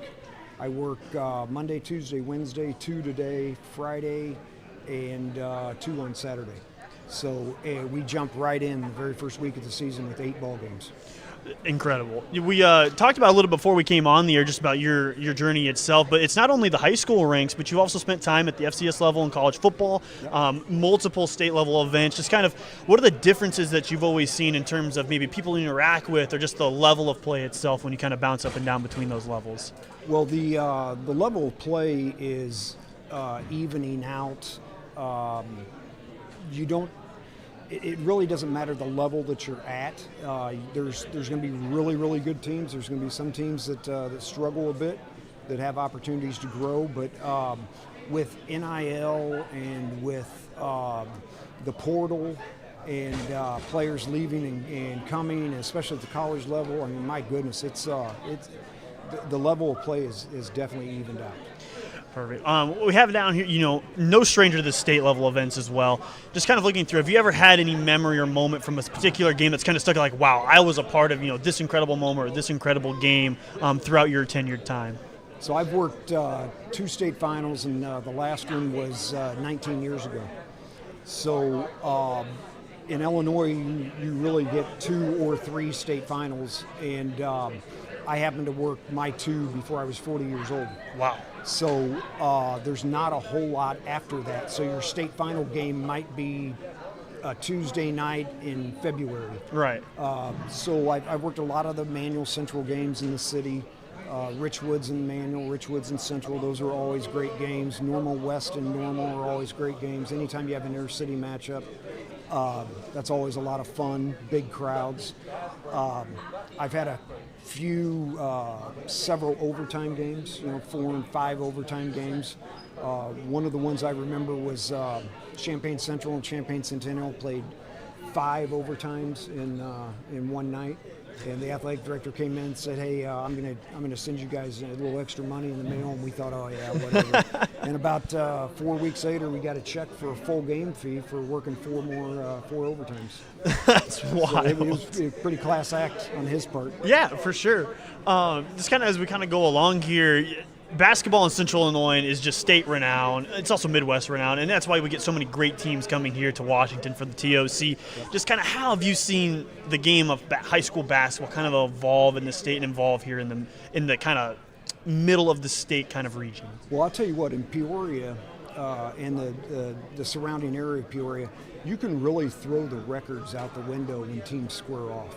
It doesn't matter if you have East Peoria and Morton, or Morton and Metamora, or Richwoods and Washington, or they come to play every single night, and it doesn't matter what the records are. Perfect. Now, you're also no stranger to football as well. We touched on it, working at the FCS level. You still have some work to do on that schedule coming up, which is very exciting for you. But just kind of, what is that kind of life itself kind of entail, right? Because you're traveling so much, and a lot of people, don't tune in as many FCS games as FBS, but there's just as many games out there that all need officials, and you're always traveling for them. So I travel for work as well. So 4 different times this year, I got home after midnight on a Thursday night and had to be at the airport at 4 a.m. to catch a flight to go to wherever I was working that weekend. So 4 different times, you get home, you change bags, you jump in the car, and you drive to the airport. And people don't see that. We have to be at the location by 6 p.m. on Friday night. And we sometimes get home the night of the game, but most of the time we get home on Sunday. Is that kind of a bit of a community between you and other officials? You're like, hey, we're all in this kind of similar struggle together, being away from family, spending time on there. Is that kind of a common thing between you officials no matter where you meet up? Because it's never always the same crew. Well, in football, I work with the same 10 guys pretty much every week. But it is a brotherhood. I mean, we're together from week 1 all the way through the end of the season. We know about kids, we know about grandkids, we know about family members, we know about issues that they're having, deaths in the family, parents ill. It's a bond that we have as officials. So an event like this, the TOC, obviously playing for something more than just basketball, bringing awareness to a cause that needs it, raising money to kind of get there as well. But your guys' role in that is no subplot either. Working multiple games in a row like this, how many events are there out there that you guys kind of have to work these shootouts and kind of tournament-style events here before the season really even gets going? Well, these are a lot of fun because you get a lot of you get teams that you never see before and that you will never see again. It's just a fun time. Perfect. Well, Pat, I can't thank you enough for giving us your time. We're going to swing it back upstairs as we get set for the second half. The 2025 Kevin Brown Memorial Tournament of Champions is brought to you by OSF Healthcare Cancer Institute.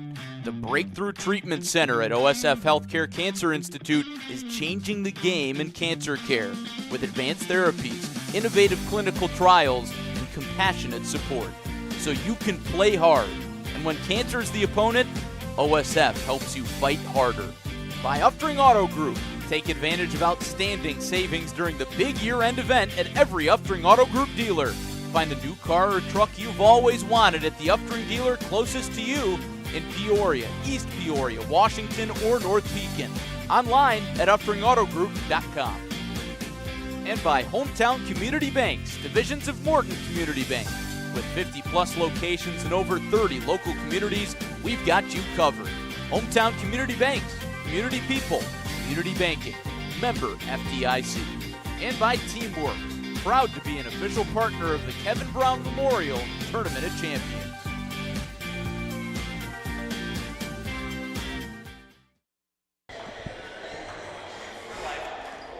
Welcome back inside Raymond R. Torrey Gym on the campus of Washington Community High School. Joey Wright and Sky Gillespie taking you through the third of 5 games here on this Thanksgiving Day in Washington. Glad you're with us.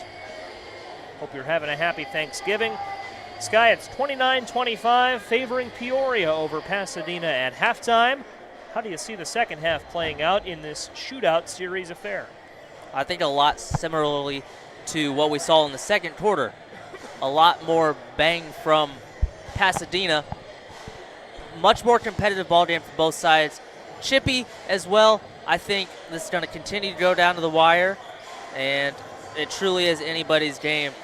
But as we saw in the first quarter, Peoria did start the game hot. Can they start off the second half in that favor as well? Only time will tell, and that time is coming very shortly. It's time for the second half here at Torrey Gym. Washington, to your point, started the first quarter on a 7-0 run. Second half just underway. Pasadena brings it ahead, and they go to Paris Dinkins. And now they swing it around. Here's Timothy Anderson. Anderson down low, up and in. Count it for Derek Jordan Jr. So a good start for the Bulldogs. Really good off-ball action right there. Derek Jordan Jr. coming off that screen was wide open. Point guard dished it to him, and a really good action from both sides so far. There is Caden Turner. Gets a shot from, looked like Timothy Anderson. Turner started really well for Peoria, but did not play much of the second quarter. Now at the free throw line, and a chance for two. One of many players rocking the pink shoes today is Turner, as he knocks down the first. Good looking pair of kicks. His teammate Phoenix Foy has the pink and white shoes as well.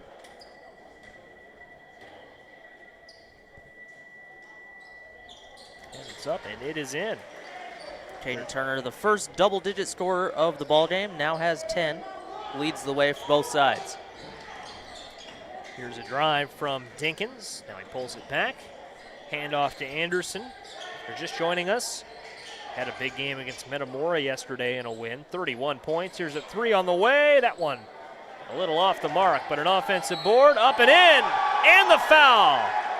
And that's a huge bucket for Jordan. It's been all Jordan this second half right now. With all this ball screen action happening, as we'll see right here, leads to Irving getting the open shot, doesn't fall, and then imagine having to box out a 7-footer and then having to box out Derek Jordan Jr. as well. The 6'6", but plays a lot bigger. It's a tall task. Couldn't get the free throw to go. Our foul is brought to you by the Washington Police Department. They are supporting everything that Washington does here at the TOC. There's a kick to Turner, and he, fading away, knocks it down, moving away from the basket, and puts Peoria back ahead by 4 points, 2 possessions. Tough break for Pasadena right there. They played really good defense, but the ball just tips back out to the top of the key, and then it leads to an open Turner jumper. He now has 12. To the free throw line. Dribble pulled up, kick out. Here's Anderson. Dribbling right, dribbles left, looking for a lane, and he's fouled. When you have Josh Irving coming to set a ball screen and you have Anderson coming off of it, it's what do you do? It's such a tough decision. Do you go after the ball? Do you hedge? Two of the best offensive scorers in this entire tournament. Really hard to contain that ball screen action right there. It's kind of like the Nikola Jokic and Jamal Murray ball screens. It's a really tough battle. Free throw left just a little bit short. Lions running, look out in transition, and an easy layup. Cameron Gunn had an opportunity to slam it down, instead elects to go for the layup. If it was a dunk, it would have been brought to you by Martin Tech.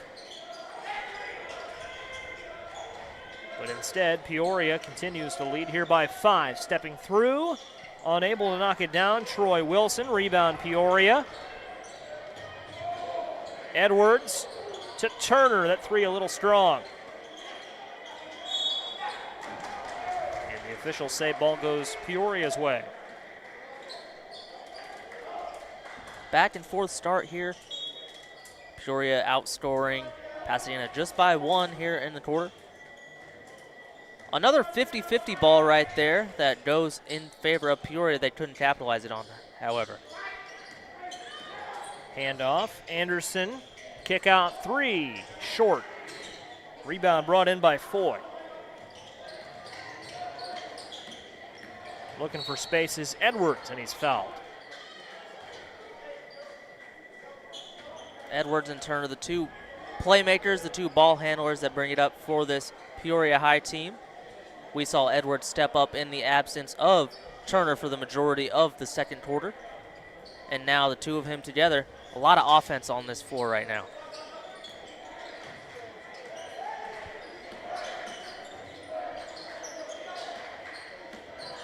Turner to the corner. And Moore. Moore out of, oh, nice pass, no look from Moore there. Late in the shot clock here, Foy at the free throw line. No, Turner couldn't haul in the rebound. Or Irving, pardon me. There's a kick out three, won't fall, and it's just out of the outstretched grasp of Jordan. Nice effort to keep it in. Couldn't catch up to it in time. Seems like the Bulldogs were doing everything right there. They made the Lions take a shot deep in the shot clock. Probably not the best look they wanted. And still, the ball's rattling around. They just can't get those 50-50 balls that I've been talking about. After the reset, 20 seconds on the shot clock. Lions won't take them. Rebound, Irving couldn't hold on. Driving is Moore over Irving, and a foul is called. It's going to be Irving's second foul on the affair. Let's take a look at the foul from Irving. You see it's loose. Moore right place at the right time. Had the momentum. And Irving tried to go up clean. But it's a foul. And there is the first free throw that falls for Moore. Second free throw does just the same. Free throws have been falling for the Lions, something that the Bulldogs have struggled with as we have a 1-2-2 three-quarter court pressure.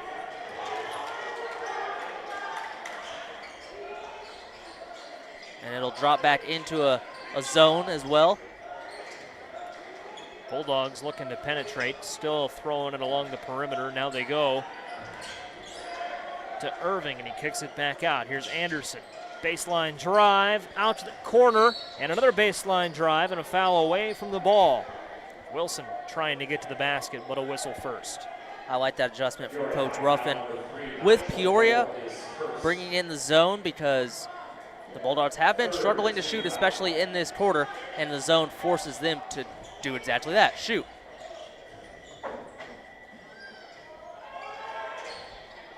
They do look confused coming out of it. They weren't prepared. Down to 4:05 for the quarter. Here's Anderson. Wants a deep three, no. There's the shot clock horn, won't matter. Moore running it up the floor, out to Turner, steps through and scores a three. Caden Turner started with so much momentum. Timeout called by Pasadena, a renewal by Anderson, three. Forces the Bulldogs to talk things over. We'll take a look here as we head into an Enercon Power timeout, and Nigel Moore created a lot of this, Sky. He sure did, and we talked about it. I don't know if out in California they don't play a lot of zone defense, but they were not prepared for that extended zone that led back into the 1-2-2, and they're just going to sit in that zone until the Bulldogs take shots. But we saw Moore now with Turner with 15 points on the evening so far. He has been a big piece to this team. We have 4 players with over 5 points for the Lions, really distributing the scoring very well, but it's Turner at the top of it. Caden Turner, and we'll get an official tally when the game concludes, but he is off to a fantastic start. I believe he's got 15 points here in the early stages, and that's nearly half of Peoria's output. There you get a look at a busy scorers table and a busy group of volunteers behind them. A lot of them have football pulled up on the phone, as we saw earlier, but nonetheless, takes a lot of people behind the scenes. There you get a look at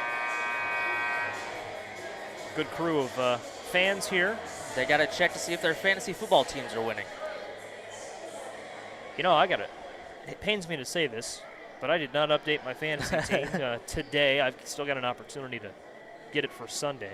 You know, I guess there's a game tomorrow too, right? Black Friday game. Oh yeah, something we're not really used to. Something we have to get used to. That looks like it's going to be the new realm of the world, Black Friday football. not to get sidetracked here as Pasadena has the ball here 10 points, but that is my biggest pet peeve in fantasy football is people that don't update their lineups. There's a big basket from Irving And a one. flex, too. I get it. Things pop up, right? Everyone had, occasion. But if it's a recurring thing, like if you can't be relied on to keep track of your team, then you shouldn't be in the league. Agreed. And that's exactly why I don't play fantasy baseball because it's just the daily grind. It's I get too a little much. behind. Football I can manage. Irving at the line for another free throw, and he got it. Irving now in double figures, the first double-figure scorer for the Bulldogs. He's with 10. Well, and if they are going to cut into this 9-point deficit, you've got to figure that he's going to be a big part of that. Here's a three from Turner. That one off the back iron. And Moore wants his try at a three. And number 3 matches his number, and he hits the pose after he knocks it down. A renewal by Anderson three-pointer for number 3, Nigel Moore, the sophomore, having a great game. Second time he's had a little bit of a three-point celly, something I love to see. My basketball coach didn't let us do that, but I love when basketball coaches let them have fun out there. A little screen right there. It's going to go the other way. Let's go back a few plays and take a look at the and one from Irving. Talk about celebrations. He had good reason to hit a little flex here. And having Irving on your team is a point guard's dream. Just throw it up. You know he's going to be there somewhere, and he'll come down with 2 points and an assist for you. Now the Bulldogs switch into a zone, trying to mess with the offensive flow of the Lions. Kick out three, and Caden Turner knocks it down. He's been so good from the perimeter tonight now. 18 points. Renewal by Anderson, 3. And a turnover on the other end. Turner emerges, flings it down. Foy lays it in, and the Lions continue to pour it on offensively. They lead by 15, their largest of the evening. Just like the first quarter, they came out as the stronger team, the more prepared team, and they're doing that once again here in the beginning of the second half. 2:10 for the quarter. 3 won't fall, but an offensive rebound. Pull up deep 2. Wilson short. Turner the rebound. Turner flings it ahead to Moore. Passes up the transition 3. Now he wants a free throw. That one's short. And up and along, the Bulldogs going to run it. They go to the corner, and look out below. Stepping through, and I think Irving got stepped on there. Potentially. It was a little tough to tell with so many people in the way. That was a basket for Wilson, but that looked like it was going to be a little precarious, guys. You saw all the humanity on the floor as he drove to the basket. Thankfully, it looks like everybody's okay. Let's take a look at the fast break opportunity here for Peoria. It's a little bit before that. And that's a great lead pass from Turner to Foy, and Foy to put that up and in.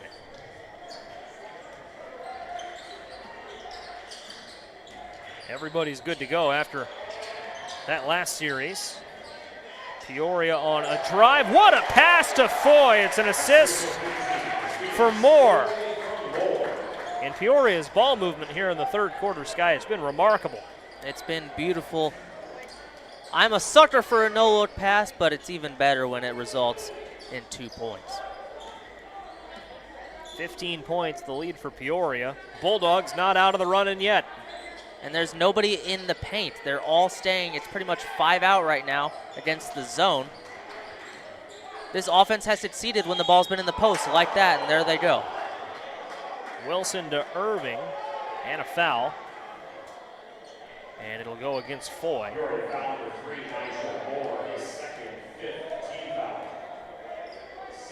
It has not been easy on Irving today. He's got 10 points. Chance for 12 here. Peoria doing a nice job of limiting the playmakers. Take a look at the foul in just a second. The first free throw's up and in. It's a Washington Police Department foul. And Foy was all smiles after the call.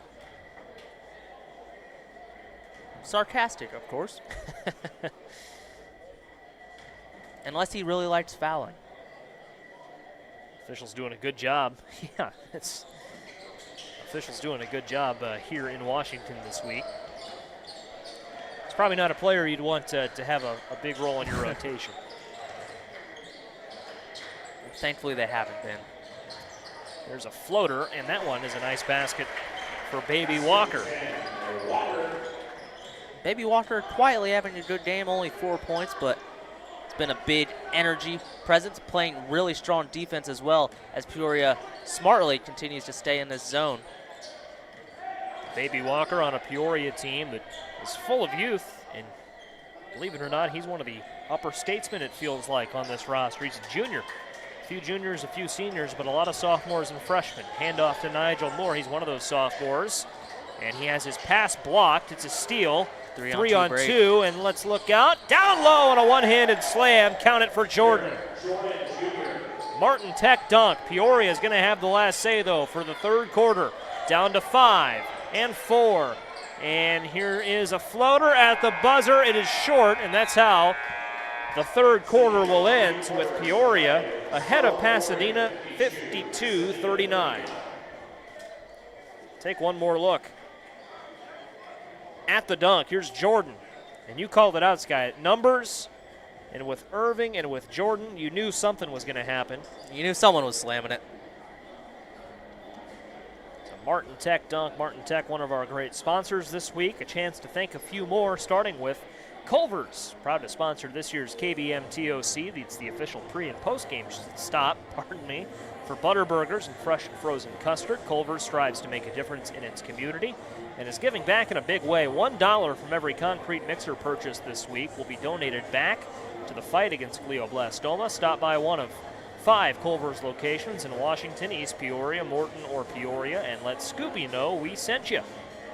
Keps is the official pre- and post-game spot of the Kevin Brown Memorial Tournament of Champions. Stop in for great food, drinks, and fun in a family-friendly environment. And Create a Scene, Countryside, and Laser Electric are proud supporters of this year's KBM TOC. There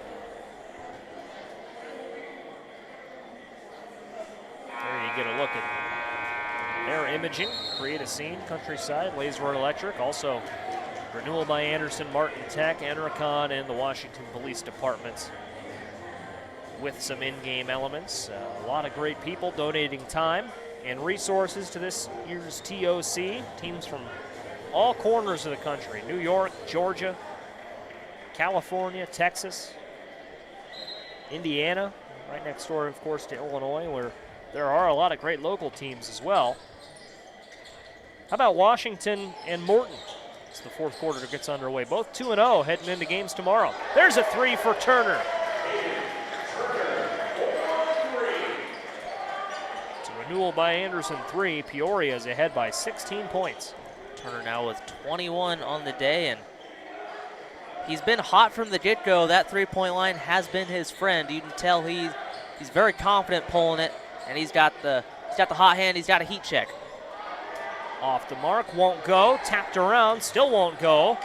But a chance for Pasadena on the offensive rebound. Evan Washington hasn't played a ton, but has been impactful when he's been on the floor. Gets it out top, no pass into the stands.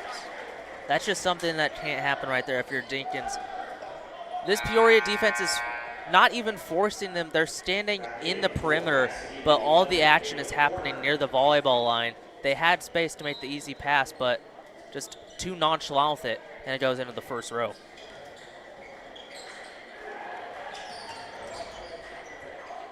Here we have some full court pressure now from the Bulldogs, and a beautiful spin from Baby Walker.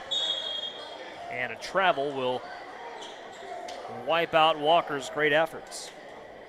Pasadena back in action tomorrow against Mount Bethel. And as I mentioned earlier, this is the one game that Peoria will play here in Washington this week.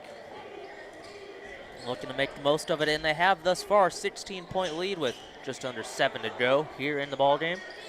Peoria, no stranger to this gym, played Metamoran, a big-time Class 3A playoff game here just a few months ago. There's a foul from the Washington Police Department, and it will send Walker to the line. Walker with 2 back-to-back really good plays. Just if you're facing up against a zone, ball fake, ball fake, ball fake. And we're not seeing any of that from the Bulldogs right now. Walker's first free throw up and in.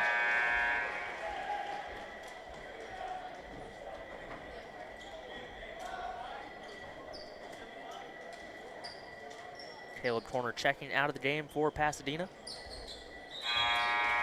Walker got them both.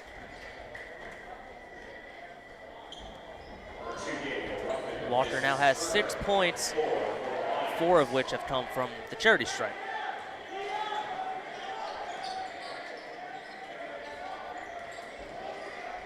Phoenix Foy for Peoria has a chance at the rebound, can't get it.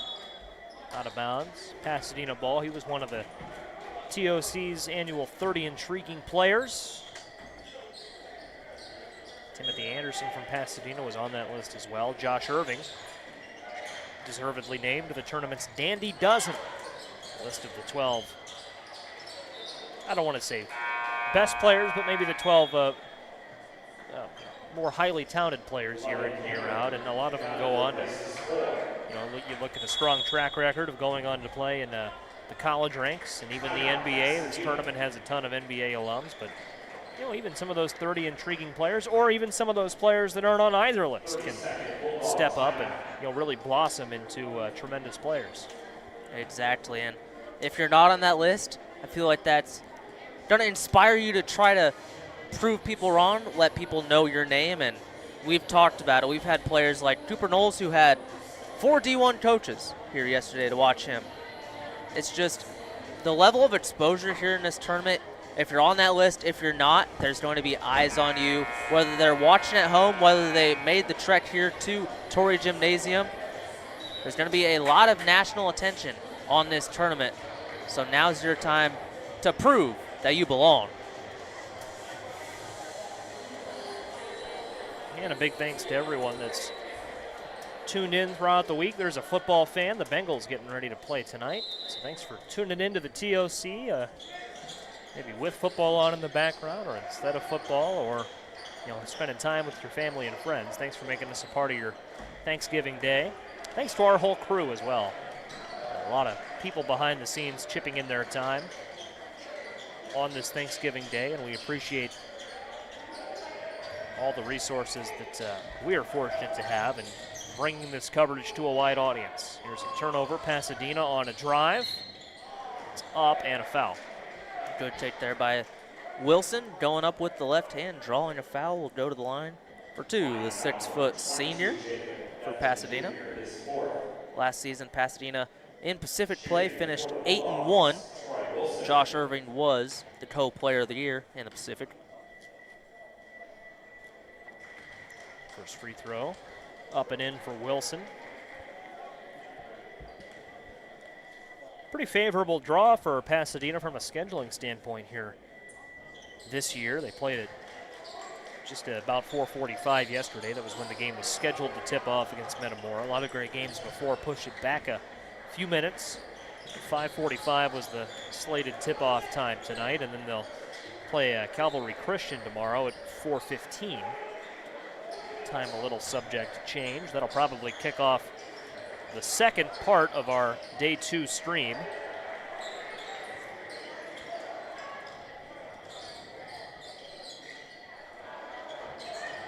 But they don't have to get up early and play every morning. Something which is very important they're probably not used to doing, as well as we have a foul called there somehow on Baby Walker. But we saw that previously from Walker. He's a really shifty, crafty guard. He had that beautiful spin move, combines it with a Euro step. Just couldn't get the 2 to fall, and he's going to check out. Have pretty much a hockey line coming in now. Big substitution change for the Lions, who lead by 16 points. Still enough basketball left for Pasadena, and here's a double team, making it difficult on the Lions to get the ball over, and good defense from Dinkins to knock it out of bounds. So the Bulldogs aren't giving up.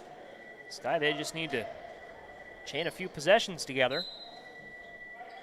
Their defense has been pretty good for the most part. They just aren't hitting shots as Foy with a beautiful move. Coming across the body is Irving to Fallon.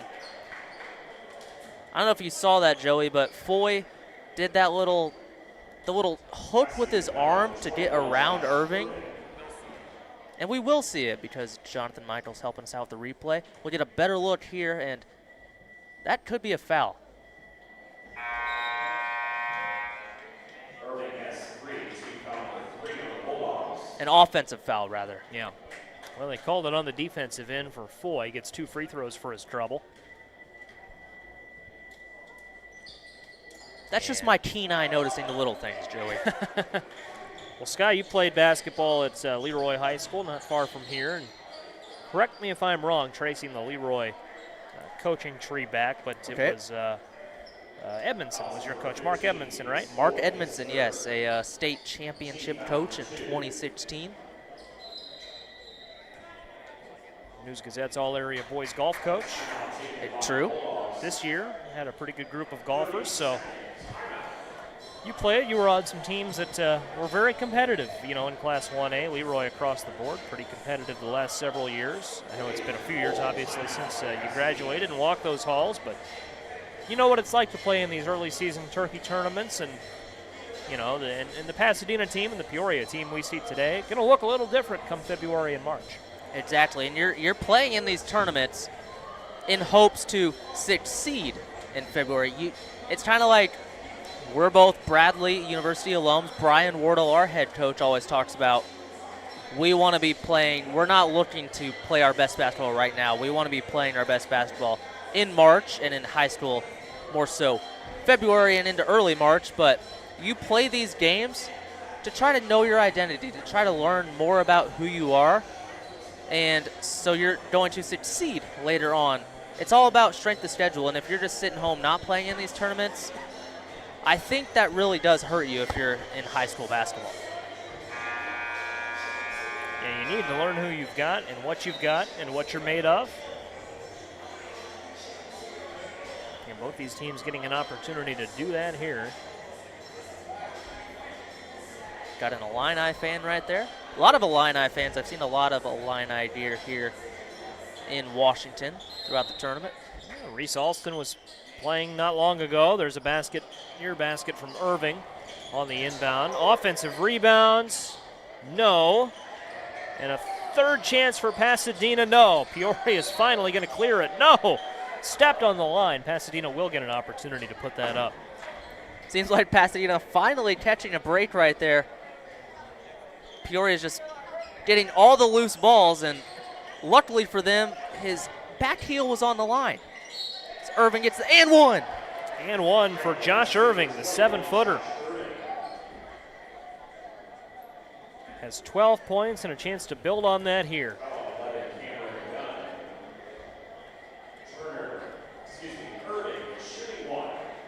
Major props to this Peoria team slowing down this very talented offense from Pasadena, holding Timmy Anderson to 7 and Josh Irving, a Texas A&M commit, to less than 15 points.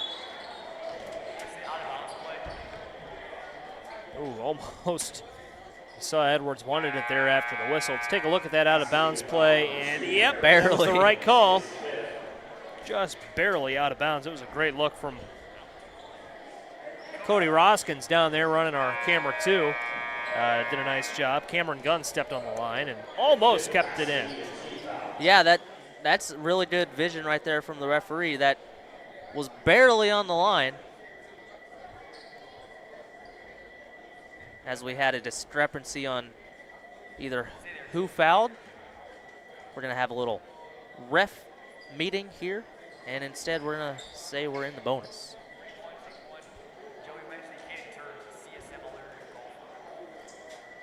Caden Turner. More on him in a minute. At the free throw line is Orlando Edwards Jr., and he's going to get the first one is off the mark. Just remembered, Sky, Caden Turner, for all the basketball success he's had, and, for as highly touted as he is on the hardwood, he is a member of Clutch Sports Media's first ever all-area boys golf team. Really good on the links, and Jonathan Michael wrote a great story about him a few weeks ago. And I asked Daniel Ruffin a few weeks ago myself, can anyone on the team, on the coaching staff, beat Caden Turner on the links? And he said no. It's golf, a really good sport for Caden Turner, just as basketball has been.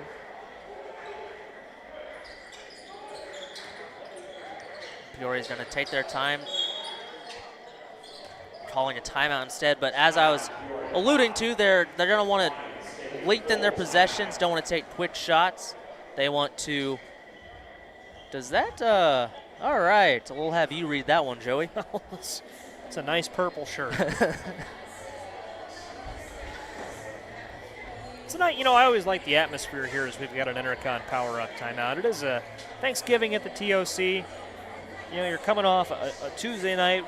The gym was packed to the gills, and Washington played 2 great games, one on the girls' side, one on the boys' side. And, Morton followed up, and yesterday there were so many great games. Pike and Wisconsin Lutheran.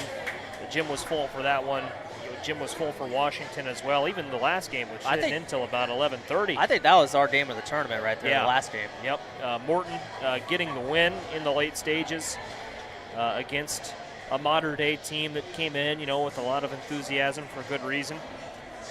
All that to say, the gym was packed. It's been packed all week long. Good crowd on hand. Look at how many people have taken some time out of their Thanksgiving to come to Torrey Gym and watch some ball. But a little easier to move around. It's not quite as hot in here. At the end of a close game, it's just a little more laid back, and always a lot of fun to be a part of a TOC Thanksgiving. Sure is. My first one ever as a fan, as a worker, in general. It's good to be here. My first time ever in the city of Washington as well. Off the mark. Turner was forced to throw that up here at the end of the shot clock. Halfway through the 4th quarter of play. Turner has been really good for Peoria in this one. 18 points. Irving goes to work. Kick out. Down low to Jordan. Out for a 3. No, Wilson passes it up. Loses it, gets it back. Shot clock is down to 10. Driving is Anderson, up and in. Timothy Anderson had a great game yesterday we've talked a lot about, and makes a big play there. It's only a 12-point game here if Pasadena can string a few stops together. And Edwards was in trouble. He's fouled. Let's take a look.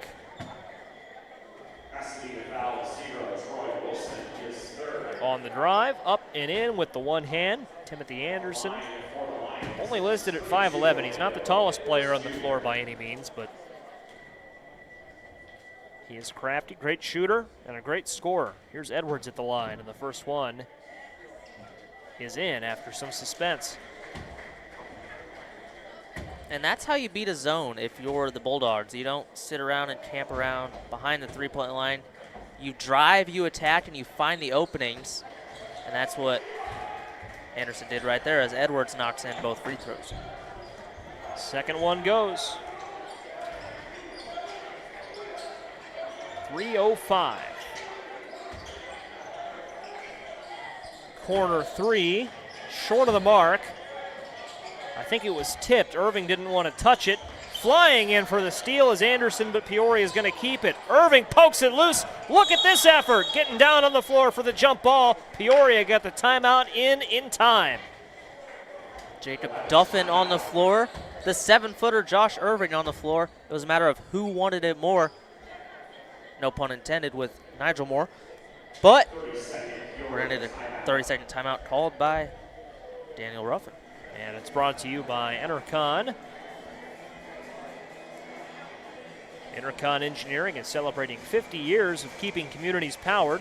Intercon delivers cutting-edge industrial control panels, low and medium voltage switchgear, and genset packaging. Are you ready to power up your career? Visit interconpower.com and engineer your future with Intercon Power. I'm ready to power up my career. Joey?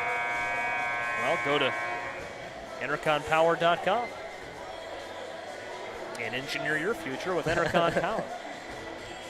Still just a 12-point ball game here, but it is going to be Peoria ball after that timeout. Running pretty low on time, but this is definitely still a game. It's not over quite yet. Yeah, if Pasadena can get a steal here or, a quick rebound and go down on the other end, there is a shot clock in play. 30 seconds. There's a foul.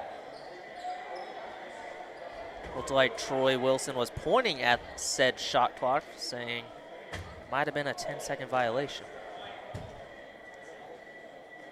They're going to call the foul on Caleb Corner. Looked like it was away from the ball. I'd have to see it again, but in any case, it's Nigel Moore at the line, and he got the first one to fall. Nigel Moore now up to 10 points on the evening. Second one won't go. Easy rebound for Irving. Up and ahead goes Anderson. And a deep two falls. And so Pasadena nets 1 point on that. That's Anderson, but down all the way is Foy. And Foy lays it in. Peoria goes quick. Both teams corner, are here's firing a away. three, more like the wing. I think that pass was tipped out of bounds. And they will say, let's see here. It's a replay of the jumper from Wilson. And then how about Foy? Look at that. 100-meter dash speed. Both teams out and running like crazy. The pace of this game in the last 30 seconds has been remarkable. And now we have a little bit of a stalemate. We have some confusion on they were messing with the shot clock. Makes sense.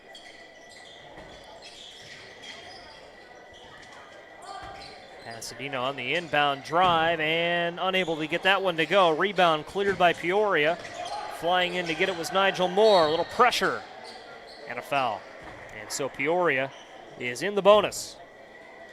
Something they should be pretty comfortable with. They have been shooting the ball very well from the free throw line all night long. Something the Bulldogs haven't done too well and haven't done much of late since getting in that zone. They've forced a lot of shots rather than driving into the teeth of the defense. Moore knocks down the first. Nigel Moore, the 5'9" sophomore. They are going up against a Pasadena team that is very upperclassman ridden, as Nigel Moore knocks in both. So a lot of youth versus a lot of experience out there, and the youth is succeeding. Yeah, for as much as Pasadena's done well on this one, there's a three that falls for Anderson, so this one's not over. It's a renewal by Anderson. Three from Anderson, steal. Look out, flying in for the layup is Wilson. So just like that, it's back to 12. But for all Pasadena's done well in this one, Peoria's got a lot of positives to take away from this.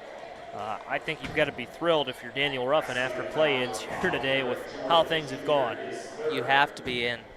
To hold this offense to what they've done, you have a player who's scored over 2,500 in his career. You have a Texas A&M 7-footer, and then you have some other really good complementary pieces. And you're holding them, you're still up 12 right here. That's really impressive. In your lone game here in the tournament as well. All that against a team which is very hard to scout against. It's not like you have a ton of information on a team from Pasadena. As that three from Irving is no good.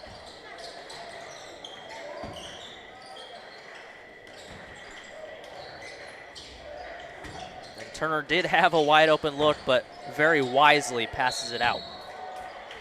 Pasadena still trying to go for the steal. Nothing there. Caleb Corner called on the foul.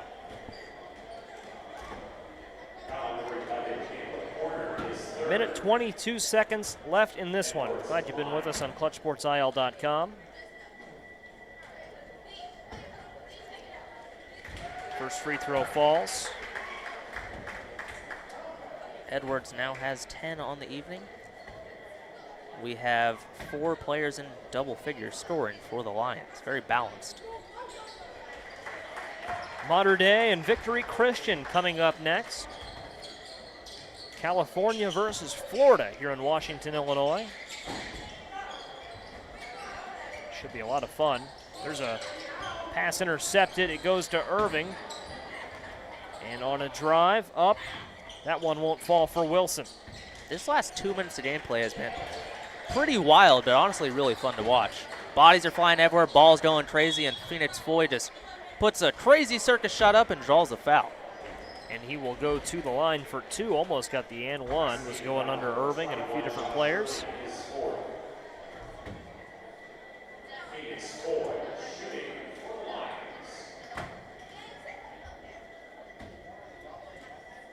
Phoenix Foy, the lone senior starter, the lone upperclassman starter at that for this Lions team. Vocal leader for this team. And he's played the part so far with 12.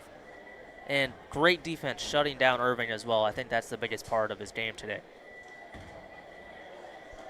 Yeah, he has, it looks like, won the battle against Irving. And he gets that one to go. And as we mentioned, he was part of the TOC's 30 intriguing player list.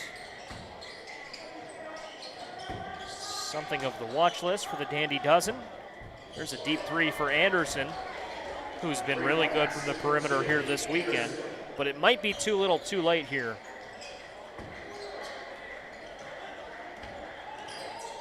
With the Lions continuing to lead by 14 points. Back to the free throw line is Edwards, who has been hitting on almost everyone he's seen so far. Ref and Timmy Anderson are going to chat about that foul.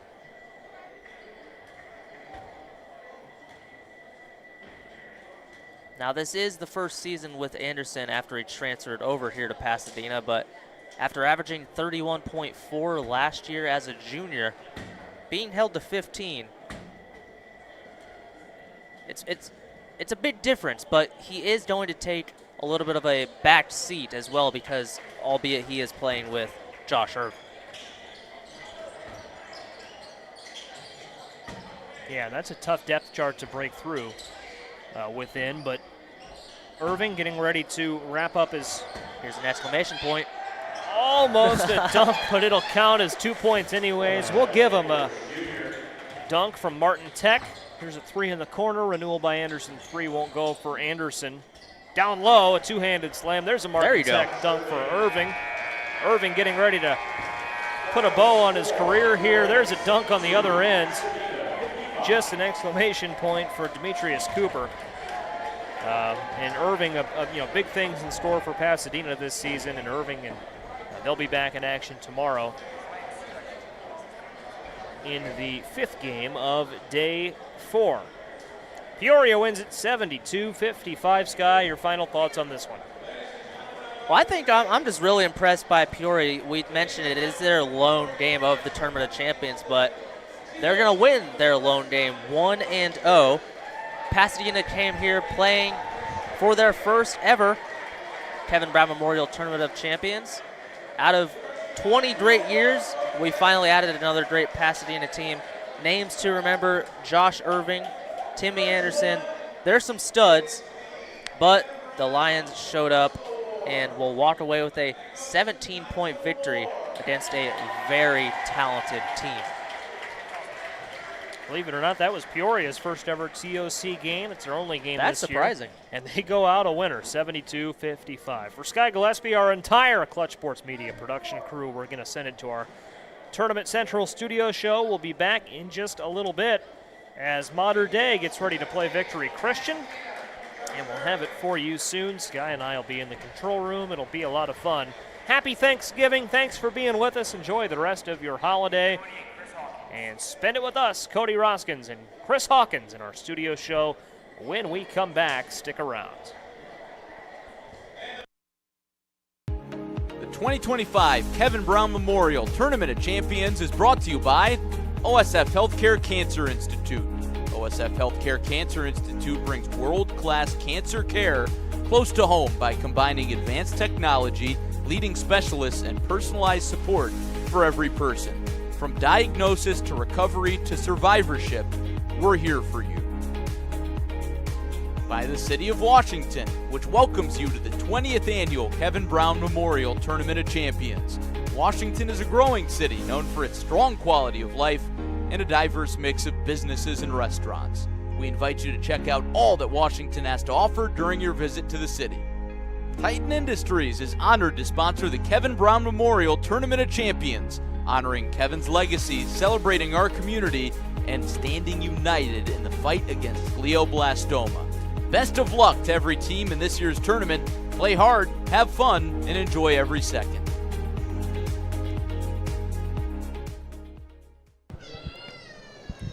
Welcome back to Tournament Central here as we get set for Game 4. In the meantime, I'm Cody Roskins. Joining me now is Chris Hawkins of multiple roles here in the KB Strong Foundation and the Tournament of Champions. Chris, thank you so much for joining me. Glad to be here. So kind of this whole tournament comes about because, one man united so many people. Kevin was an incredible person. I never had the privilege to meet him, but just for those who are kind of in the same boat as me, just kind of give us some light on what Kevin meant to this community, what he meant to you, and just what he was all about. Well, I was just at a wedding, and the groom was described as being a lightning rod for others, and that's what Kevin Brown was. You don't want to stand out in the rain with lightning and an aluminum bat, because that's going to attract lightning. Yep. But a lightning rod, that's what it does, and Kevin Brown was that guy for this part of the state. With this tournament, not just this tournament, but everywhere he coached, whether it was Central Catholic or out in Colorado, and then, of course, where his career ended here in Washington. Perfect. And then an event like this, KB Strong Foundation, last year I believe, it was beyond 6 digits, coming through in their fundraising efforts. Another great year along the way here. We're halfway through here on this Thursday. But just what kind of things can we expect, the KB Foundation to continue to do as they kind of move forward? Well, our goal is to get more awareness. I think more people in this area of the state and now beyond know more about glioblastoma. And, of course, the team from California that came here last year, that had one of the players' dad who unfortunately passed of it. But that word has been spread, about this tournament and what it's doing. And our hope is that there's going to be survivors someday for this terrible disease. But this tournament's been amazing, and it just keeps expanding. Absolutely. And this is proof of it, right? We have teams ranging from Pasadena, California, Mater Dei, nationally renowned programs and cities coming to Washington, Illinois on Thanksgiving weekend. That's got to feel good that the foundation's efforts are being paid off. Absolutely. We're out there tonight watching a team from Peoria, Illinois, playing a team from Pasadena, California, all in the name of KB Strong. Absolutely. Now, basketball's not your only background with the KB Strong Foundation. You also coach baseball here in the local area. Just kind of how have you seen just the high school sports scene change in your time here in Central Illinois? Because it's kind of underrated. Obviously, we're situated right between the Chicagoland and St. Louis, so sometimes Peoria, Bloomington, Normal gets kind of lost in the shuffle. Believe it or not, out of 50 states in the country, there's 5 states that lead the nation in drafts to Major League Baseball. Illinois is number 5 behind number 1, California, number 2, Texas, 3, Georgia, 4, Florida, 5, Illinois. Illinois, I think, is an underrated state. It's cold a lot of months. Like right now, it's really cold and windy, but our kids are tough. Yeah. And, of course, with Chicago and a lot of high schools there, we got a lot of kids and a populated state, but we got great baseball in this state. Absolutely do. And it's not even just at the high school ranks, Illinois State, teams in the Missouri Valley, other Division I teams that come here and play, recruit so heavily out of Illinois. Just kind of looking down the road, you've had guys go up, make the majors. How does that make you feel as a coach, knowing that it doesn't matter really where you come from? If you put in the work, you're going to get there. Yeah, for sure. I think we had talked earlier about we've got one kid pitching for the Rockies, McCade Brown, and one with the Dodgers who just won the World Series, Brock Stewart. But I think Washington High School, of course, has Mason McCoy, who played for Kevin Brown, baseball and basketball, and is with the San Diego Padres, which is pretty cool. It's tough to get to the big leagues, and we've proven that we can do it from these high schools here in Central Illinois.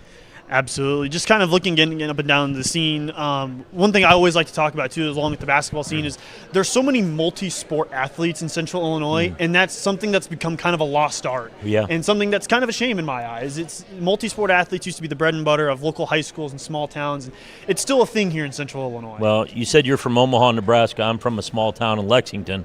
And I do think, and I say it all the time, it's a dying breed, the multi-sport athlete. But as a baseball coach at a pretty big school, I mean, we play in the largest division in our state, we want our kids to be playing multiple sports. And I don't think all coaches agree with me on that, but I just feel like our kids that play multiple sports are the most competitive kids we have, and we want more of them. So, and just kind of to carry off that point, it's not always because they're great at every sport they play. It's because they know there's maybe something they can be better at, and it's something else for them to be kind of competitive and learn towards. Like a football player may not always be the best wrestler, even though that might not always be true, and vice versa for basketball and baseball. Yeah, I'll never forget when Kevin Brown was the head coach at Washington of baseball and basketball, and he had a kid, Mason McCoy, of course, who's in the big leagues, was missing some of their basketball tournaments in the summer, like these little showcases they were going to, because he had baseball tournaments. And I asked Kevin, I said, is that going to, be a problem when basketball season rolls around?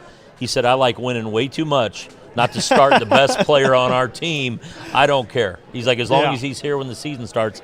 And I I'm the same way. I mean, the best guys are going to play. I don't care if they play all summer or not. It's up when they show up at the door and they're still one of the best guys. Let's go. Absolutely. Again, Chris Hawkins here joining me here on our Tournament Central. As we kind of look towards it, you have your own program that you're going to be keeping a close eye on, especially as we kind of inch towards the summer. Just kind of give us a heads up about what we can expect. The Normal West Wildcats, we're excited. Working out right now 4 days a week. It's just for non-winter sport athletes. So we have girls come, guys of other that don't even play baseball, but we do have a lot of baseball coming in. And you said you're from Omaha. We just had a player commit to Creighton, who's only a junior. So we're excited about his future with us for another 2 seasons. And then, of course, getting to watch him play. When he visited the stadium, it was done.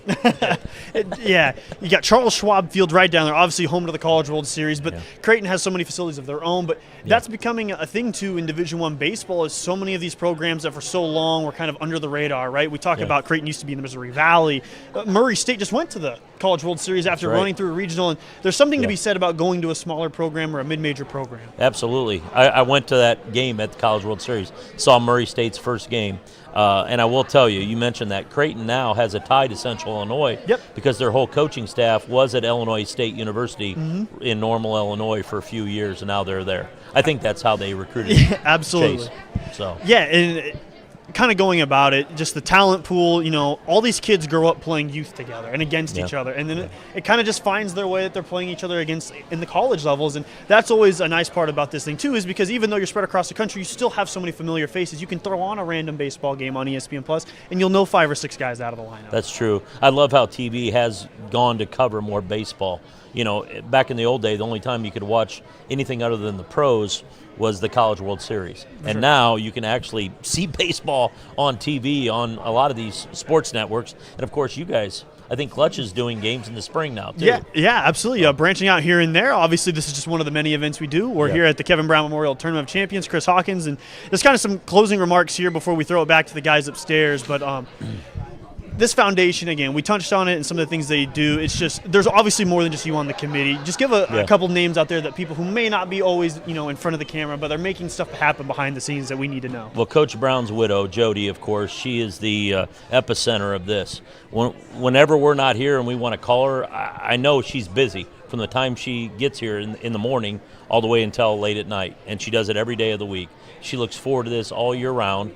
And so that, and then of course Coach Schumahorn, the head coach for the basketball team, is putting in hours upon hours. It's a full-time job for him. On top of coaching it. Yeah, on top of coaching, on top of being a great history teacher at the high school. So, Eric and Jody, and of course Brad Stewart, who's also on the staff. Those guys are, again, putting in so many hours. And of course, there's so many different boards that are now helping with this, not just KB Strong, but other boards too. Perfect. Well, I can't thank you enough for your time. Guys, we're going to send it back up to you in the studio as we get set for Game 4. The 2025 Kevin Brown Memorial Tournament of Champions is brought to you by OSF Healthcare Cancer Institute. OSF Healthcare Cancer Institute brings world-class cancer care close to home by combining advanced technology, leading specialists, and personalized support for every person. From diagnosis to recovery to survivorship, we're here for you.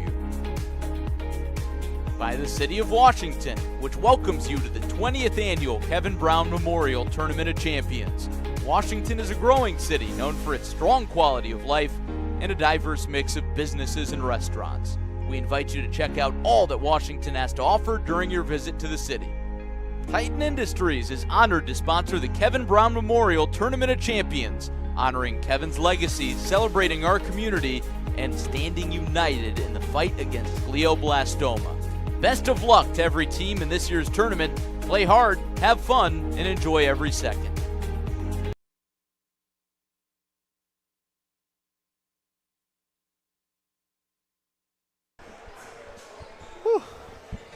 Welcome back inside Torrey Gym.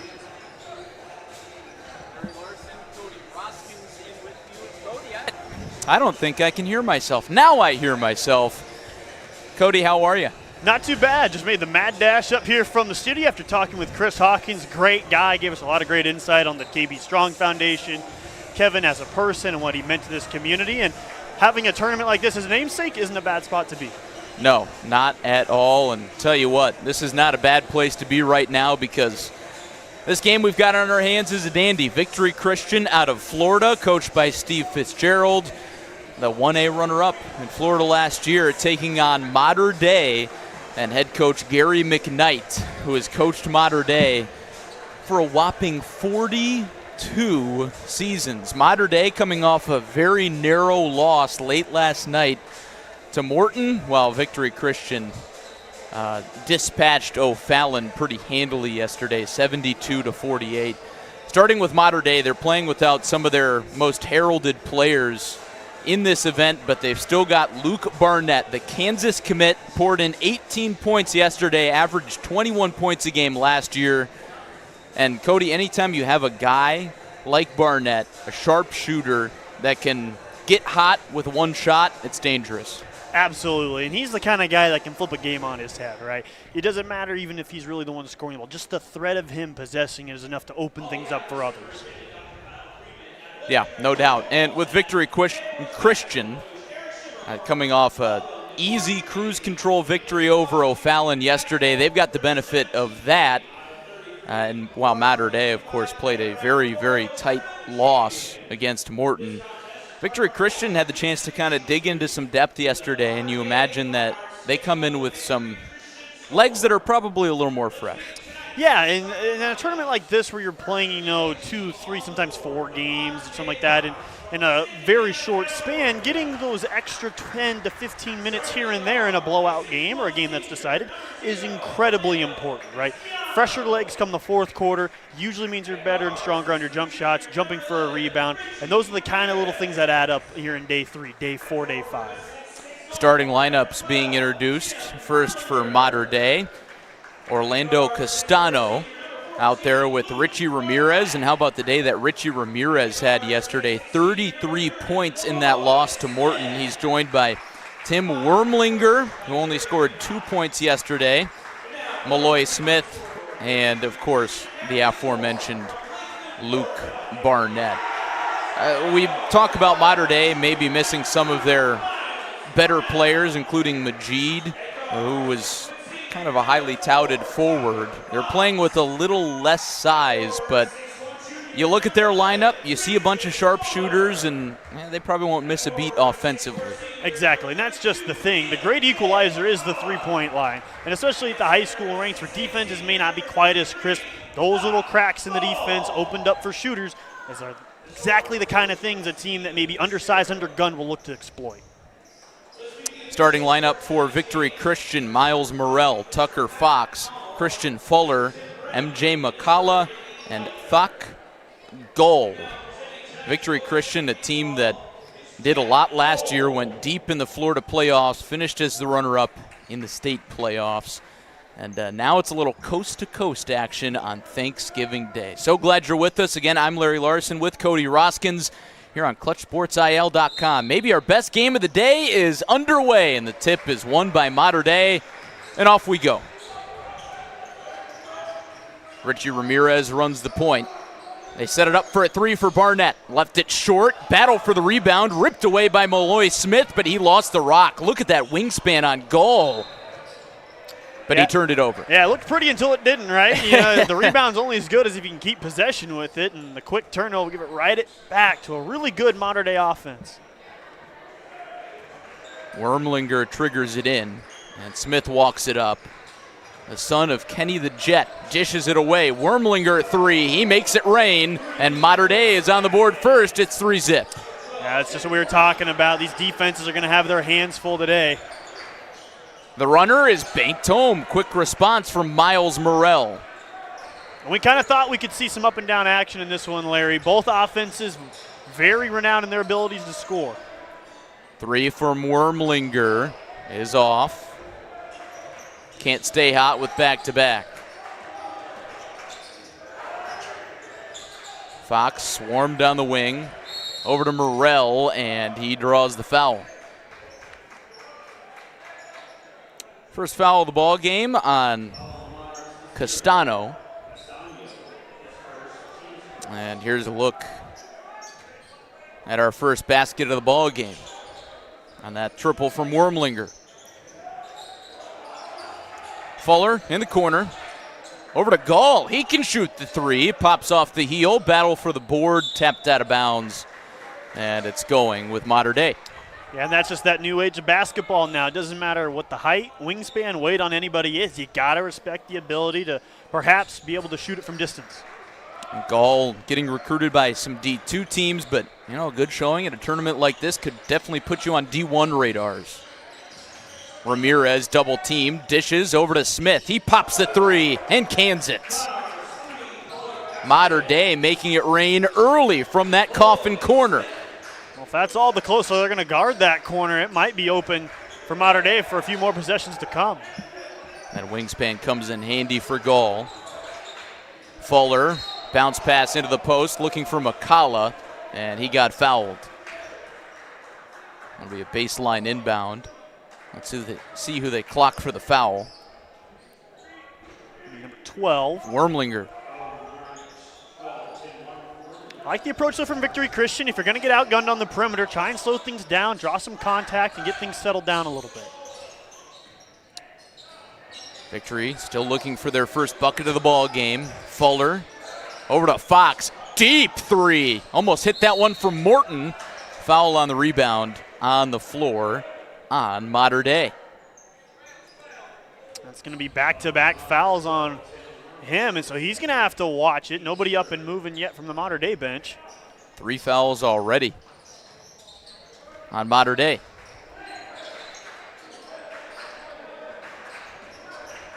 Lob into the paint. McCalla can't get it to go down, but Goal is there for the foul, his first bucket.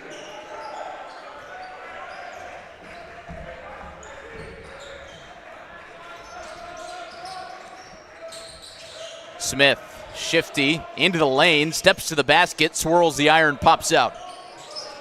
Goal rakes in the rebound. Just out of the early going, this is a kind of college approach to this, icing ball screens, running people off, trying to force that errant pass. You see a lot of teams in the Player Eras Festival during the college basketball season just a few days ago kind of take that approach and paid a lot of dividends for teams. Goal almost had that taken out of his hands by Castano. Out of bounds, it stays with Victory, and Goal will come off. And TJ Obade comes on. He's got a G in his last name, but no G. It's silent. Obade. Transferred in from Canada this offseason. He gets the post feed. Back out, rotated, catch and shoot for Fuller. Book it. Yeah, and that's so pretty, right? You get the ball, you swing it, you get that reversal in there, in rhythm, in the pocket. That's automatic. Just like that, Victory Christian has its first lead. Smith hands off Barnett, quick trigger, left it shy. Rebound clawed down by McCalla. The Storm starting to feel it. Fox slices his way inside, free throw line jumper. The bank is closed on Thanksgiving, don't you know? Rebound for Mater Dei. Ramirez from 14. Perfect. Both offenses off to a good start. The misses we've seen so far have been somewhat makeable, so nothing too dramatic yet early defensively. Fox thought about a deep one, slithers his way inside and resets. Fuller down the right channel, draws the foul. Another one on Castano. So 2 players with 2 fouls already for Mater Dei, and that's just a really good job of playing with pace. You take a look at it here, getting under control, getting that putback. That's that second effort stuff that really helps a team in a tournament. And especially a team like Victory Christian that is going to have more length on the floor than Mater Dei in this game. Inbounds pass, lobbed up for Fuller. Gallops, dishes, Fox lines it up, leaves it shy. Rebound for Smith. Running the break. What a fake in the reverse. Rolls off the tin from Will Price. Storm are going to slow it down now. Morrell only 5'9", running the offense. Yeah, they really like this middle pick and ball action. If not, get a pivot man in the middle. Lob, intercepted. Over Obade. Hesitation dribble from Ramirez, had it knocked out of his hands. Bodies hitting the deck everywhere as Smith pops the 3, and it hit the shot clock. It's going to go with Victory Christian, with Mater Dei leading by 1 in the early going. Showing a little bit of press here for Mater Dei. A little 2-2-1 action. It's really important if you're that last guy in the press. You have to defend the ball first. Make them beat you with a good pass.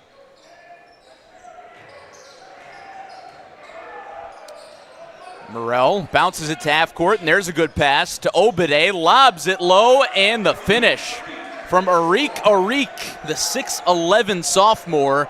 There's that length coming into play again. 1-point lead for Victory. There you see Victory Christian not trying to allow many elbow catches. They want to force those out on the perimeter. Barnett thought about a deep one. Dishes away to Smith. Here's Amity. Rolls off the 10. Rebound chinned by Arik. Lost it, and Victory Christian gets it back. Fuller getting pressed. Inside out offense. Fox straight away. Well short, and it trickles out of bounds. Victory leading by 1. Trickled right to Joe Allstat, Washington AD. He was ready on the board, working on Thanksgiving. A lot of folks at the tournament today giving up their holiday to work this event, mostly volunteers. So a tip of the cap to the entire tournament staff of volunteers on the tournament and KB Strong boards. Great basketball, great cause on arguably the greatest holiday. Barnett got fouled. Our first Victory Christian foul. So Fuller picks up his first for Victory Christian, and in the early goings of this game, it still feels like both these teams are feeling each other out. Smith in the corner, off the mark, and he has had a quick trigger early in this game. A lot of shots for Smith. A lot of them have been warranted, though. Oh, of course. Been fairly open on multiple opportunities, just haven't seen it fall quite yet. Barnett, stop and go. What a hezzy to put Mater Dei back in front. Barnett known for his shooting ability, but finishes at the rim there. Morrell open, steps behind the line, but it doesn't matter. Miles Morrell fired up. Victory by 2. 90 seconds left in the first. Feels like we're going to be stacking up these lead changes all night, Larry. These two teams are just going to go punch for counter punch with each other. Get these two heavyweight programs in here. Neutral court. Couldn't ask for much more than that. Florida against California. East Coast, West Coast. There's a Barnett 3, and it's in. Barnett's first tray. He's got 5 points. Again, they want to try and get that 2-man on the side. Calls him off. Morrell hounded on defense. Dishes away for Fuller. Picked up by Smith. Mater Dei switching 1 through 5. Whoa, that was a heat check from Morrell, but the stick back is airballed too. Yeah, just by Arik. On that switching 1 through 5, Larry, it's important to every occasionally slip in a slip screen in there. Try and get a hard cut, catch them napping. Otherwise, you're just forcing the coverage to come closer and closer to you at midcourt. Smith burst to the baseline. Can't connect on the jumper. Offensive rebound for Mater Dei. Back out. Barnett off balance. Left it short. Really tough shot there. Good rebound from Will Price. And the mid-range shot is blocked out of the hand of Ramirez. In transition, Fuller cans it. And he's talking a little bit. Yeah. Victory Christian feeling it. Talk your talk, young man. Clock winding down on the first quarter, under 5 seconds. Ramirez got fouled, and is this 3 free throws coming up, Cody? It will be. That's going to be the second on Fuller. So only 3 players to record fouls in the game, but each of them with 2 fouls. Something to watch, especially with Mater Dei's limited depth. Castano and Wormlinger both with 2 fouls, and Richie Ramirez makes the first. Ramirez with 3 early points, coming off a massive performance in the loss last night. Makes the second. He's got offers from Pepperdine, USF being University of San Francisco, San Jose State, a lot of good West Coast mid-major programs. And he goes 3 for 3. Ball triggered, half-court heave from Fuller. Had the distance, but not the line. And we are all knotted up after the first quarter in Washington. Another look. Fuller was close. Yeah, he gave it a close run for his money. And as we come to that end of the quarter, Larry, both these teams right where we thought they'd be neck and neck. Renewal by Anderson, where quality meets community. We're honored to sponsor the Tournament of Champions and to help raise awareness in the fight against glioblastoma. Renewal by Anderson, the sponsor of all our 3-pointers here tonight, and there have been a few of them already here between Victory and Mater Dei. Martin Tech, need reliable technology solutions? Martin Tech Solutions has your technology needs covered. Specializing in business and residential, we keep the equipment you depend on running reliably to ensure that your technology makes life easier, not harder. Call Martin Tech Solutions today at 824-3927 or visit Martin Tech or www.martin.tech for your one-stop solution. That is a good-looking truck, Cody. It is. Bright, sunny day. Almost looks like summer out in the Washington parking lot. Man, what we wouldn't do for some of that right now. We Oh, got man. about 7 to 9 inches of snow expected to fall midnight come Friday. Hopefully that stays away for just a touch longer. Quick play. Bernard dishes in the post, and the shot rattles down. 2 for MJ McCullough.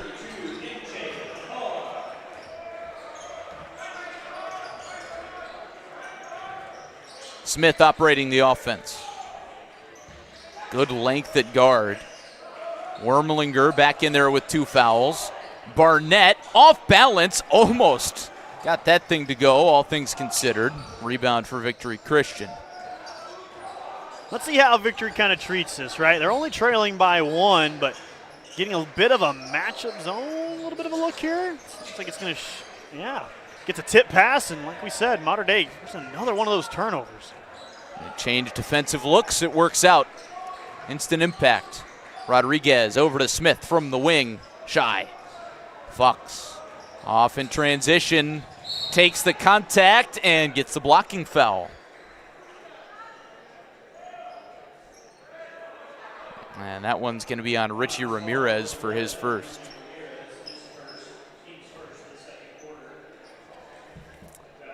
We've seen the free throw line help and hurt a lot of teams so far here in the TOC. Some of these more skilled athletic teams not quite as dialed in from the free throw line. In a game like this, you're going to be counting all the makes you can get there. And there's one of them. Fox with his first point today. Fox, a kind of undersized guard, listed on the roster at 6 foot. Granted, we're a little high up here. Looks maybe a little bit shorter than 6 foot, but makes up for that lack of height with some good heart as he misses the second. Yeah, I've really liked his pace here in the early going. He's very fluid off the ball, kind of holds his own in on-ball defense. Wormlinger from the corner, left alone, and he makes him pay. 2 threes for Tim Wormlinger, the sophomore. Only had 2 points yesterday, not the case today. Gall hands off for Fox, lobs it over Gall. It's a turnover. And Mater Dei gets the basketball back, trying to build this lead a little bit further than one possession. It's been a one-possession game pretty much the entire first half here. Yeah, neither team's been able to open up much of a lead at all. We talked about the multiple lead changes we had in that first quarter. We're going to get a lot more here in the second, especially if both these defenses continue to force turnovers like this. Barnett got clobbered, no call. Gall over to Morrell, top of the arc, slips it down low for McCalla, off-balance layup. Not enough muscle, rebound loose, reeled in by Mater Dei. Ramirez out and running, stuffed at the cup. Doc Gall says no, but a foul. It's going to go on Victory Christian's 33, Waller. And again, even if you're not, blocking the shot, players remember getting their ball sent out of play, right? And so that's where you kind of prove to each other, all right, you might have, bested me here. Go ahead, earn them at the free throw line, but just know when you come down here, there's going to be something waiting for you. Richie Ramirez has proved to be a pretty darn good free throw shooter early. 4 of 4. He's got 6 points. Second one here. You bet. 7 points for Richie Ramirez. 21-18 Mater Dei. Chris Bernard, 5'9" senior. Stuck in the corner, gets it up. Reset with Morrell. Deep on the wing. They just cannot get the ball inside. How about this defense from Mater Dei? It's out of bounds, last touched by Wormlinger. The Monarchs were pleading that it was out of bounds, last touched by Victory, but not the call. Yeah, and they're icing the ball screen, which means there's going to be two defenders kind of not necessarily double team, but really trying to force you to make a good pass. And the bigs for Victory Christian are trying to set up for the pocket pass. Deep one for Morrell. He got it again. It's really easy to avoid getting iced on a ball screen. Shoot over. Smith off the shot fake. Wormlinger short. Rebound caught by Morrell. Well, this defense for Mater Dei has not made it easy on Victory Christian, but they've found a way. Morrell into the corner for Cunningham. Jumps it into the post. McCalla muscles up the layup, and he got it. That's a beautiful power-up finish there. Get your shoulders square to the rim. Go up strong. Either you're taking all the fleas up with you, or you're coming away with 2 points. Victory has a 2-point lead. No team can seem to get some separation in this game. Wormlinger back to Smith, and he'll slow it down. Victory Christian is not respecting perimeter play here. Wormlinger left alone, left it short. Yeah, they were leaving Wormlinger essentially all by himself on the perimeter. His man came well onto the nail. And if that's going to be there, it may be on him to hit some of those shots on occasion. Morrell backing his way, swarmed again, rotated into the corner. 3 from Bernard, pops off. Rebound loose, reeled in by McCalla. Fadeaway jumper, the lefty hook, that's sweet. Oh yeah, you can throw that on your dessert plate after a good Thanksgiving dinner. You'll take that any day of the week. You can get it. A nice under control finish. Pirouettes back to his his right shoulder. Finish with the left. Just like that, it's a 4-point game. Enercon Power Up Timeout. This Power Up Timeout is brought to you by Enercon Engineering, celebrating 50 years of keeping communities powered. Enercon delivers cutting-edge industrial control panels, low and medium voltage switchgear, and genset packaging. Ready to power up your career? Visit EnerconPower.com and engineer your future with us. 4-point advantage for Victory Christian in this battle between Florida and California in Illinois. 2 warm weather schools who are going to be surprised to wake up on Saturday morning to maybe a little bit of an early Christmas gift. Yeah, I was surprised to hear how many of our student athletes here from all these schools have really never been to the Midwest before. Man, are they in for a rude awakening come tomorrow when it's going to be all of 23 to 32 degrees. It's going to be frigid. Look, I got to be honest, Cody. We're going to be in for a rude awakening. We haven't had a good old-fashioned snowstorm here in a while. Yeah, last year was pretty tame around these parts. It came and it went in a couple inches, but never did it dump, 9 inches in a night. And that's what we're expecting here come Friday night as we get heated up for what would be a championship array of games. Barnett in traffic, swirls the iron. Rebound ripped down by Obeidi. Fuller slips it to Obeidi. A lot of contact there. The finish from Gull. Yeah, Gull, really good job. Get it and quick up, right? Don't give anybody time to react. Just get up. You're the longer, bigger player. Don't let any of these guards come down and swat it out of your hands. Ramirez has it jarred loose. Bernard out on the break. Euro step, and he traveled. Yeah, that would be one he'd like to have back. He's trying to make the defender play one or the other. And instead of just, making a nice little bounce pass to the trailer where he comes in for two and tries to kind of get him in the air and just gets caught. And those are mistakes that he'll certainly make as a high schooler. If he goes on to play college ball, that's something he'll hear a lot, I'm sure. Barnett, book it. Man, he's got a pure stroke early going. This Mater Dei offense can't give them much room on the three-point line because they're just so adept at finding their spots. 8 points for Barnett. Fuller slips it to Gull. 14-footer, just too strong. Cleans up his own mess. Right back to work, off the window, not meant to be. Yeah, and that's what I was alluding to earlier. If they're going to come out, you got to hit that little pocket pass around the free throw line and let him make decisions. That time just couldn't quite get it to fall. Barnett from beyond the volleyball line. He got the touch. That's insane. Well, we said he's got a pure touch just a few moments ago. He's starting to heat up. Threes brought to you by Renewal by Anderson as Obede, dumps it in. The response for Victory. They're back in front by 2. We have another foul. He's going to be on 22. First one on Cunningham. There's another look at that three. 1, to shoot it from that deep, but 2, to get that spin that he did, to get it to fall. You just don't see that. It almost goes against physics. A little bit, and that's what we talk about, that shooter's touch. He's just so good about, staying composite in his form, compact, not a lot of moving pieces. Look at the hustle from Barnett. Leads to a foul. And he's, just got the headiness, right, to know, all right, I've got this much space to get off. If I take one dribble here, I know I'm going to have just enough to elevate and go, right? But if I take 2 dribbles, the defense is going to be right back on me. And so that's a big part of being a shooter. It's not always taking and making. It's knowing kind of the space and range that you can get to. Ramirez on the baseline looking for an option. Finally tracks one down in Castano. Smith rolls into the paint, mid-range jumper off the mark. Rebound brought down by Price, and he gets fouled. Whistles are starting to pile up now. That foul's on Tucker Fox for his first. That last foul on MJ McCullough, is that what you had? Yes, sir. All right, look at that. We can't see the scoreboard up here, so nothing to bail us out.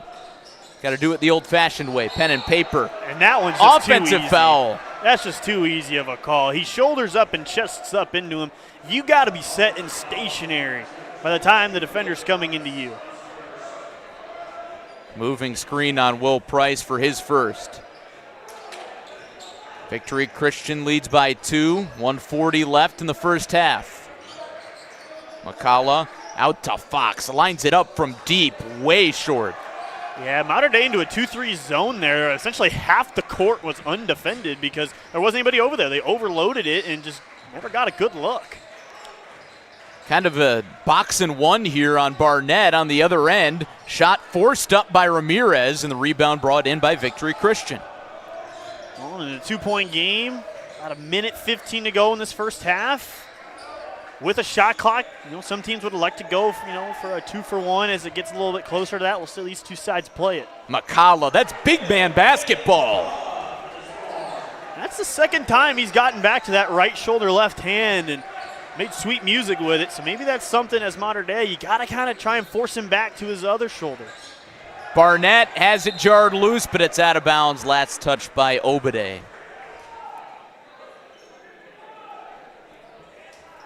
Been really impressed, too, Larry, with the rebounding effort for Mater Dei. Despite, like you said, giving up a ton of size, they've come away with quite a few offensive rebounds in this one, giving them a lot of second chance opportunities. Well, I'm sure you've heard coaches say it before. Rebounding is all effort. There's more effort from Malloy Smith.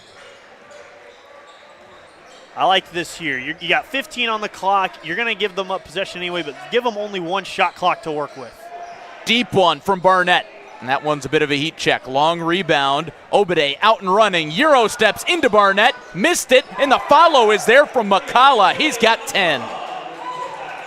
And they are just on a mission getting downhill right now. The three-point shot was opening things up for them early. They're now starting to punch some of these gaps with authority. That time just getting out in transition and making stuff happen. Mater Dei will try and hold for the final shot of the first half, trailing by 6. No mystery who's going to shoot it. Deflected away. As Barnett tried to dish it. Yeah, only 2 on the clock now, 2 and change. Our game clock only says 2. Looks like 2.7, so you're going to have time for one dribble and put it up. Maybe look for something off the ball for either Smith, who hasn't had a great opportunity, but you could use some of your more consistent shooters as a decoy here to get maybe a better look for a secondary shooter. Dahl checks in for a little bit more length as Ramirez will trigger into the corner. Off-balance shot, not even close, and that's how the first half wraps up. A bit of a statement from Victory Christian after a lopsided win over O'Fallon out of Illinois yesterday. They take a halftime lead into the locker room against Mater Dei out of California. And Cody, that first half was everything it was cracked up to be. A lot of physical, big boy basketball on both sides of the floor. Yeah, it really started, right? Both teams kind of going basket for basket with each other. We saw the long-range attack from Mater Dei. Victory Christian hung around, got some of the stuff established inside the paint, able to make some more things happen there into their driving kick game. And a late burst by Victory Christian really kind of has them in a nice spot here headed into the break. 33-27 our score. Victory Christian over Mater Dei. We will step aside for a break and then send it down to Uftring Tournament Central for a lot of talk about, you know what, who knows what. A little bit of basketball, you talk some baseball. And, you know, we're going to talk a little soccer. Up John my alley. Michael is standing by with PND soccer coach Mike Berry. We'll step aside for a break, and that's on the other side. You're watching the 2025 Kevin Brown Memorial Tournament of Champions presented by OSF Healthcare.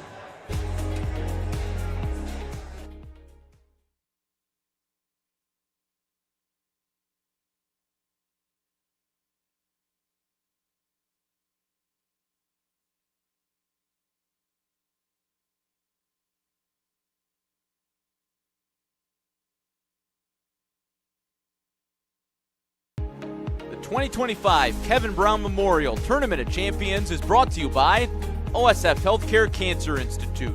OSF Healthcare Cancer Institute brings world-class cancer care close to home by combining advanced technology, leading specialists, and personalized support for every person. From diagnosis to recovery to survivorship, we're here for you. By the City of Washington, which welcomes you to the 20th Annual Kevin Brown Memorial Tournament of Champions. Washington is a growing city known for its strong quality of life and a diverse mix of businesses and restaurants. We invite you to check out all that Washington has to offer during your visit to the city. Titan Industries is honored to sponsor the Kevin Brown Memorial Tournament of Champions, honoring Kevin's legacy, celebrating our community, and standing united in the fight against glioblastoma. Best of luck to every team in this year's tournament. Play hard, have fun, and enjoy every second.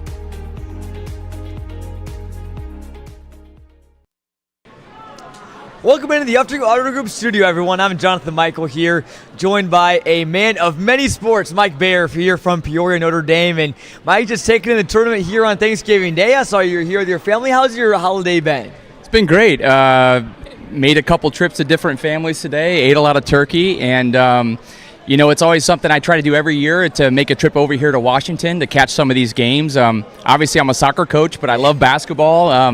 My son Luke, he grew up playing basketball. He's a freshman at Notre Dame now, and so I thought I'd get over here and catch a couple games if I could. For sure, and I mean, great way to spend your Thanksgiving, and glad you're spending your Thanksgiving with us back at home if you're watching. Again, back at home wherever you're at right now. But again, Mike, a lot of people here, around here know the word, Mike Bear. They think soccer coach. But obviously, like you say, you're a big basketball fan. Also, winter time. It's also time for wrestling season as well. I mean, I know you were, really involved with the wrestling community for a long time. Tell me how you got involved with that and what you did for a long time. Yeah, so I married into a wrestling family. My father-in-law, Kevin Burke, is a longtime wrestling coach at Peoria Notre Dame High School. And then both of my brother-in-laws, Danny Burke, who helps me coach soccer at Notre Dame, and also my brother-in-law, Duke Burke. He wrestled at Iowa State University. Danny wrestled at Northern Illinois University. So I married into a wrestling family, and I had a technology background. So there's this big wrestling website called Illinois Mapmen. Yep. And so I got the opportunity to take that over, and I did that when I was in my college years, and ran that website for about 10 plus years and sold that a few years ago. But I really grew appreciation for the sport of wrestling, just the toughness that it takes, and I was able to follow the sport and give it a little bit more attention here within the state of Illinois. For sure. And, Mike, I mean, obviously, again, you just wrapped up your soccer season a few weeks ago. Again, I know soccer, wrestling, basketball, all kind of different sports. I mean, overall, do you see any commonalities between some of these sports that, you are a big fan of? Yeah, absolutely. Growing up, basketball and soccer were my two sports, and I see a lot of similarities, and it's one of the things Coach Locker at Notre Dame and I talk about all the time. We share a lot of athletes at the high school between the two sports, and there's just a lot of similarities when you look at defensive principles and spacing on the floor and those kind of things. They translate. And also athleticism translates between the two sports as well. So, I think they really go well together. I think one of the things that's really cool about this event, and one of the reasons I like to make a trip over here every year, is the quality of team that comes in. And it's one of the things we've tried to do, at our high school when it comes to our soccer program, is to try to play some of the best teams in the country and try to get some of those teams to come to the Peoria area to play us. And I think it's a really neat thing for our area from a basketball perspective to see this level of team in the Peoria area. Most definitely. Again, all these teams from across the country have been fun. How about Central Illinois, though? I mean, Washington winning a couple of games. Morton has won 2 games. Peoria High just took down Pasadena, California. So Central Illinois is putting on for the area as well. But, Coach, I mean, just... I lost my train of thought I think to that point, I think we say it from a soccer perspective. I think we got really great soccer here in Central Illinois, and I think people think about Chicago and St. Louis, but we're really proud of the soccer that we have here in Central Illinois, and I think the basketball here is obviously very impressive as well, and you've got local teams that are competing against some of the best teams in the country, not only competing but winning games this weekend here at the TOC, and I think it's just a strong testament to just sports in general that we have here in Central Illinois. For sure. And what I remember I was going to mention is obviously you're at Peoria Notre Dame. Obviously last year their girls basketball team played here in the first ever girls shootout series game here at the Tournament of Champions. They're looking really good again this year. Have you been able to watch any of their games yet? I mean, what can people expect out of that Irish girls team this year? I haven't seen them yet. They started the season playing over at that Pontiac tournament, but obviously bring back some big name and some big talent this year with Emmy Wardle, Division I talent, and Lexi Bear and Cora Hines, and some of the core pieces from the success we've had the past couple seasons back, and then we're looking for some new faces to step up, and I know we've got some of those players that are waiting in the wings ready to make an impact on this team. So it's going to be tougher this year making the bump up to 3A, but I know they're ready for that test. For sure, and I know your boys team has a lot of your guys, a lot of soccer guys playing basketball this year again as well. I mean, I'm assuming you're probably not too upset, hopefully, that they're playing basketball over the winter. No, we actually encourage it. I think that's one of for me, I want my kids to be multi-sport athletes. It gives them a little opportunity to take a break from soccer. And the kids that want to commit year-round to soccer, I have no problem with that either, but I definitely don't discourage our kids from playing multiple sports, especially at a school of our size. We only have 500 kids. This year in soccer, we were playing in the largest classification. So you got a school of 500 playing against schools of 5,000. It was a big challenge for us.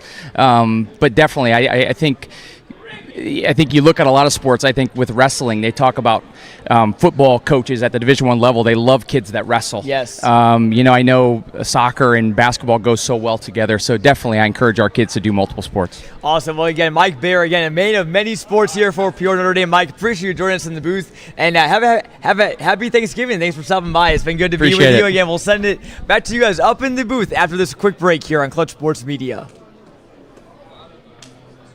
All right. Oh, play it, restart it. 2025 Kevin Brown Memorial Tournament of Champions is brought to you by OSF Healthcare Cancer Institute. OSF Healthcare Cancer Institute brings world-class cancer care close to home by combining advanced technology, leading specialists, and personalized support for every person. From diagnosis to recovery to survivorship, we're here for you. By the City of Washington, which welcomes you to the 20th Annual Kevin Brown Memorial Tournament of Champions. Washington is a growing city known for its strong quality of life and a diverse mix of businesses and restaurants. We invite you to check out all that Washington has to offer during your visit to the city. Titan Industries is honored to sponsor the Kevin Brown Memorial Tournament of Champions, honoring Kevin's legacy, celebrating our community, and standing united in the fight against glioblastoma. Best of luck to every team in this year's tournament. Play hard, have fun, and enjoy every second.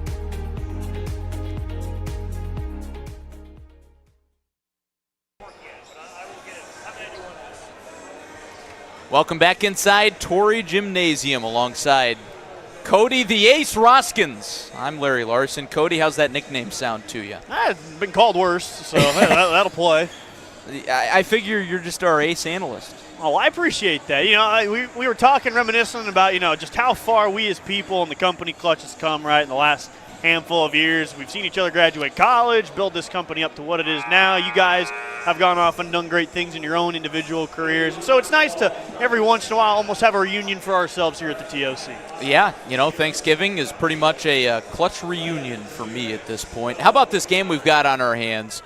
Victory Christian leading Mater Dei in a battle between Florida and California. Victory Christian, the 1A runner-up last year in the Sunshine State, with a 6-point lead despite 11 points from Kansas commit Luke Barnett for the Monarchs. Monarchs start out with the rock, and we're back underway. Richie Ramirez had his offensive game slowed down, especially compared to yesterday when he poured in 33 against Morton. Had 7 points in the first half, and he has the first bucket in the second half. Make it 9 for Ramirez. Man, that's just really good offense, beating really good defense. You do a really good job to run him off the fence, right? Get him inside the arc. Step back two, one of the more inefficient shots. He'll take that defensively. Fuller driving against Barnett. He answers with his own mid-range shot. Couldn't hit. Tapped out of bounds, and it's staying here. It's really important for Mater Dei. This is the same thing we kind of use. The last 2 minutes of each high school game, the first 2 minutes of each, or the second half, coming out. Try and establish yourself a little quicker than perhaps you did, and throw maybe a changeup at them. See what Victory Christian's really trying to come away with. Thought Gall off the miss, and now it's going back with Mater Dei, trailing by 4. It's kind of like that middle eight in football. Absolutely. Right, the last 2 minutes of the first half, first 2 minutes of the second half. Do coaches talk about that at the college level? Oh, absolutely, right? You want to come out and start halves fast, especially with as many possessions you get in. You got to remain efficient with them. You got to establish yourself defensively first and foremost. That'll open things up for your offense. Patient offensive possession results in an open shot for Barnett, and he won't miss many of those. Rebound ripped away by McCullough. Yeah, that's a grown man rebound by McCullough. He get almost a jump ball territory, but flexes those muscles. Down to McCullough. Easy bucket, point blank. McCullough's got 12. Yeah, nice high-low there. Get it into the high post, scan. Simple bounce pass underneath. That's a size mismatch. Lead back to 6. Ramirez comes up short. One and done for Mater Dei. Morrell had 8 points in the first half. Bounces it to Fuller. Feels like 6 has perhaps been one of our larger leads of the game for Victory Christian. Mater Dei doesn't want to fall down double digits here before we get midway through the third. Gall going to work. Fade away jumper. Left it just too strong. Smith had his pocket picked. He gets it back though. That's really good effort by him. Knowing you can't get up, risk the travel, just flicking it to a teammate to keep the possession alive and give yourselves a chance. Cross-court pass to Smith. Finds Barnett. Quick trigger. Too strong. Rebound for Morrell, and he got fouled.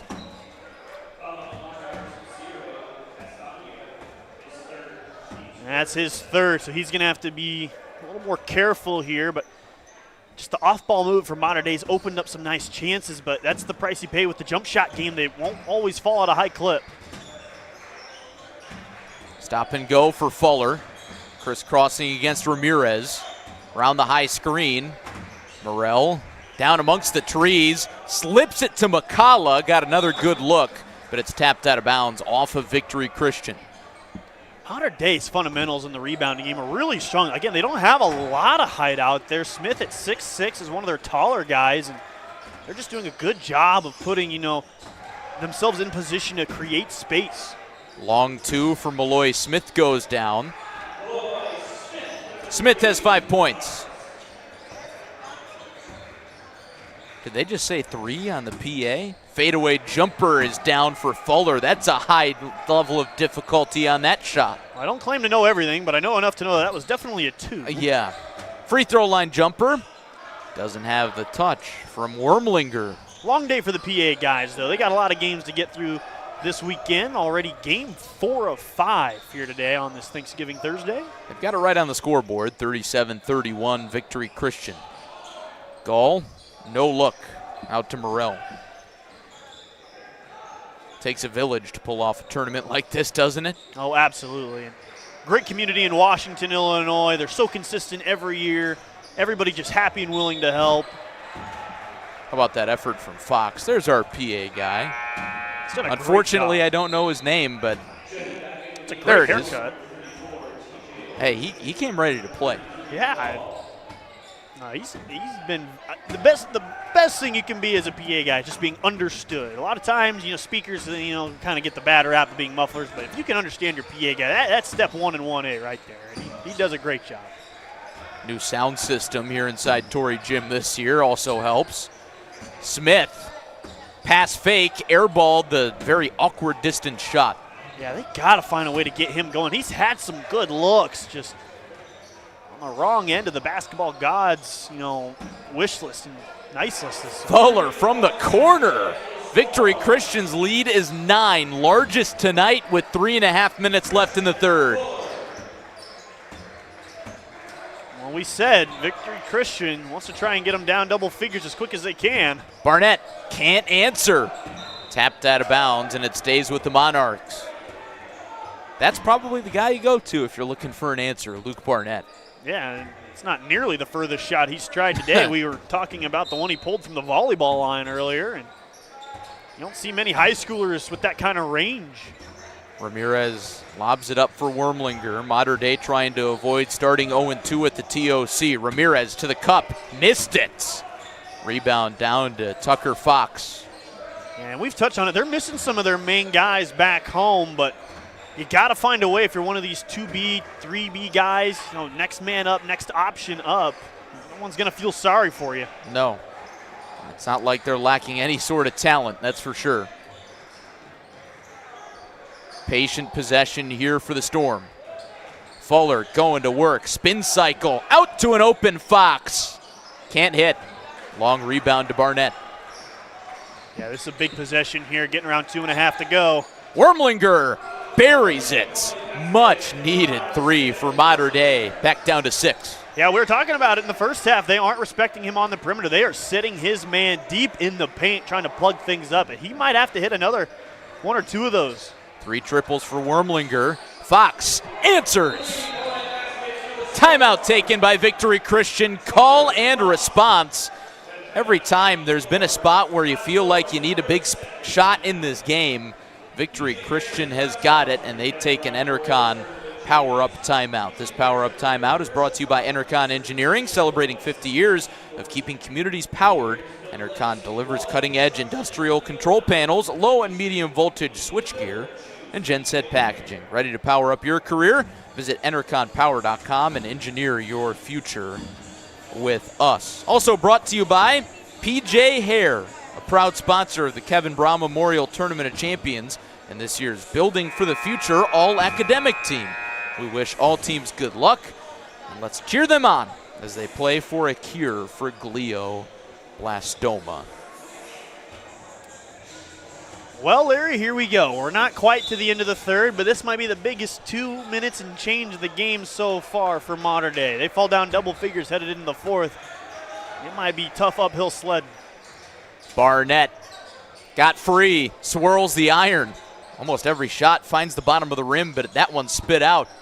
Too strong from Ramirez. Rebound for Victory Christian. Opportunity to get it to double digits for the first time today. 3 from Fuller. Too strong. Rebound by Castano right on the line. Ramirez jets ahead into the lane, slices to the cup, and he's going to the free throw line. Yeah, I really like that take there. Force the issue, force the defense back to respect you. And this is one of the big keys for me, for modern day, to kind of cut down and score with the clock stopped, right? Obviously, you're not down a ton, but just knowing that you're going to give yourself a little bit of rest with the way that the space and pace has been going for Victory Christian. These are big points and big moments with the clock stop and points getting put on the board. Ramirez gets to 10.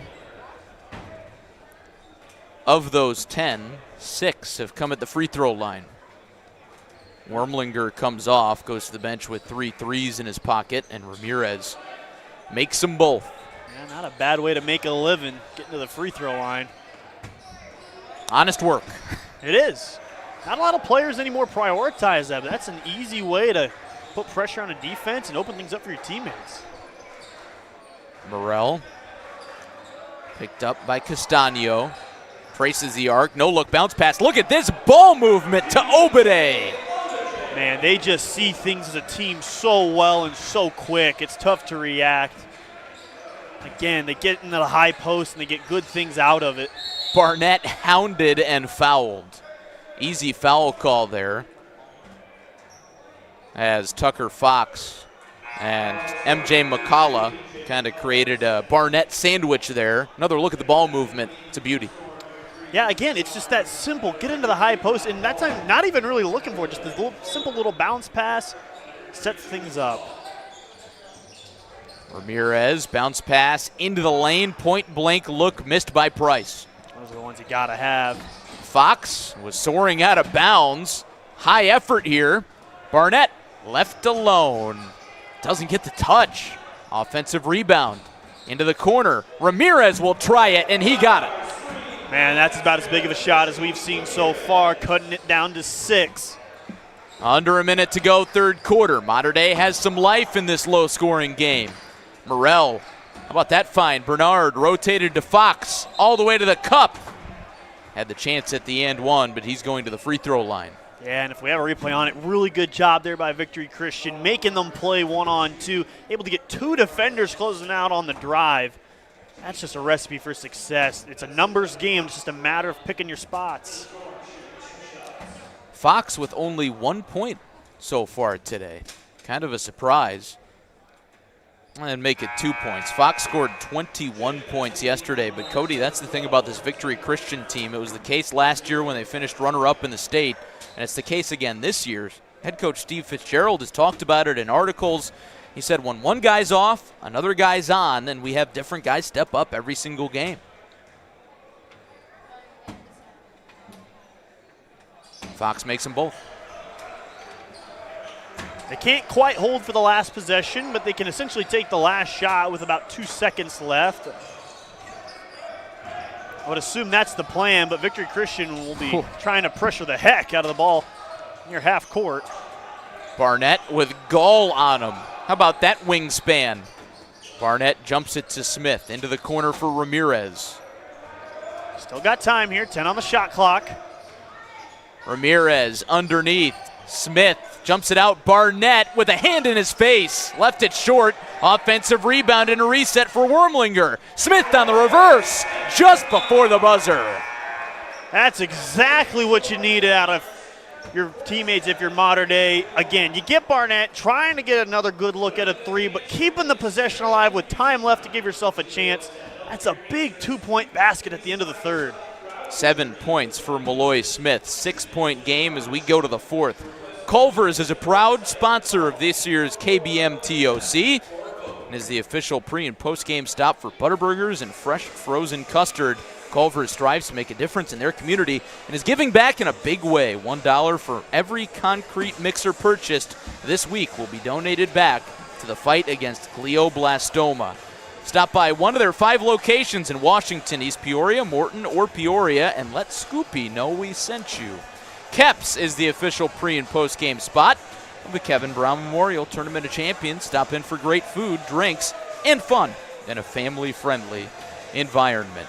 And Create a Scene, Countryside, and Laser Electric are proud supporters of this year's KBM TOC. We want to thank all of our sponsors for making this great event possible and making our stream possible. So if you're local here in Central Illinois, be sure to show some love to the Culvers, the Keps, the PJ Hares, Renewal by Andersons, Martin Techs of the world. I tell you, Larry, I don't need to be reminded to spend money at Culver's. I love myself a concrete mixture, double chocolate with some Reese's peanut butter cups. Brother, I am right there with you. Heck, that's where I'd go post-game today if I had the chance, but I think Culver's is closed for Thanksgiving. The TOC is open, and so is the fourth quarter, and Tucker Fox starts it with a tray. Victory Christian, the first to 50. Their lead is 9 again. Well, the magic number might be 60 with the way the two defenses have been playing so far. Both these teams scored over 70 points yesterday. Mater Dei 71 in a loss to Morton. Victory Christian with 72 in the win over O'Fallon. Smith just beat the buzzer in the third quarter and makes it rain from the mid to start the fourth. Bucket for Mater Dei. Yeah, they're hanging around, giving themselves a chance, and with their outside shooting, 6 points is like a drink of water.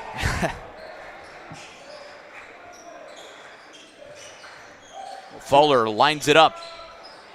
Too much muscle. Barnett battling for the board and can't get it. Yeah, they tried to come out in a 2-3 zone, got the initial miss, but that's the fault with the zones. It's so hard to rebound because you have no man-to-man assignment. Fuller, right of the lane, backs it out, slips it to Gull. What a feed. Gull can't hit. A lot of contact under the basket, and they call a jump ball. Possession arrow takes it back to Mater Dei. Man, is that big. Again, undersized, down low, able to get, just a hand on the ball itself to kind of messy things up. And Gull comes off. Cody, we've got a telestrator up here. You want to draw up a play for Mater Dei? Yeah, so I like it right here. They got the ball screen. They're coming off downhill, trying to penetrate and kick to this backside corner. There it is. Our very own John Madden.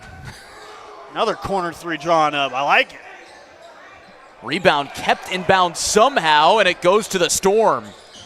They slow it down. Victory Christian in no rush, Now leading watch by this. 7. They're going to have two guys come out here and pressure this ball. That forces everybody else to come out and have to play the numbers game. Bottom. Christian Fuller on target.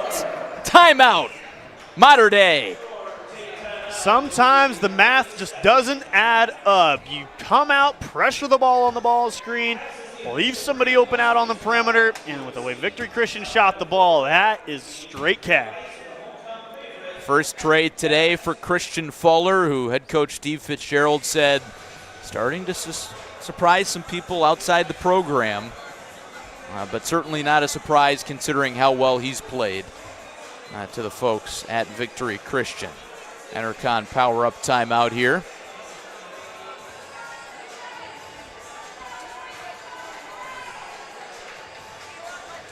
.608 left in the fourth, and Cody, this is a very high-power Mater Dei offense. How do you get your guys going if you're inside that huddle? Well, for first things first, it's just got to be next shot mentality. They've created really good looks. They've given themselves second chances, but you just got to stick with what you've done. You've done a really good job of driving the ball here the last few possessions, getting open looks, but ultimately someone other than Barnett's going to have to hit a shot from outside in this game. Right now, it's really easy for Victory Christian to know and kind of man-mark him defensively and not really let him get much of any space off the ball. I mean, look at this. They're just shoulder to shoulder with him pretty much the whole possession. Face guard special. Ramirez gets open. Can't make him pay. Offensive rebound, Castaño. And he comes out with it in traffic and gives it away. Out of bounds. Last touched by the Monarchs. And again, they're just right all over and inside Barnett's jersey, and just nobody else has been able to create much in terms of the opportunities they've been given for Mater Dei. How about that play? Kept in by Castaño. Holy cow. Wormlinger Slows it down for Smith. Can they get points out of it?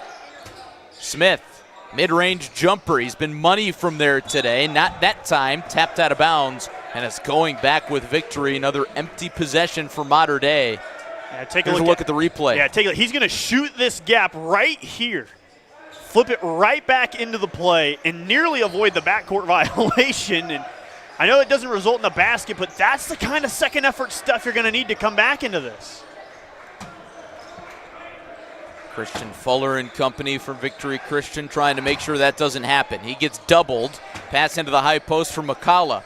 Fox left it shy. Offensive rebound, McCalla. He's going to the free throw line. Yeah, and some damage done. Looks like to the face of, is that Barnett It down is Barnett. there? Well, if there's one thing you don't want is your sniper shooter to get one whacked across the bridge of the nose. Barnett with his eyes watering. But he's going to stay in this game. He has not come out for Gary McKnight. To me, Larry, Mater Dei's hunting the three just a little too much. I feel like they're feeling the pressure of the clock right now. You still have 5 minutes in a 10-point game. Just saw him brick the first free throw. If you get the second, you can still get down low and maybe try and draw some contact of your own. If not, try and score on it. Barnett trying to use his windshield wipers to clear his eyes Sometimes as McCalla makes the second. Sometimes it only makes it worse. You just can't stop having your eyes watered. Smith walks it up. Deficit is 11 for Mater Dei. Barnett on the cut. The floater off the heel. Nothing going down for Barnett in the second half. He's only got one bucket after halftime. Bernard lobs it low. McCalla had position. It's not quite a high-low, but again, that's the third or fourth time they've just been able to get the ball up top near the elbow or on top of the three-point line and make magic. Ramirez is fouled. The officials have kind of let him play here in this second half.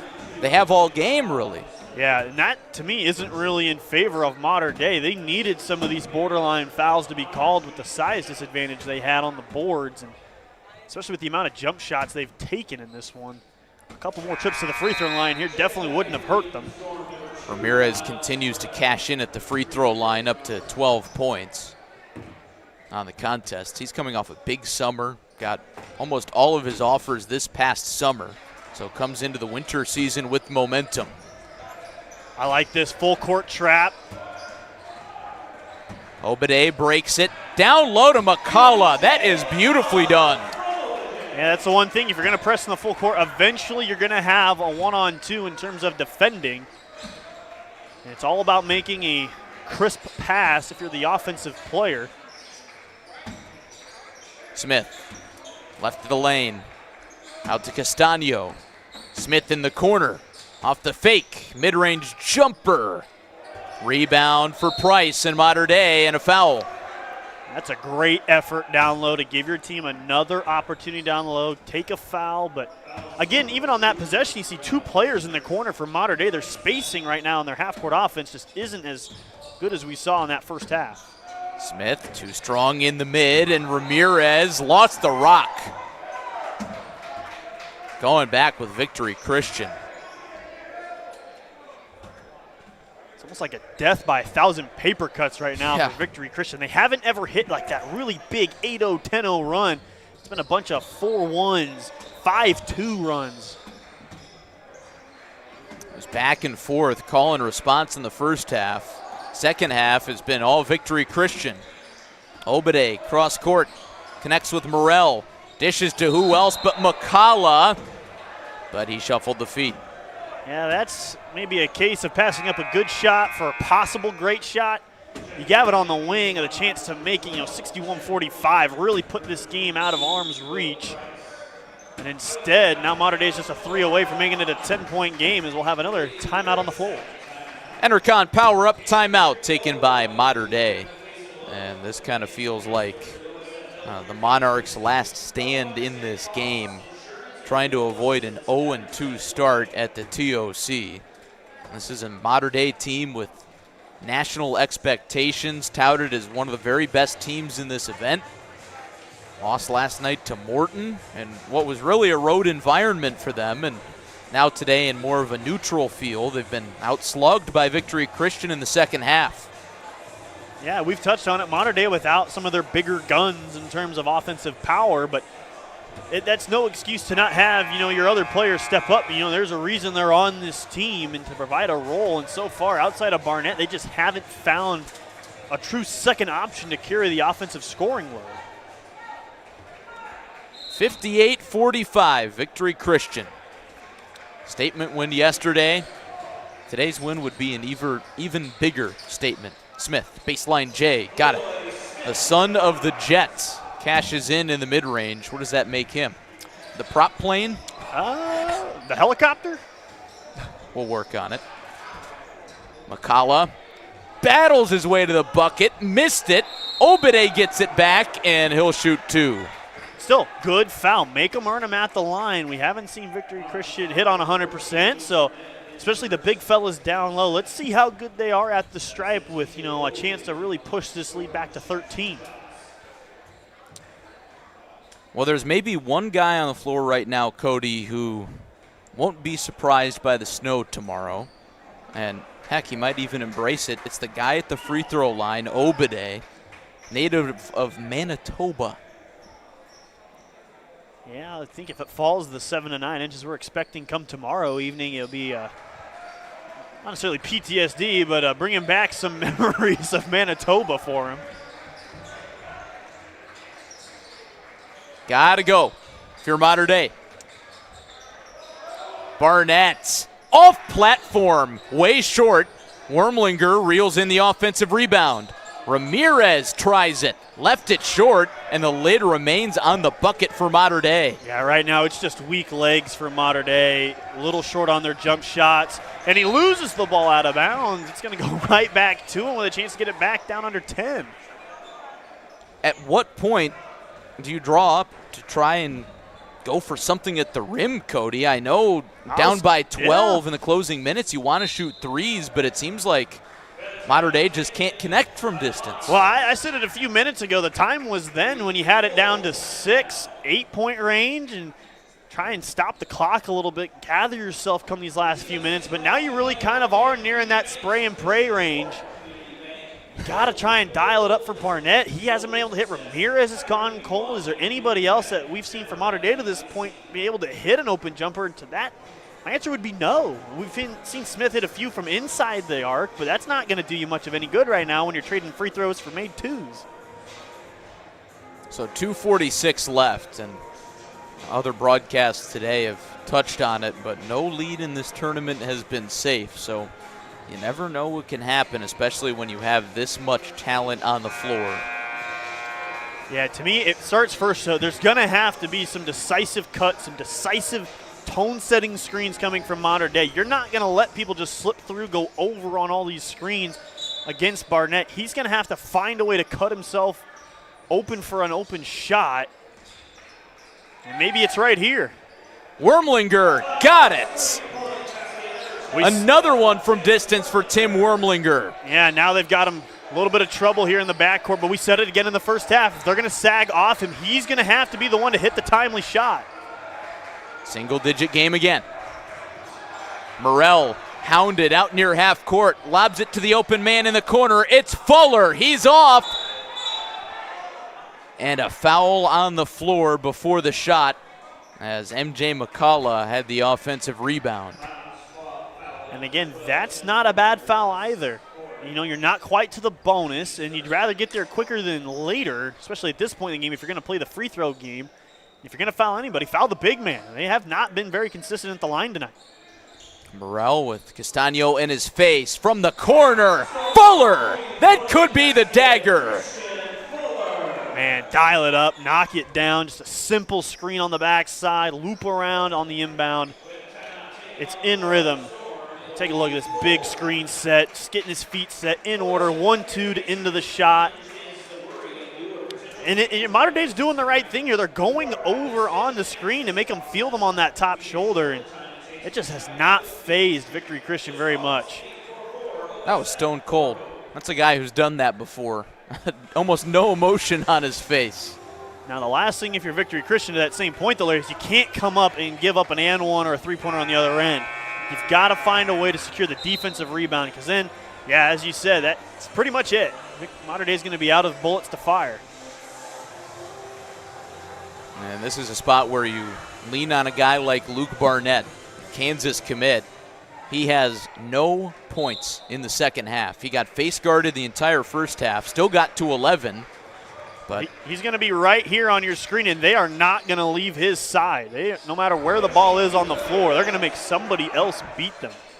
Ramirez makes the lead 10. Full court pressure. Yeah, a little 2-2-1 again. Obade charging down the lane. McCullough cans it. 19 points for the 6'4 senior forward. Ramirez can't respond. Rebound bobbled. Saved from going out of bounds by Morrell. What a play. And that'll pretty much do it. Now you're just chasing the ball around. Used to call this the Stallion offense, but instead they're going to score at the end. Stallion just standing short for Stall. So not quite a Martin Tech dunk there for TJ Obade, but still worth just as much. Barnett left it short. Rebound for Obade. Fox making his way through the maze, and he got fouled hard.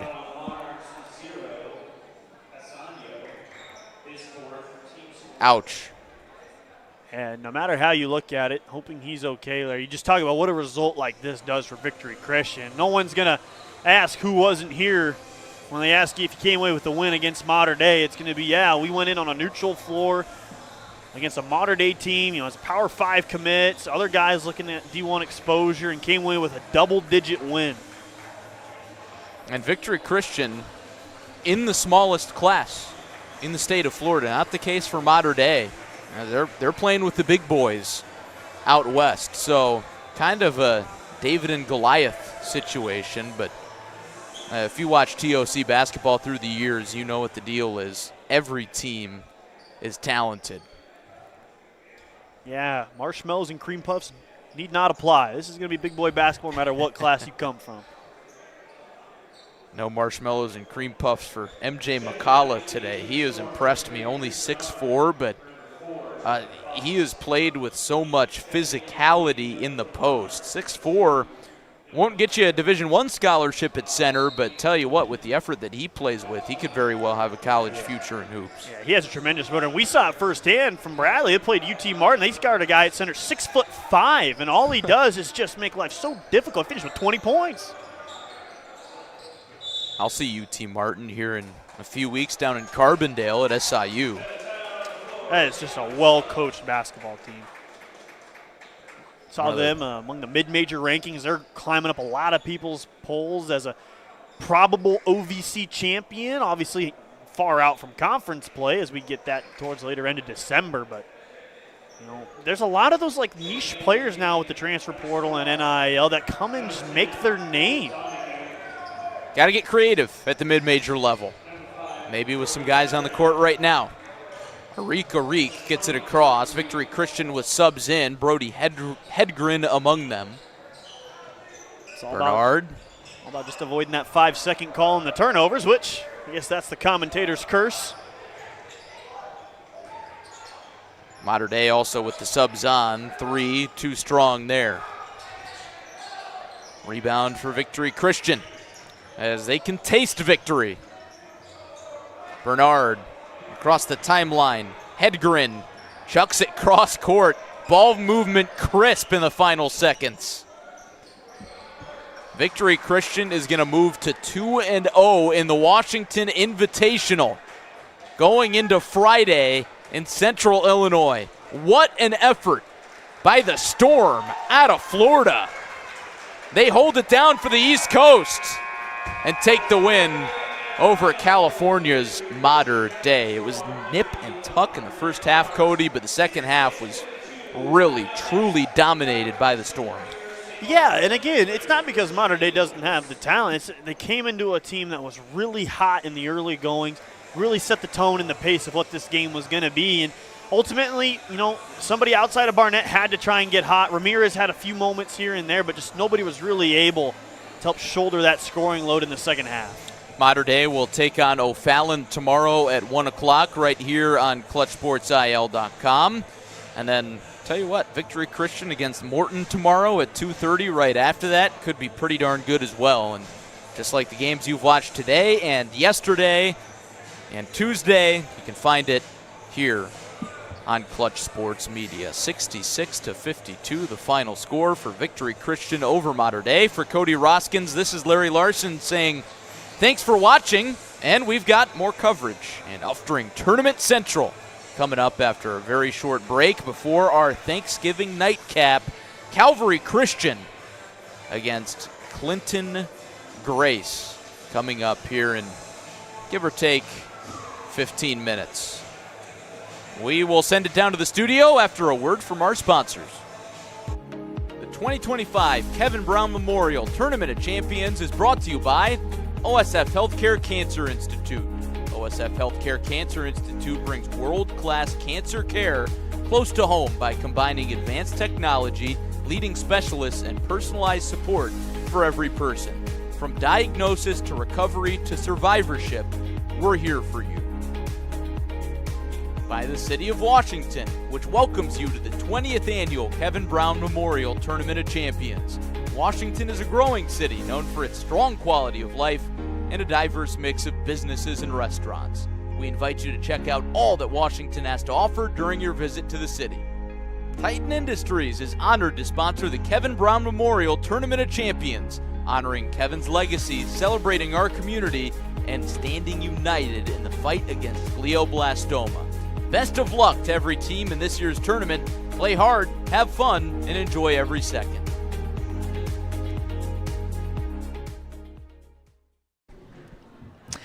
Welcome back inside the Uftring Auto Group Tournament Central. Jonathan Michael here with Dagger Studio, the two guys behind it.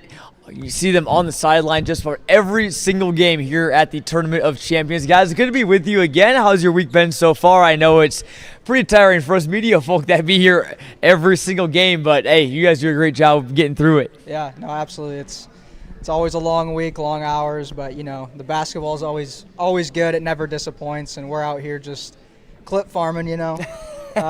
Making sure these kids get clips for their social media, you know, pump up their programs, and it pumps up our program, and kind of this big spinning wheel that everybody kind of promotes from, and it works pretty good. For sure, and you guys are obviously kind of like the official videographers of the TOC, so what you see on the TOC social media is a video that these are the guys that are behind it, correct? Yeah, that's correct.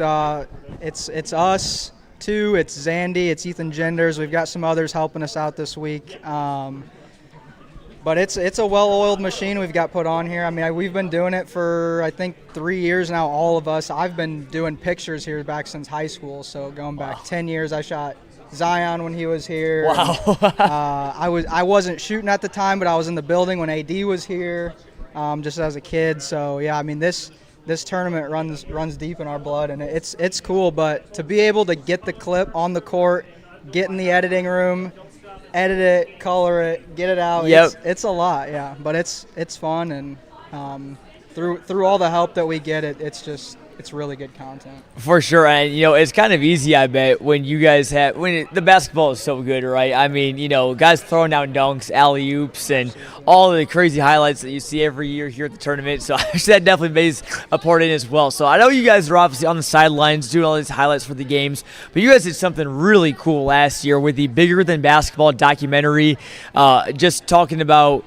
everything related to this tournament's cause. Just start from square one with that documentary, what it is, how you guys got started with it, what all went into it, and just all the details people should know about it. Yeah, a really unique opportunity last year with St. John Bosco out in California coming to the tournament.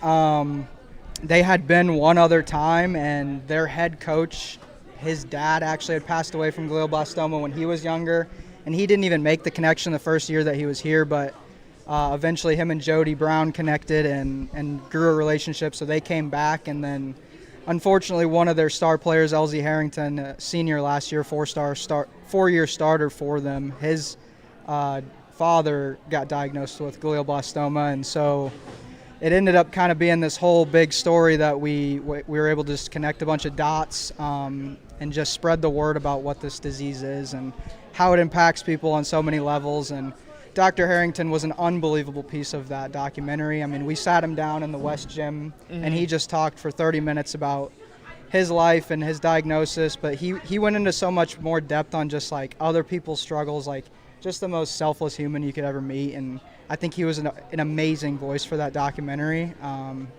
And really, really proud of how that all came together. I think it's like 40 minutes on YouTube. It's on the KB Strong YouTube. Feel free to go check it out. Please do. Yeah, and I'll toss the mic over here to Clayton if he wants to add anything on that too. Sure, yeah. It really was a crazy experience. Like, we flew out to LA, met the team, met the coach. Yeah, I mean, meeting Dr. Harrington in itself, he was an extremely powerful voice. Just for the disease, just as a person in general, he was just an inspiration of a person. The whole experience was just all around. I'm so grateful for the whole thing.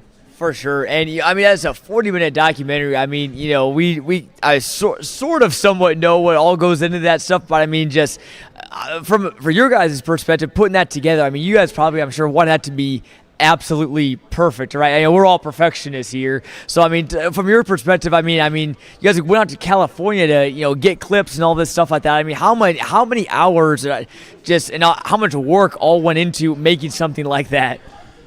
Well, I'll tell you this because I think you will understand. We had like 10 terabytes of footage. Terabytes? Yeah. Terabytes. Yes. That is a lot for those of you at home. Yeah, it was, I mean, probably over 100 hours of work and just a lot of storage and a lot of editing time. And yeah, it's probably a lot of Adobe Premiere crashes. I don't know if you guys use that at all, but many, yes. Yeah, and we did a bunch of like interviews throughout that too. So like doing, you know, cutting up those interviews and keeping the key information that you need to keep.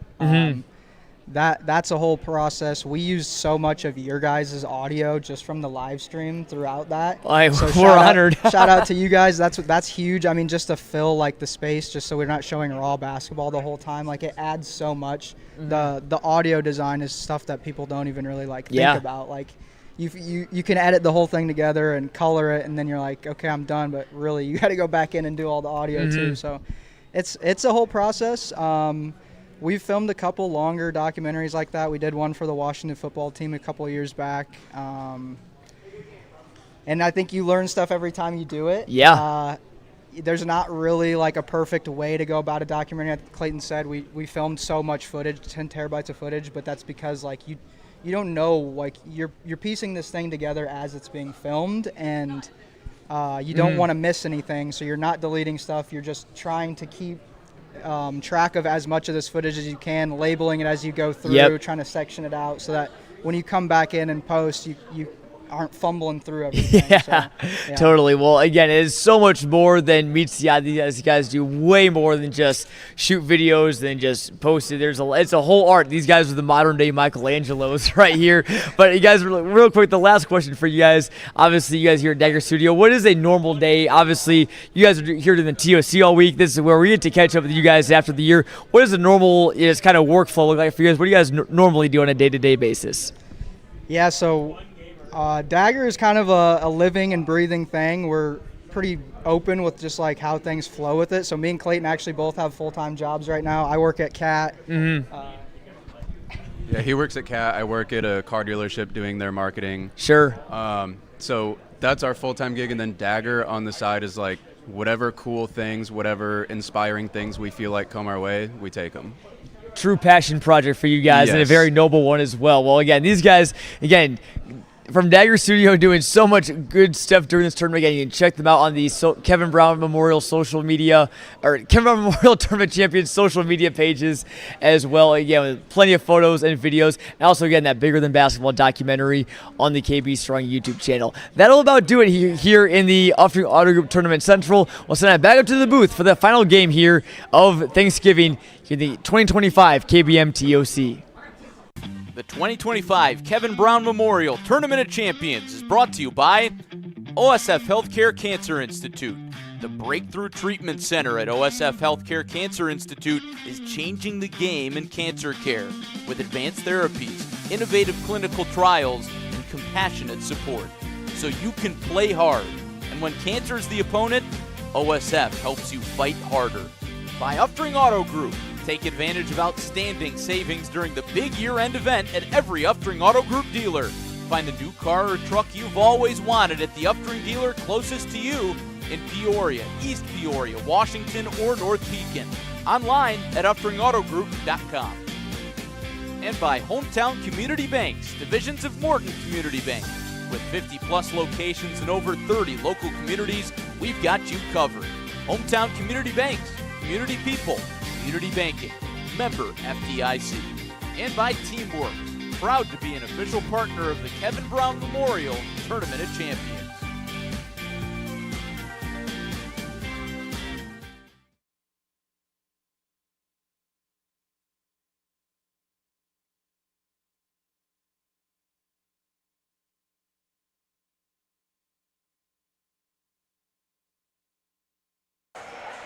It's time for the final course of our Thanksgiving Day feast here at the Kevin Brown Memorial Tournament of Champions. It's game 5 of 5 here as we get ready to put a bow here on Thursday afternoon. I'm Cody Roskins, alongside me Sky Gillespie joining me for the final call here. Sky, we've got two teams here, one from Florida, one from Maryland, the Cavalry Christian Warriors from Clearwater, Florida, and the Clinton Grace Christian Eagles from Clinton, Maryland, getting ready to put a bow here on this Thursday.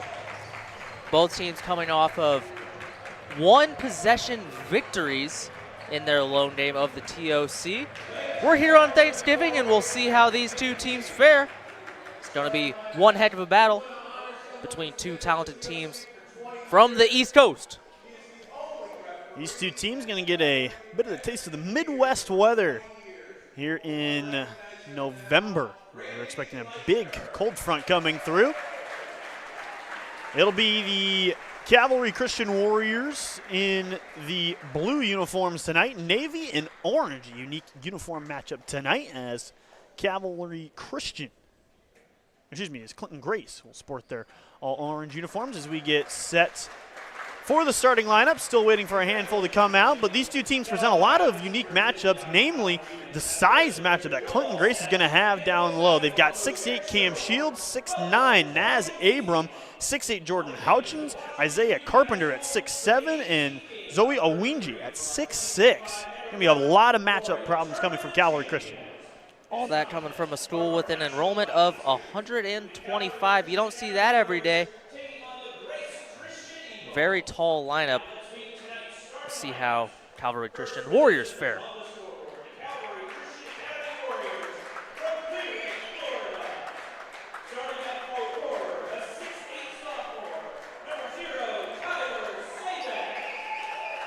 So Tyler Sabak, the 6'8" sophomore, will be first off the bench for the starting lineup.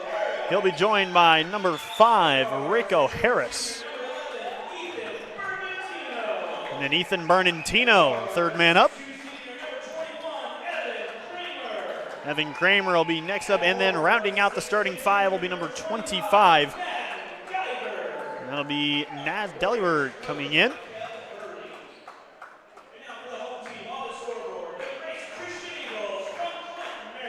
And now it's time to meet Clinton Grace.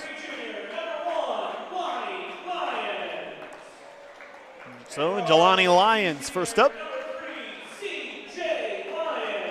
Next is CJ Lyons, a 6'2" senior at the 2 guard.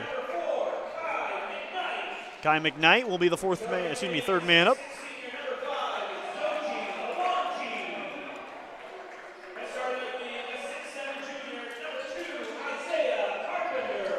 And Isaiah Carpenter rounds things out. The Clinton Grace Christian Eagles are head coached by Devin Page. Cavalry Christian Warriors are head coached by Keb Burley.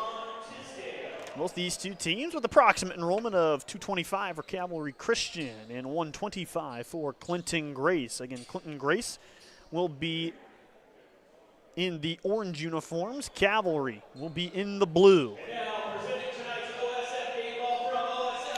Sky, we've waited all day for the nightcap, and here we are as these two teams get ready to put what will be the final game on the books as we prepare for a championship stretch into Friday and Saturday. What a way to end a wonderful Thanksgiving Day here at the Kevin Brown Memorial Tournament of Champions. All funds go to KB Strong, raising money for researching glioblastoma. And the tip is here, and it's Cavalry's ball. Yep, controlled by Cavalry Christian in the navy blue uniforms. Ethan Bernantino loses it on his way up, going the other way. Here comes Clinton Grace. Downhill in a hurry, contested at the rim and laid in nicely by Zdro Owinji. And Owanji collects his first two, and now we have a member of Cavalry Christian down. Maybe took one to the midsection. Have our first substitution possibly coming into the contest, and we will. So Kennex Ortiz, the 6-foot sophomore, will get his first few moments into the ball game here, less than a minute in. Full court pressure coming here from the Eagles to start.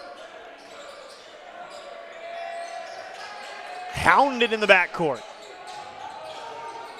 It's never a good sign when you go up. Oh, and an early 10-second violation, and just their second possession of the game. Yeah, Ethan Bernantino never really, I think, knew in his head that the time would reset after the stoppage, and so it's going to go right back to Clinton Grace. Clinton Grace coming off a heartbreaking loss the other day to Xavier Academy and Teddy Wheeler's bunch out of Houston. One of two Houston teams in this tournament alongside Second Baptist, who got a big win today in the early cap of the ball games today. Heading down low again, trying to score for his second time. It's going to be off the mark, controlled by Cavalry. Heading the other way. You can already tell it's going to be a very fast-paced game. Floater in the paint, off the mark, controlled by Clinton Grace, and the Eagles will come flying back the other way. Hitting the trailer in transition, off the mark and controlled by the Warriors. Ethan Bergantino spins against the grain. Hounding pressure. Sadek trying to find some room to work. Can't find it. Gets it to Kenny Ortiz. Ortiz controlling the pace here, trying to get downhill. Bounce pass in the lane, stolen away. Coming the other way. The follow is good for two. As Jelani Lyons records his first two of the game. Very quick timeout called there. You can just tell Clinton Grace is coming out here and playing with far more energy than that of Cavalry Christian. Good timeout called by Coach Burley to try to slow things down, calm down the team. We're just 2 minutes in. There's a whole lot of ball game left. Just understand that you're here, you belong. You just got to play like it too. This power-up timeout is brought to you by Enercon Engineering, celebrating 50 years of keeping communities powered. Enercon delivers cutting-edge industrial control panels, low and medium-grade voltage switchgear, and GenSet packaging. Ready to power up your career? Visit enerconpower.com and engineer your future with us. These two teams coming out of the timeout, but Sky, to your point, that's kind of one of the things these two teams will be battling, right? They've had to sit around all day, tipping off near 9 o'clock, trying to battle to get some of the fatigue that would be coming, from a natural team out of the East Coast time zone. It's never easy to do, and it's like, say you're working the night shift one night. That's all you're looking forward to. You got work tonight, but just waiting. It's not easy. That one off the mark, controlled by the Eagles. Getting back up the floor in a hurry. Whipping it around, Jelani Lyons. Getting downhill, kick to the corner, three on the way is off the mark and controlled by Evan Kramer. He loses it the other way. Easy score and a flush for Jelani Lyons. That'll be a Martin Tech slam.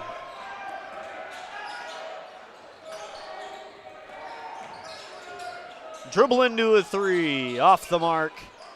Controlled by Lyons. They have numbers every break. It's crazy. Three-pointer off the mark again.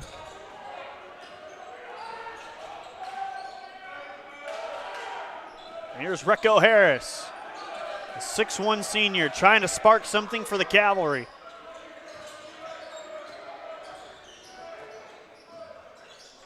Drive, kick, 3 on the way. Banked home and in. I guess it is open this late. Tyler Sabeck gets Cavalry on the board. And they need any help they can get. As a shooter, you don't like to see the ball go in off the backboard like that from distance, but like I said, they'll take it at this point. They get on the board for the first time tonight. Deep try for Lyons, and he answers. But it cancels out. Lonnie Lyons off to a fast start as Clinton Grace opens up a 9-3 lead here in the opening moments. Able to break the pressure. Kick near side. Kramer off the mark. And this one's going to stay here. Looks like a foul on Clinton Grace. We're going to get a quick replay here. And we just see dribbling up the floor with no intentions. And then, boom, right to the paint. Bang! Slammed for 2. Mark Jones picked up that last foul for Clinton Grace, number 15 in orange.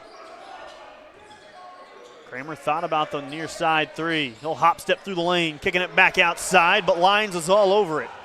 Clinton Grace and company making life difficult, but coming downhill right back the other way, and that's an easy score for Rico Harris. The Eagles initially got the steal, but it falls right back into the lap of the Warriors, and they get their easiest 2 points of the night so far, 9-5. Lonnie Lyons starts up the offense. Jumper from the elbow. Swirls home. Both Lions are in the top 30 intriguing players to watch. The Eagles have 3 of them as well, so they have 3 very talented players. They are a very well-rounded group. Cavalry Christian right back the other way as Rico Harris has back-to-back baskets.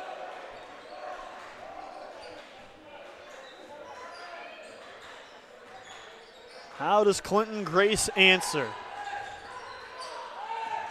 Lyons gets set up near side here. Mark Jones distributes, jumper on the way. It's off back iron and hauled in by Cavalry Christian.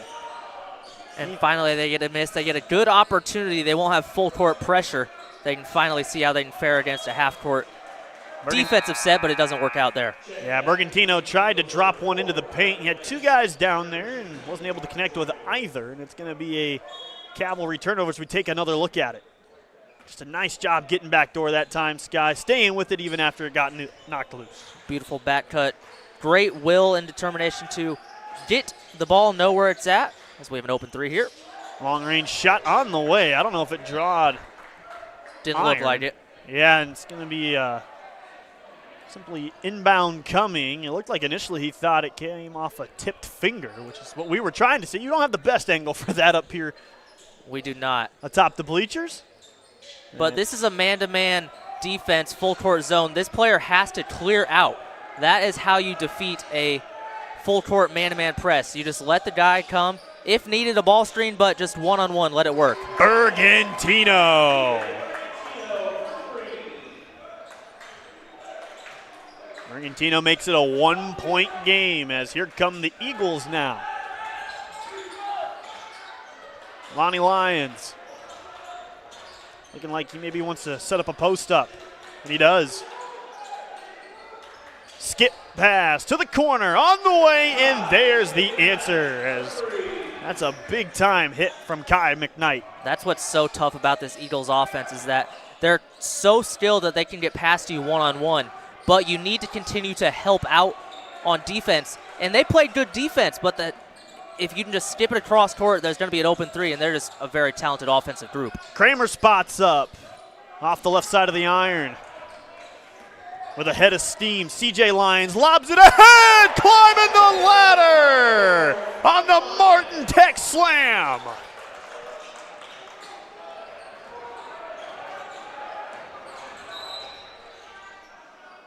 That shot off the mark. Take another look at this one, Sky. Out in transition, CJ leading the break up the floor in an emphatic throwdown. So my issue is with that is that the Warriors, they're running back. They don't have their head on the ball. They're looking around, and you have to know that this team wants to go up in transition. And looking around lackadaisically, and a boom. Slam dunk. Trying to come back the other way is Cavalry Christian, trailing by now 6 after they just cut it to 1. Now a turnover. Lonnie Lyons dishes to CJ Lyons. Almost had another highlight play there, Cody. Coming again the other way. Floater is stuffed. Like a Thanksgiving turkey, that one.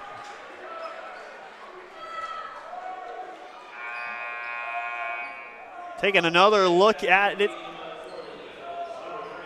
No doubt it. And look out, third row, because we're flying in after the highlight dunk, or excuse me, block that prevented the dunk. Great defense right there. Got all 5 fingers on that one. Into the corner, 3 on the way. And we're going to have a foul underneath. This is going to be on number 25 for Cavalry Christian, a 6'10 junior. So Madden Geiger picks up his first.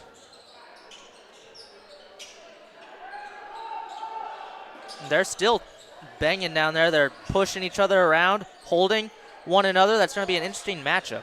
Another long 3 on the way, Just off look the front at of the rim.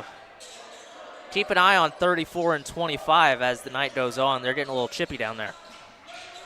Coming downhill in a hurry, double teamed, and there will be a foul called. We don't have 34 listed on our roster. But you think he plays football, Cody? I do. He's got a great football build. Could be a very good edge. If I was a football coach, I'd recruit him.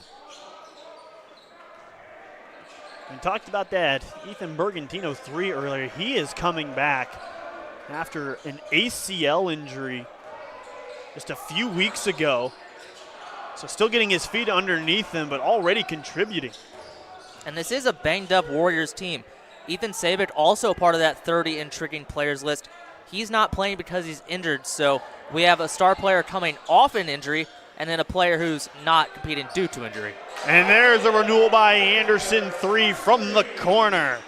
As Clinton Grace opens up its largest lead. That one's off the mark, 21-10 as we end the first quarter, Scott. Calvary came back strong. They started off not playing well. They didn't have a lot of energy. They were getting out physical, let's just be real. But they came back strong after that timeout, but Clinton Grace responds in great fashion, ending the quarter on a high note with that big 3 by Isaiah Carpenter. I want to thank some of our sponsors that make this broadcast and others in the future possible. Renewal by Anderson, where quality meets community. We're honored to sponsor the Tournament of Champions and help raise awareness in the fight against glioblastoma. As well as Martin Tech. Need reliable technology solutions? Martin Tech Solutions has your technology needs covered. Specializing in business and residential, we keep equipment you depend on running reliably to ensure your technology makes life easier, not harder. Call Martin Tech Solutions today at 824-3927 or visit www.martintech for your one-stop solution. And for PJ Hare. PJ Hare is a proud sponsor of the Kevin Brown Memorial Tournament of Champions and this year's Building for the Future All-Academic Team. We wish all teams good luck, and let's cheer them on as they play for a cure for glioblastoma. Sky, as we get set for the second quarter, it's the largest lead of the game for Clinton Grace. Again, they're coming off a tough 3-point loss in which they had a chance, 2 at the buzzer, to potentially tie the game against Xavier Academy, but they've come out here on the front foot.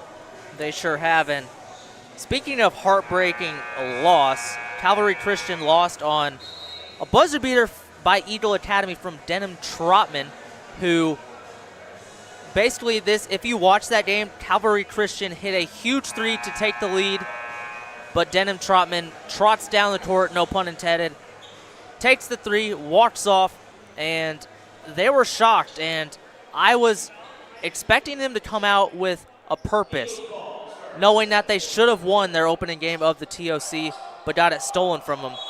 But still, a lot of game left. 24 minutes to be exact. I love math. CJ Lyons will start the offense here for Clinton Grace. It's a 2-3 zone coming for Cavalry Christian. First time switching to zone tonight, trying to keep the Eagles on their toes because they have been shooting the ball very well. Let's see if they can shoot their way out of this zone. Lions sweeps baseline. And they'll be taken away. Cavalry Christian and the Warriors trying to make an advance. Was a good idea, just a little too much on it. Backdoor cut slides its way home as Ethan Bergantino, the senior, again, coming just 2 weeks removed after being medically cleared from his ACL injury, has his basket go through. It's a 2-3 zone here, and that's exactly how you defeat it. You have to have somebody sitting right here. And there it is. You feed him, and it's open. Shot doesn't fall, but that's what happens. You pass it there, good things happen. Isaiah Carpenter already putting his fingerprints on this one with the 2-point follow. Stolen away again. CJ Lyons flips it ahead for Lonnie Lyons. Oh, and it's off the front of the rim. Floater follow doesn't go, and it's controlled by the Warriors. Numbers if they want it. Bergantino running the show. Kick to the wing. 3 on the way. Tapped around and controlled by Clinton Grace. Now it might be showtime again, but Lyons will slow things up. Fires from the corner. Too strong, and this is going to be a foul on Clinton Grace. Yeah, you can't do that. That's about as obvious as a shove as we've seen today. And that'll be on Naz Abraham. Naz Abraham, 6'9", and he is a 15-year-old. He's a freshman. What the heck? What are they feeding these kids these days? Cavalry Christian trying to crack this token pressure.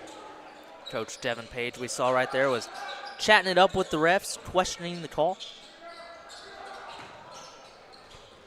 Thrown ahead again. CJ Lyons nearly put him on a poster.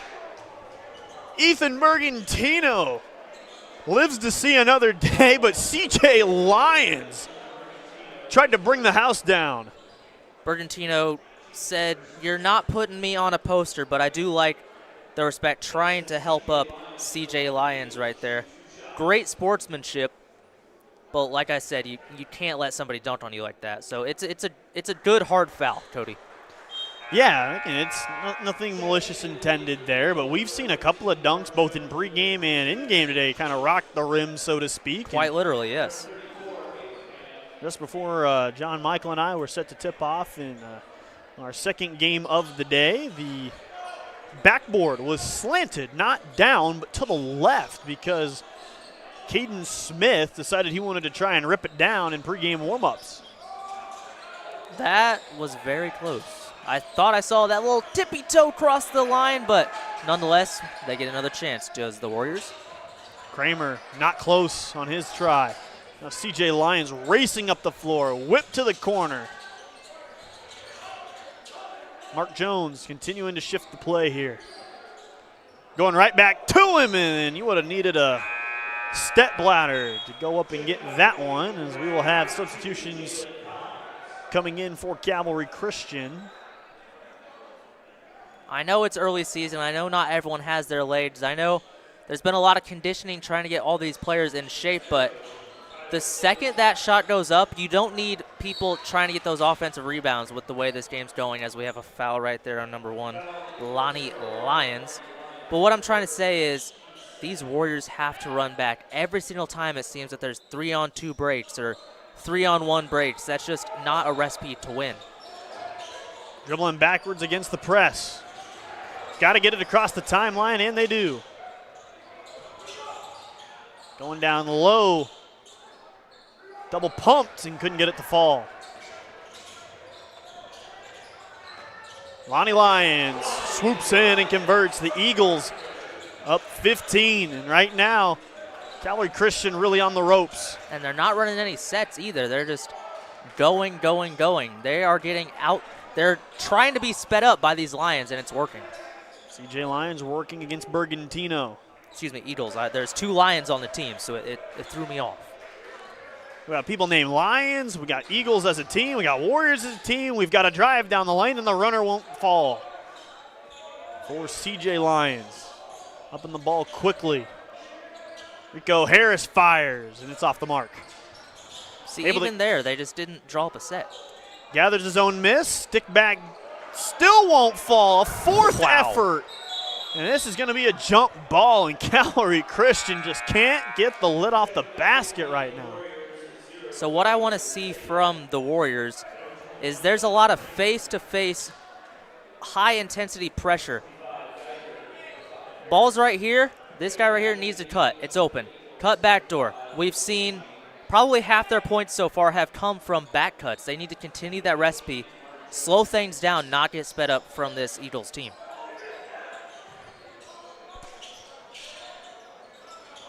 Working the ball around outside.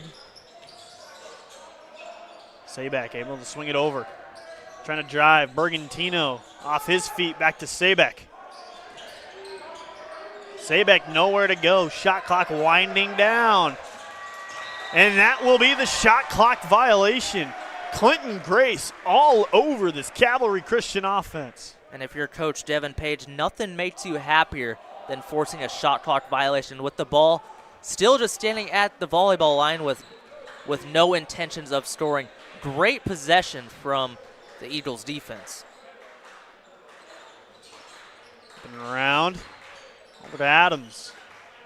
CJ Lyons. Isaiah Carpenter back out to Lyons. He'll drive it back out to Carpenter. Shot fakes 3 on the way. And that's good. A renewal by Anderson 3 for Carpenter. The in and out work. This team can score on all 3 levels, and it's showing you have Carpenter in there as the designated big man, but instead he's hitting threes too. I mean, that is the state of the game now. It is 2025. There's nowhere to go for Cavalry Christian.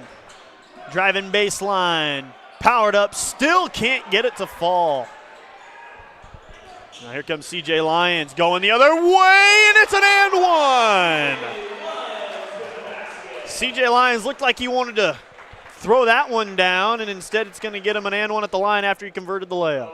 Hey, he'll take it. Great take here. Goes up and kind of caught in between right there was Evan Kramer. Didn't know if he gets out of the way, sets a charge, tries to block it. At the end, it's going to result in an and one opportunity. Things getting out of control here in the first half. 3:14 to go. Now, free throw off the mark, called in by Cavalry Christian, and that'll be a foul against Clinton Grace. As we have a Enercon power-up timeout. This power-up timeout is brought to you by Enercon Engineering, celebrating 50 years of keeping communities powered. Enercon delivers cutting-edge industrial control panels, low and medium-grade voltage switchgear, and GenSet packaging. Ready to power up your career? Visit EnerconPower.com and engineer your future with us. Well, Sky, it's been a cold start, and it carried over for Cavalry Christian. What do they need to do to kind of get things moving here against a Clinton Grace defense that simply is just living in transition right now? I sound like a broken record, but you'll see after defensive rebounds from the Eagles, you'll see Warriors players standing there trying to get a cheap steal or just not running back. You'll see them face starting somebody. If they get the rebound right here, you'll see them face starting somebody or trying to get the steal, and then that's just one less defender that's back here defending this offense that has been a gunslinging offense. It's been run and done all game long. They have to make the adjustment. They have to get back on defense. And, I mean, at the same time, they are also outsized, so they aren't getting the offensive rebounds that they're going for as well. There you see Kep Burley on your screen as his Cavalry Christian Warriors try and break the spell that Clinton Grace has on them defensively.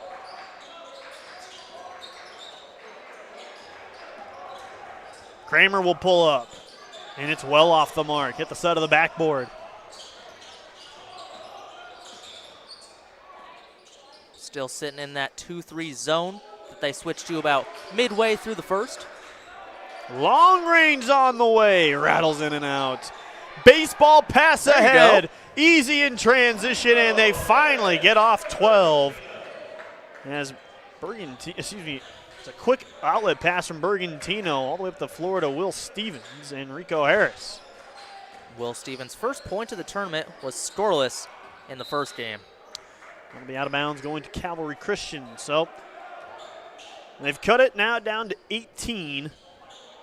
And Sky, it's a big 217 for Cavalry Christian. If they can get this closer to 10 before the end of the half, it'll send them up with a chance to battle back in the second frame. Exactly. Rome wasn't built in one day. Just keep chipping away, You're not going to win this game now. Just try to get closer and closer to make it a competitive game to give you a shot later.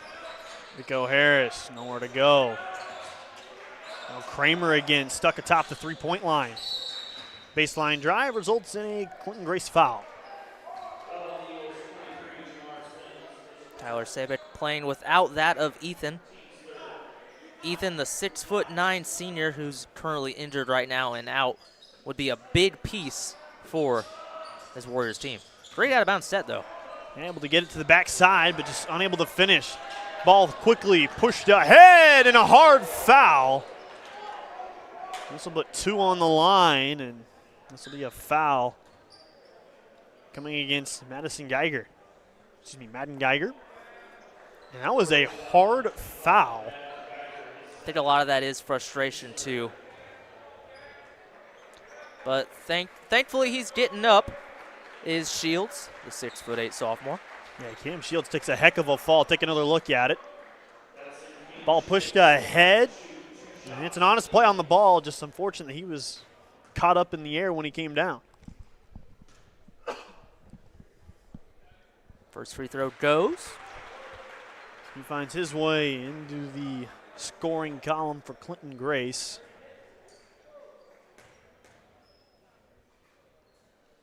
Makes it 33-14 and now 34-14 as it leads back to 20.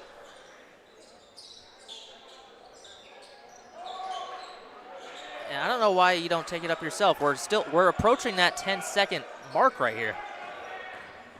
Barely got it over. Argentino. Again continuing backside. That's what I'm talking about. And off the glass and back in. As Madden Geiger again able to get it to go. Good to see Geiger get going. He scored 23 in their first game of the TOC. He's in a very important part of this team, especially offensively. Three-point try, a little short. Backdoor lob, and it does indeed fall. Incredible feed and finish as Clinton Grace continues their hot start in this one. The first half has been all Eagles. Another lob, this one shut down, flicked ahead, and Kramer won't have an easier 2 in his life. And that's the second time Bergantino's able to kickstart the break. The Lions thought about the long-range triple. 25 on the shot clock. Right here, kick to Shields, catch the ball, look opposite, and a point. That's what I do if I'm coach. But instead, I'm not the coach. So there you go. That one draws underneath the iron. Last possession most likely coming for Cavalry Christian. They try to cut it down. Bergantino with 5.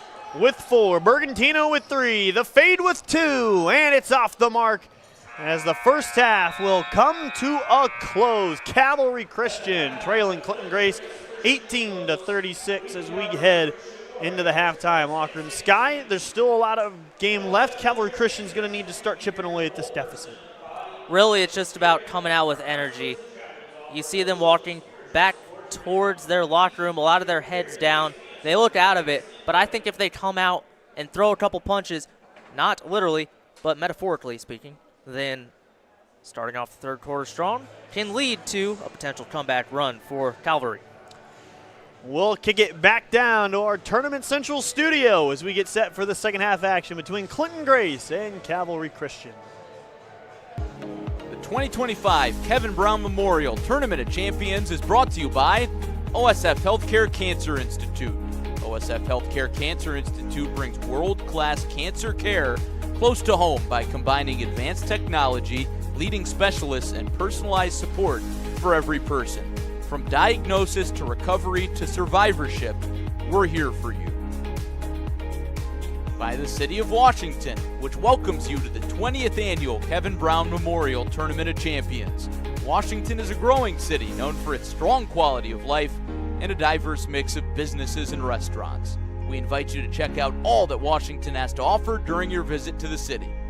Titan Industries is honored to sponsor the Kevin Brown Memorial Tournament of Champions. honoring Kevin's legacy, celebrating our community, and standing united in the fight against glioblastoma. Best of luck to every team in this year's tournament. Play hard, have fun, and enjoy every second.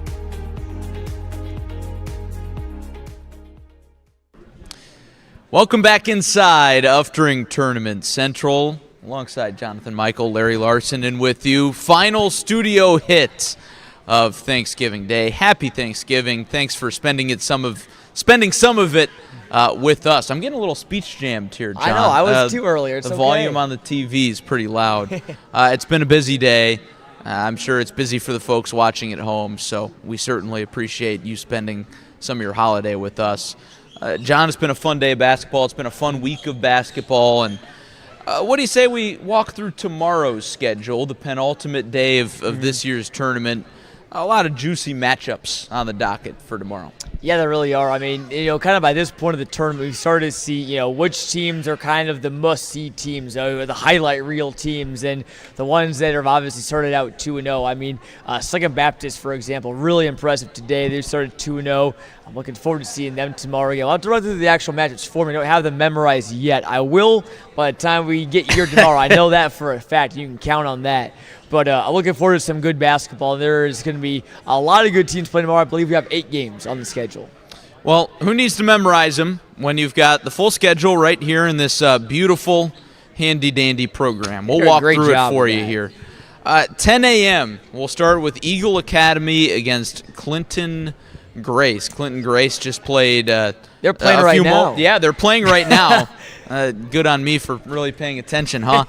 So they turn around from playing at 8:45 p.m. to 10 a.m. the next day. That's always tough. It is, and we saw that the first night when O'Fallon was played in the last game of the night, 9:15, and then they played the second game of the morning, and you could tell there was definitely a little bit of, there's some tired legs there. Could tell that there just wasn't quite that same mojo for that O'Fallon team the next morning. So again, it will be very important for Clinton Grace to get back to the hotel, go to bed pretty much almost right away. Maybe relax in the hot tub a little bit as well. Get some of that, get the Theragun out. Roll out your sore joints. There's probably going to be some, I bet, overnight. So they'll have to make sure they're ready to go. But I mean, hey, that's tournament basketball. I know the hot tub at the hotel, personal favorite of yours. At 11:30 tomorrow, it'll be West Hancock against South Pointe.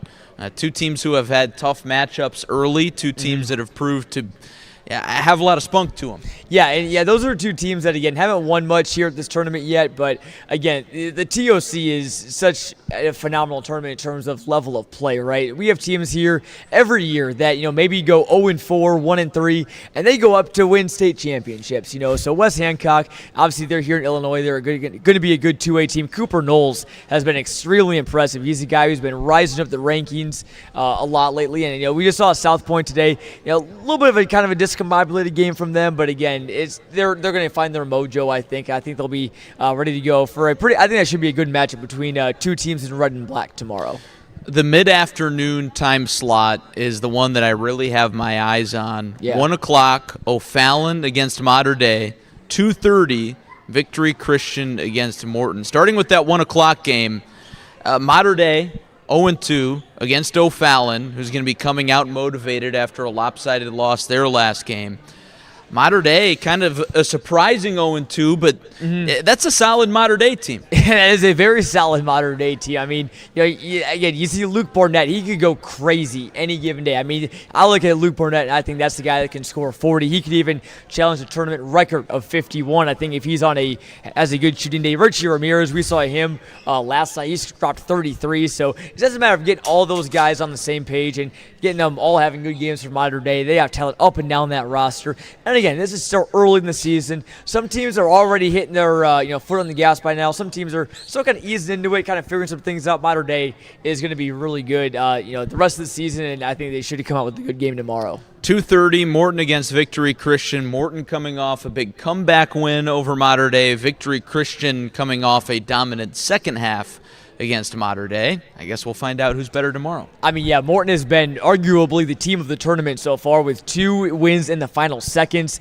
O'Fallon on Tuesday night, and then that win last night over Mater Dei. I mean, that is just a gritty team. They don't even have all their key players right now. Jack Wilderman's out with an injury for Morton, so, Morton is just getting it done with their guys. I mean, they have been really, really impressed with some gritty efforts from the Potters. So 4:15, Houston Xavier tomorrow against Calvary Christian. 5:45, Mount Bethel versus Pasadena. 7:15, Second Baptist against Washington, home team back on the floor, and then Metamora against Grace Christian to round it out at 8:45. Which of those last 4 games kind of jump out the most? I'm really excited to see how Washington is going to stack up against Second Baptist. I mean, the Second Baptist played a really strong game today. Washington, again, is 2-0 to start this tournament. I bet if you ask head coach Eric Schermerhorn, he may have not even expected his team to start 2-0. I've been really impressed. I bet he's really proud of his team. We're going to see just how good they really are tomorrow against Second Baptist in front of what is guaranteed to be a massive home crowd. Morton and Washington have both brought phenomenal fan turnout here at this tournament, and that's going to be a rocking gym here tomorrow night. It's going to be a lot of fun. Full day of hoops on deck tomorrow, so get all that Thanksgiving food out of your system and show up prepared at 10 a.m. for tip-off. If you can't make it to the gym, we've got all the coverage right here on ClutchSportsIL.com. We'll send it back to Cody Roskins and Sky Gillespie after a short break. Second half of Calvary Christian and Clinton Grace coming up next. The 2025 Kevin Brown Memorial Tournament of Champions is brought to you by OSF Healthcare Cancer Institute. The Breakthrough Treatment Center at OSF Healthcare Cancer Institute is changing the game in cancer care with advanced therapies, innovative clinical trials, and compassionate support. So you can play hard. And when cancer is the opponent, OSF helps you fight harder. By Upstring Auto Group. Take advantage of outstanding savings during the big year-end event at every Upstring Auto Group dealer. Find the new car or truck you've always wanted at the Upstring dealer closest to you in Peoria, East Peoria, Washington, or North Pekin. Online at upstringautogroup.com. And by Hometown Community Banks, divisions of Morton Community Bank. With 50-plus locations in over 30 local communities, we've got you covered. Hometown Community Banks, community people, community banking, member FDIC. And by Teamwork, proud to be an official partner of the Kevin Brown Memorial Tournament of Champions.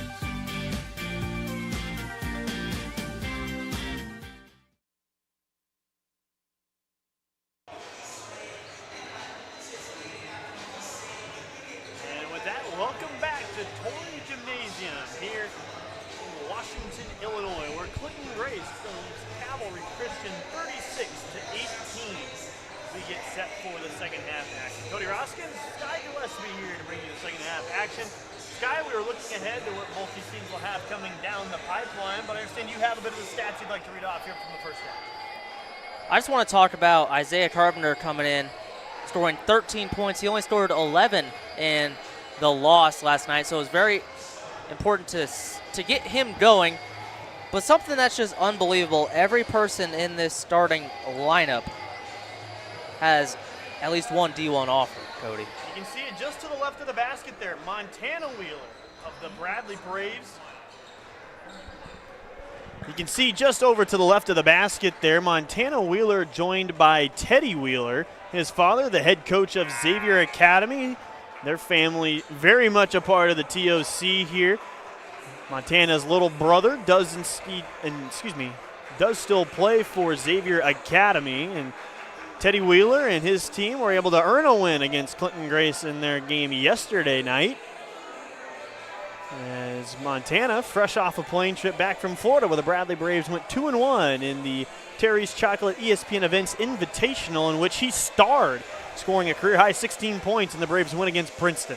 Montana Wheeler, a very exciting player that you typically don't see Bradley branch down into that Houston area, but got two really talented players in that class. Very glad to see Montana Wheeler here.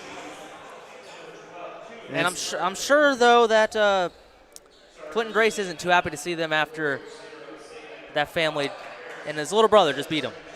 Clinton Grace starting out firing.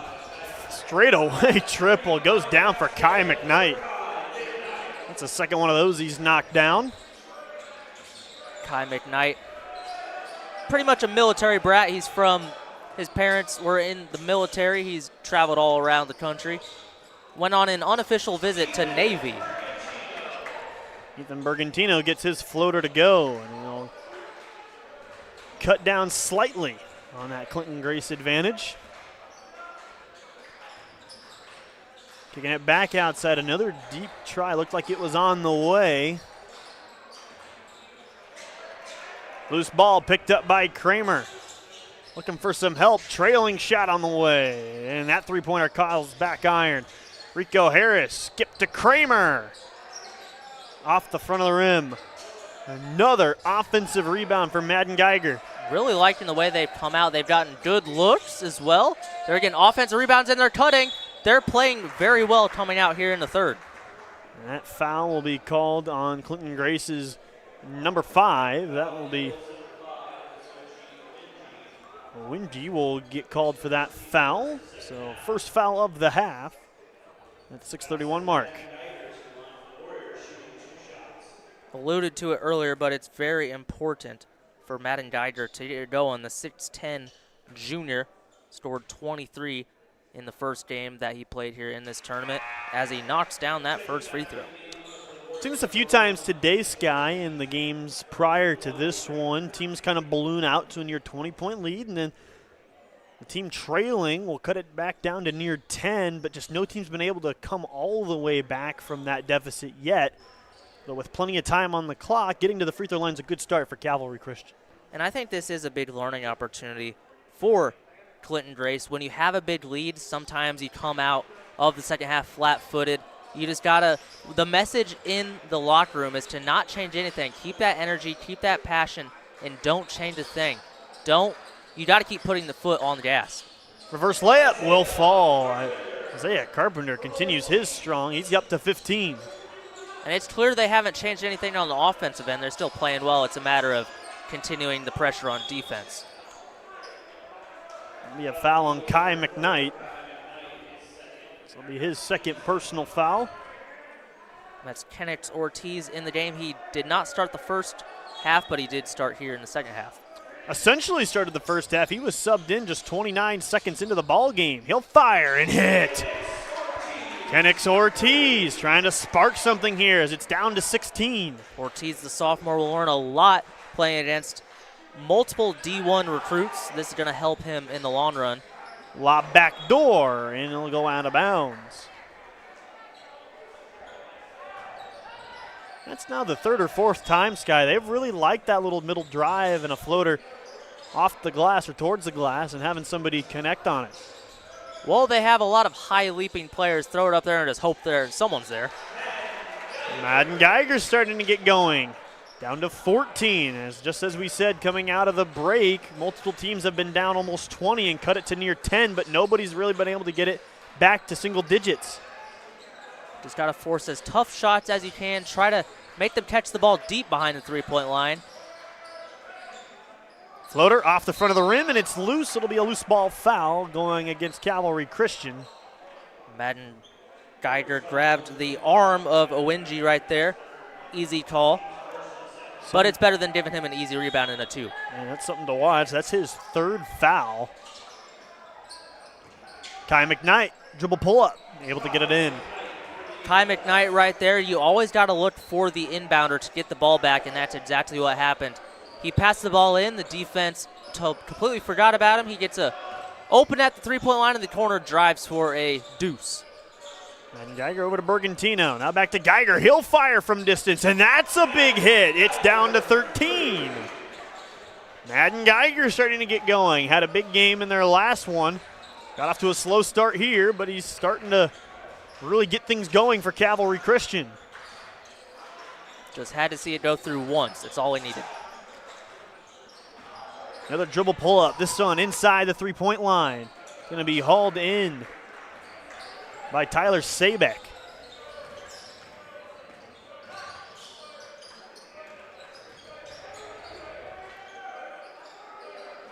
Here's Ethan Bergantino. He was really the lone bright spot offensively for them in that first half. Getting down the lane, foul, and he'll go to the line for 2. Take another look at this last 3 from Madden Geiger's Sky. Again, tries to fire that first one, but man, if he's hitting them from this screen right distance. here, too. Yeah, if that he's hitting them screen from that right distance. there from Sabak. Excuse me, you can go ahead, Cody. All good. Ethan Bergantino. Got Geiger, Bergantino all on the mind. It rattles out, but those are big free throws that he'd like to have. And you need them. They have been chipping away. They've come out of this third quarter very strong, but got to make the free ones. He banks in the second free throw. So, again, despite the fact he's on the court itself is impressive, but now he's starting to, again, fill it up for Cavalry Christian. Just 2 weeks removed from being medically cleared to play after suffering an ACL injury. Far side 3, rattles in. Kai McKnight, Johnny on the spot. Timeout. As this Enercon Power Up Timeout is brought to you by Enercon Engineering, celebrating 50 years of keeping communities powered. Enercon delivers cutting-edge industrial control panels, low and medium-grade voltage switchgear, and genset packaging. Ready to power up your career? Visit EnerconPower.com and visit your future with us. As that renewal by Anderson 3 from Kai McKnight really put a stop to the Cavalry Christian momentum. And that's a good timeout call from Coach Devin Page there for the Eagles, as we have Bridget Mendler blasting in our ears right now here in Torrey Gymnasium. I'm feeling good, man. What a way to spend this Thanksgiving here at the Kevin Brown Memorial Tournament of Champions. But yeah, a good timeout call right after a bucket, telling the boys to keep doing what you're doing. Don't let this Warriors team get any confidence in them. There you briefly saw some of the great sponsors that make this broadcast and event possible, as well as our live streaming coverage, coming to you free via YouTube and Clutch Sports Media. Happy to do the job again, making it an annual tradition to come to Washington and be a part of the Kevin Brown Memorial Tournament of Champions. Still going to be sticking to this man-to-man full court pressure. Oh, they mixed it up. They're doing a zone now, a 1-2-2 full court pressure. Ethan Bergantino over to Kramer, who just barely gets it across the timeline. He's in no man's land. Bergantino tried to get it over to Sabek. Skip pass. Cutting underneath, and that'll be an easy 2. That's really good patience right there from Ortiz. He could have caught the ball, knowing that he can go up right away and potentially get an open shot, but with this length, just pump fake, knowing you can get an even easier shot, and a bucket falls. 13-point deficit now. Kai McKnight goes baseline underneath, and the finger roll layup is good. And Sochi able to convert and push it back to a 15-point edge for Clinton Grace. Going to remain in that 1-2-2. We saw last time catching the ball in the corner. That's where you can't pass it. You got to get it to the middle like that, and good things will happen, leading to an open 3. Sabek, too long. And that'll be a foul, the 4th on Geiger.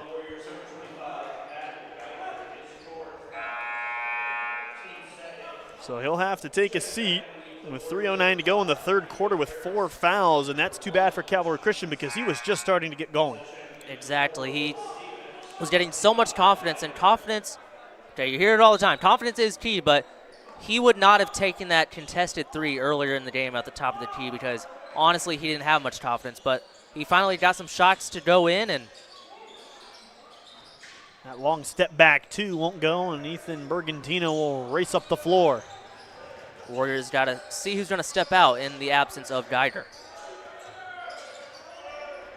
Ethan Bergantino with a nice size-up crossover, trying to distribute. Rico Harris off back iron, hauled in by Kramer. Another kick, another try for Harris from 3, and it's off the front of the rim.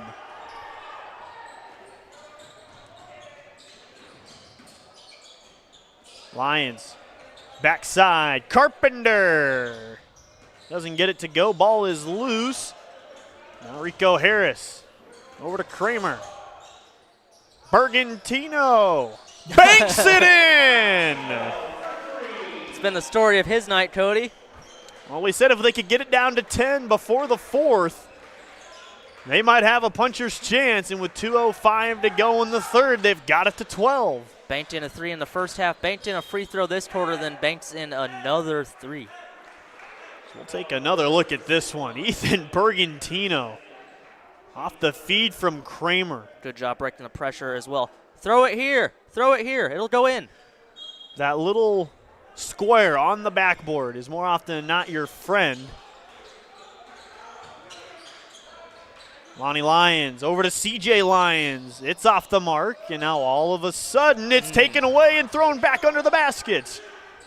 Pivoting and scoring. And Zochi again pushes it back to 14 just when I was about to say that Clinton Grace was having a chance to cut it to 10. They give it right back, and it's up to 14. Unfortunate break there because they forced a very low percentage shot, a very deep 3, but they just give it right back and giving up 2 points. Ethan Bergantino. Again, just a few weeks off being medically cleared to play. Now here comes CJ Lyons stampeding up the floor, and it will stay with Clinton Grace. Well, in a game that's been dominated by some of the other D1 recruits, Lonnie Lyons, the number 4 ranked PG point guard, rather, in the state of Maryland coming into the game, has offers from pretty much everywhere. As Wingy does not come up with that one, has offers from Oklahoma State, Maryland, Villanova, Purdue, Indiana, FSU, Texas A&M, and a handful of more. Inside pass, a little too hot to handle for Will Stevens. It's loose again. Ethan Bergantino has it. Kramer loads, fires, bottoms. And we talked about that key number. It's almost a single point game, Cody. We said it a couple times. Got to get it to around 10 before the end of the quarter. Kramer with a big time shot. 24 on the clock. This will effectively serve as the last possession if they hold it all the way to the end of the shot clock. It's an 11-point game, which was once a 20-point affair just out of halftime.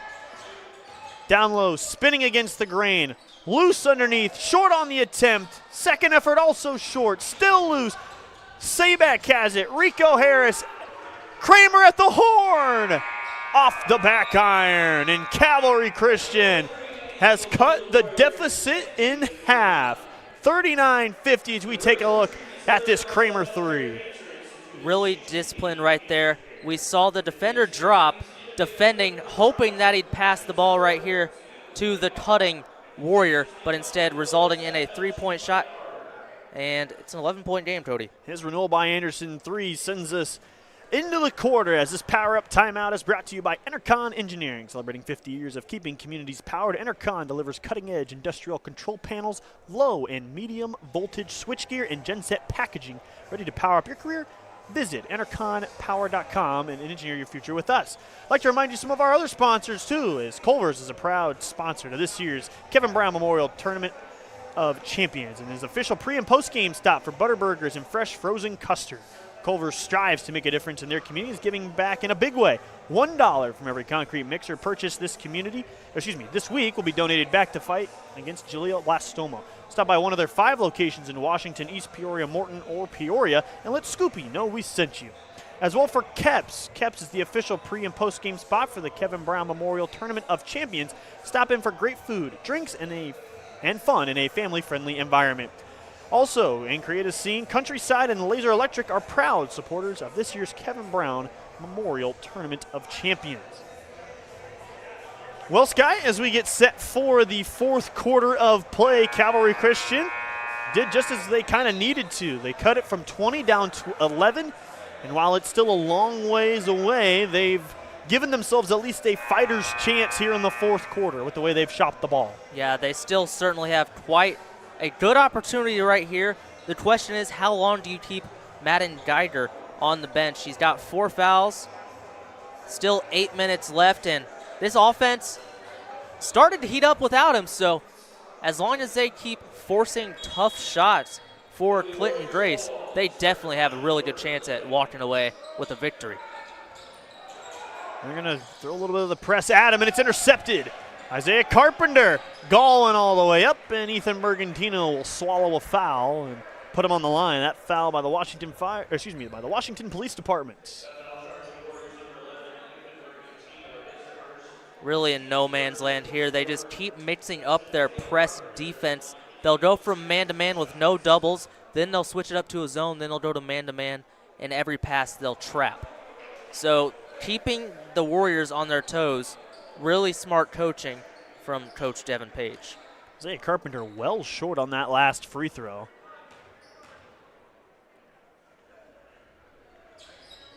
Second one also off the mark, so the turnover doesn't, in fact, come back to hurt them as Ethan Bergantino trapped at midcourt again.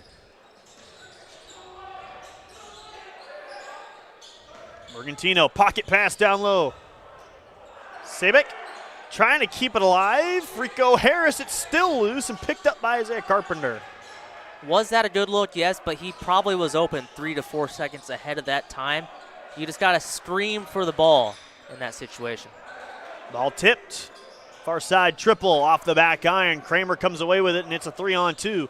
Kramer down the lane. Too strong, but he'll head to the free throw line. And for the first time since it was early in the first quarter, Cavalry Christian's going to have a chance to be down only single digits. I think free throws are going to play a big part in this game. We saw Isaiah Carpenter miss 2 free throws to start this quarter. We'll see if Kramer can cut this down to 10.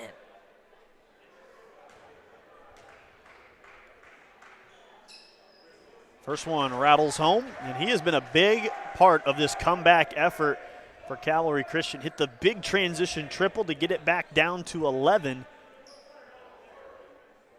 Nearly had another heave at the horn. There you that go. Second free throw is also good, so it's all the way down to 9. Clinton Grace stuck on a number. A lot of openings right here, but you don't see a single. There we go. There we go. Still loose underneath. Carpenter going up strong and one.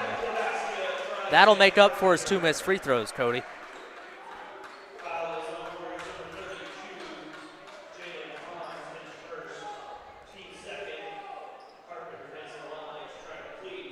Carpenter now with 17 on the night. Leading scorer from either side. His free throw is good, so just as soon as they get it back down to 9, it's back up to 12. Bergantino breaks the press. Rico Harris. Skip pass across the lane is taken away. Carpenter, too strong. The follow is good. And Kep Burley's going to want to talk about it as his team trails by 14 now. It's a quick 5-0 Clinton Grace run. Really good job coming out of the break right there. Good follow right there from the 6'2 senior Mark Jones, who I don't think we've seen once tonight. Follows a Carpenter miss that was long and gets the easy 2. So why you got to crash the boards? So as both these teams kind of size each other up here, Sky, it looked like for a moment that Cavalry Christian had Clinton Grace a bit on their heels, but after back-to-back moves by Carpenter to push it back to 14, all of a sudden Clinton Grace feeling a little better about themselves. They sure do, and they've played a phenomenal game. They just had a couple of lapses where they took their foot off the pedal, and you see right there, 5-0 run. Basketball is a game of runs. They responded really well to that Warriors run. 6:37 to go here in the fourth quarter. If you're just tuning in, welcome. As Cavalry Christian currently trails Clinton Grace 41-55. Cavalry Christian trailed by as many as 20 here in the second half. Got it down to 9, but just in the last 90 seconds or so, Cavalry Christian let it slip away a little bit as it's ballooned back to 14. Still a lot of ball game left. This timeout, who comes out playing the better basketball? If you can prevent this 5-0 run to continue, get to 7, get to 10, whatnot, I still think Warriors have a chance. It's a matter of keeping the game close until you can get Matt and Geiger back in the game. Well, he is coming there in you go. now. Madden Geiger reappears. He's playing with 4 fouls for the remainder of this contest. And I think that's a risk you have to take if you're Coach Burley. They'll get it to Geiger. Geiger fires. Too strong. And that just shows how costly that foul was because he lost his legs. He lost a little bit of feel after sitting on the bench for a while. Deep triple, and that's going to do some damage. Pushes it all the way back to 17.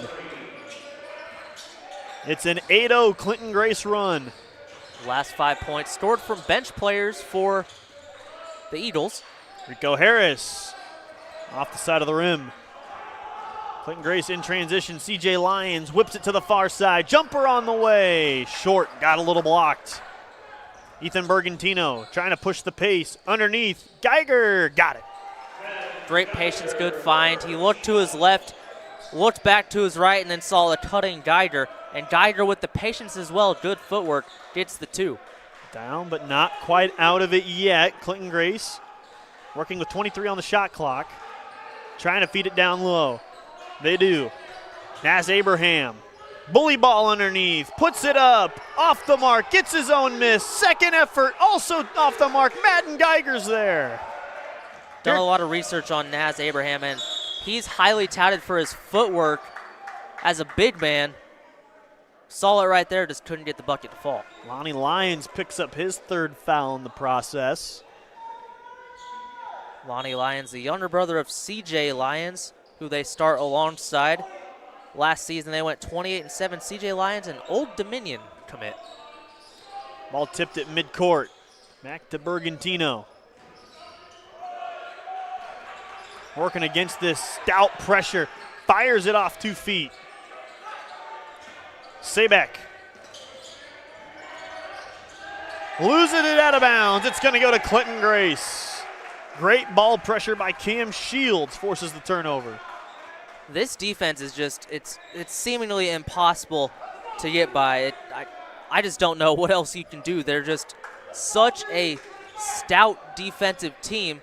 They're long, they're physical, they're strong. You can tell they are hitting the weight room.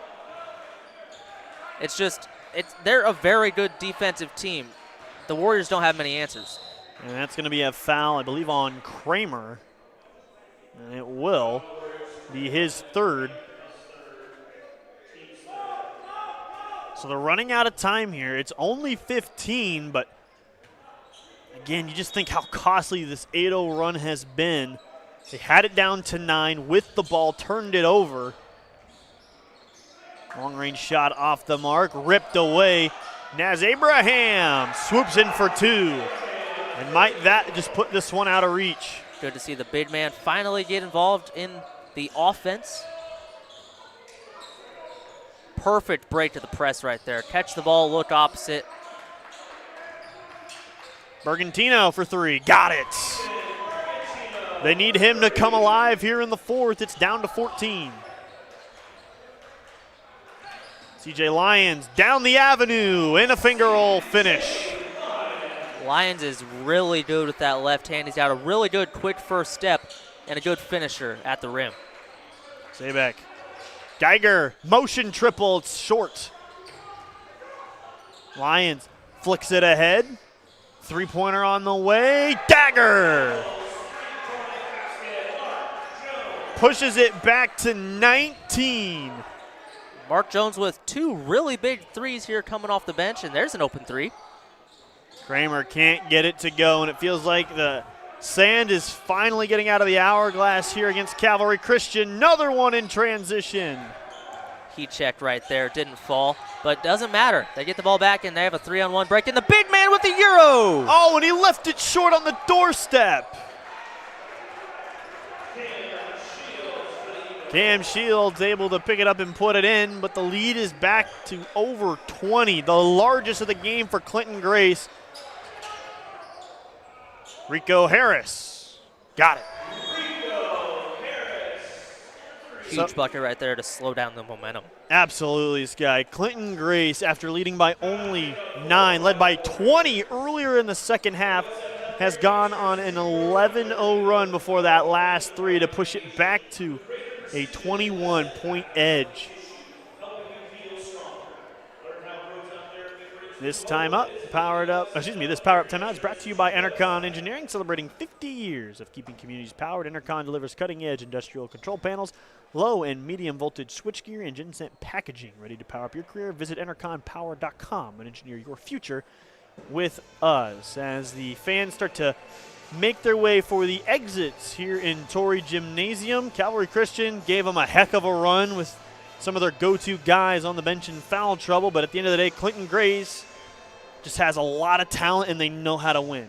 They sure do. They're a very well-coached team. A lot of these guys play over the summer with very talented AAU clubs. We got such as Isaiah Carpenter, who plays for Team Durant in the EYBL. Also has a 4.0 GPA. What a smart young man. Love to see guys hitting the rim, hitting the basketball gym, and hitting the books too.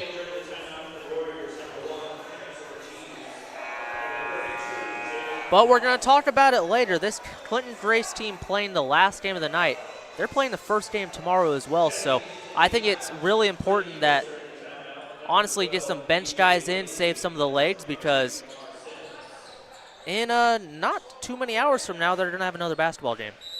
Yeah, their day will start early, so it's going to be important for them to get back to the hotel and get things rolling for tomorrow. As it'll be Eagle Academy and Clinton Grace at 10 a.m. Continue to be battled for underneath and put back in. Charlie Schermerhorn and Ryan Weber will have the call tomorrow at 10 a.m. for Eagle Academy and Clinton Grace. Clinton Grace going to be looking for what would be win number 2 in a row after falling in their first game to Xavier Academy. Bergantino off the back iron. He's got a good-looking shot. He's shooting the ball well today. That one just didn't fall. Had his pocket picked, flicked ahead. Heck of an effort, but it's nearly sent off the backboard. That one followed through, and that will make it an 18-point game. And that's always important, to follow up and be there. He could have stopped and just hoped that his teammate made it around the volleyball line or three-point line, but he chases him and gets second chance points. Extending his range, Naz Abraham comes up with the OR and the stick back. That's just 6'9" going up against 6 foot. It's hard to deal with. Then Bergantino, right-handed runner. Off the mark, ripped away and out of bounds, going to the Eagles. Will Stevens going to check in, the senior. Looks to be the end of the night for Bergantino. Had a great game. Take right there, no good. Bringing it up is Sabek. Sabek loses it. Can't keep it alive. Able to swing it over to Ortiz. What an interesting matchup right here. Kennex Ortiz driving right. Feeds underneath. Kick back out. Ortiz will fire, and it's in. Really liking what I'm seeing from Ortiz. He notices the mismatch. He notices that Naz Abraham isn't the quickest, so he drives the lane, dishes down to the post, gets it back, and takes the three. Smart. Face-up shot from Abraham. Looked like Tyler Sabek kind of underestimated Abraham. He was probably about 8 to 10 feet away from the basket. Didn't think he could pull it, and he did. Ortiz again, that one well off. And not even close to being saved from Rico Harris. Like the effort to still go after it, though, but with roughly 38 seconds left in this one, Clinton Grace is going to earn a near 20-point victory here in the finale of our Thanksgiving Day presentation of the Kevin Brown Memorial Tournament of Champions.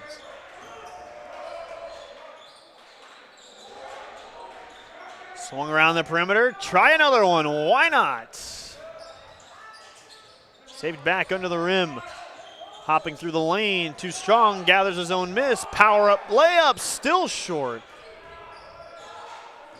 Just a few seconds left now. Sabek racing up the floor. 3, 2, 1. 360s. Couldn't get it to go. And the final score in our finale, the Clinton Grace Eagles 73 and Calvary Christian 54. We're going to step aside for a short break, but we'll be back to put a bow on it as we get set for Friday's action here at the TOC. 2025 Kevin Brown Memorial Tournament of Champions is brought to you by OSF Healthcare Cancer Institute. OSF Healthcare Cancer Institute brings world-class cancer care close to home by combining advanced technology, leading specialists, and personalized support for every person. From diagnosis to recovery to survivorship, we're here for you. By the City of Washington, which welcomes you to the 20th Annual Kevin Brown Memorial Tournament of Champions. Washington is a growing city known for its strong quality of life and a diverse mix of businesses and restaurants. We invite you to check out all that Washington has to offer during your visit to the city. Titan Industries is honored to sponsor the Kevin Brown Memorial Tournament of Champions, honoring Kevin's legacy, celebrating our community, and standing united in the fight against glioblastoma. Best of luck to every team in this year's tournament. Play hard, have fun, and enjoy every second.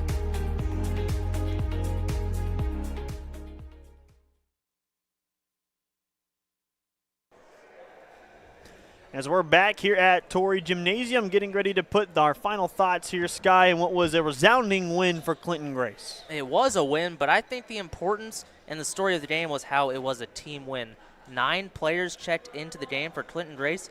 9 players scored, and it was led by Isaiah Carpenter, who had 18 points and 8 rebounds as well. So he put up one heck of a showing. It had 13 in the first half. On the other end, Bergantino and company, just not enough gas left in the tank. They cut it down to 9 late in the fourth quarter.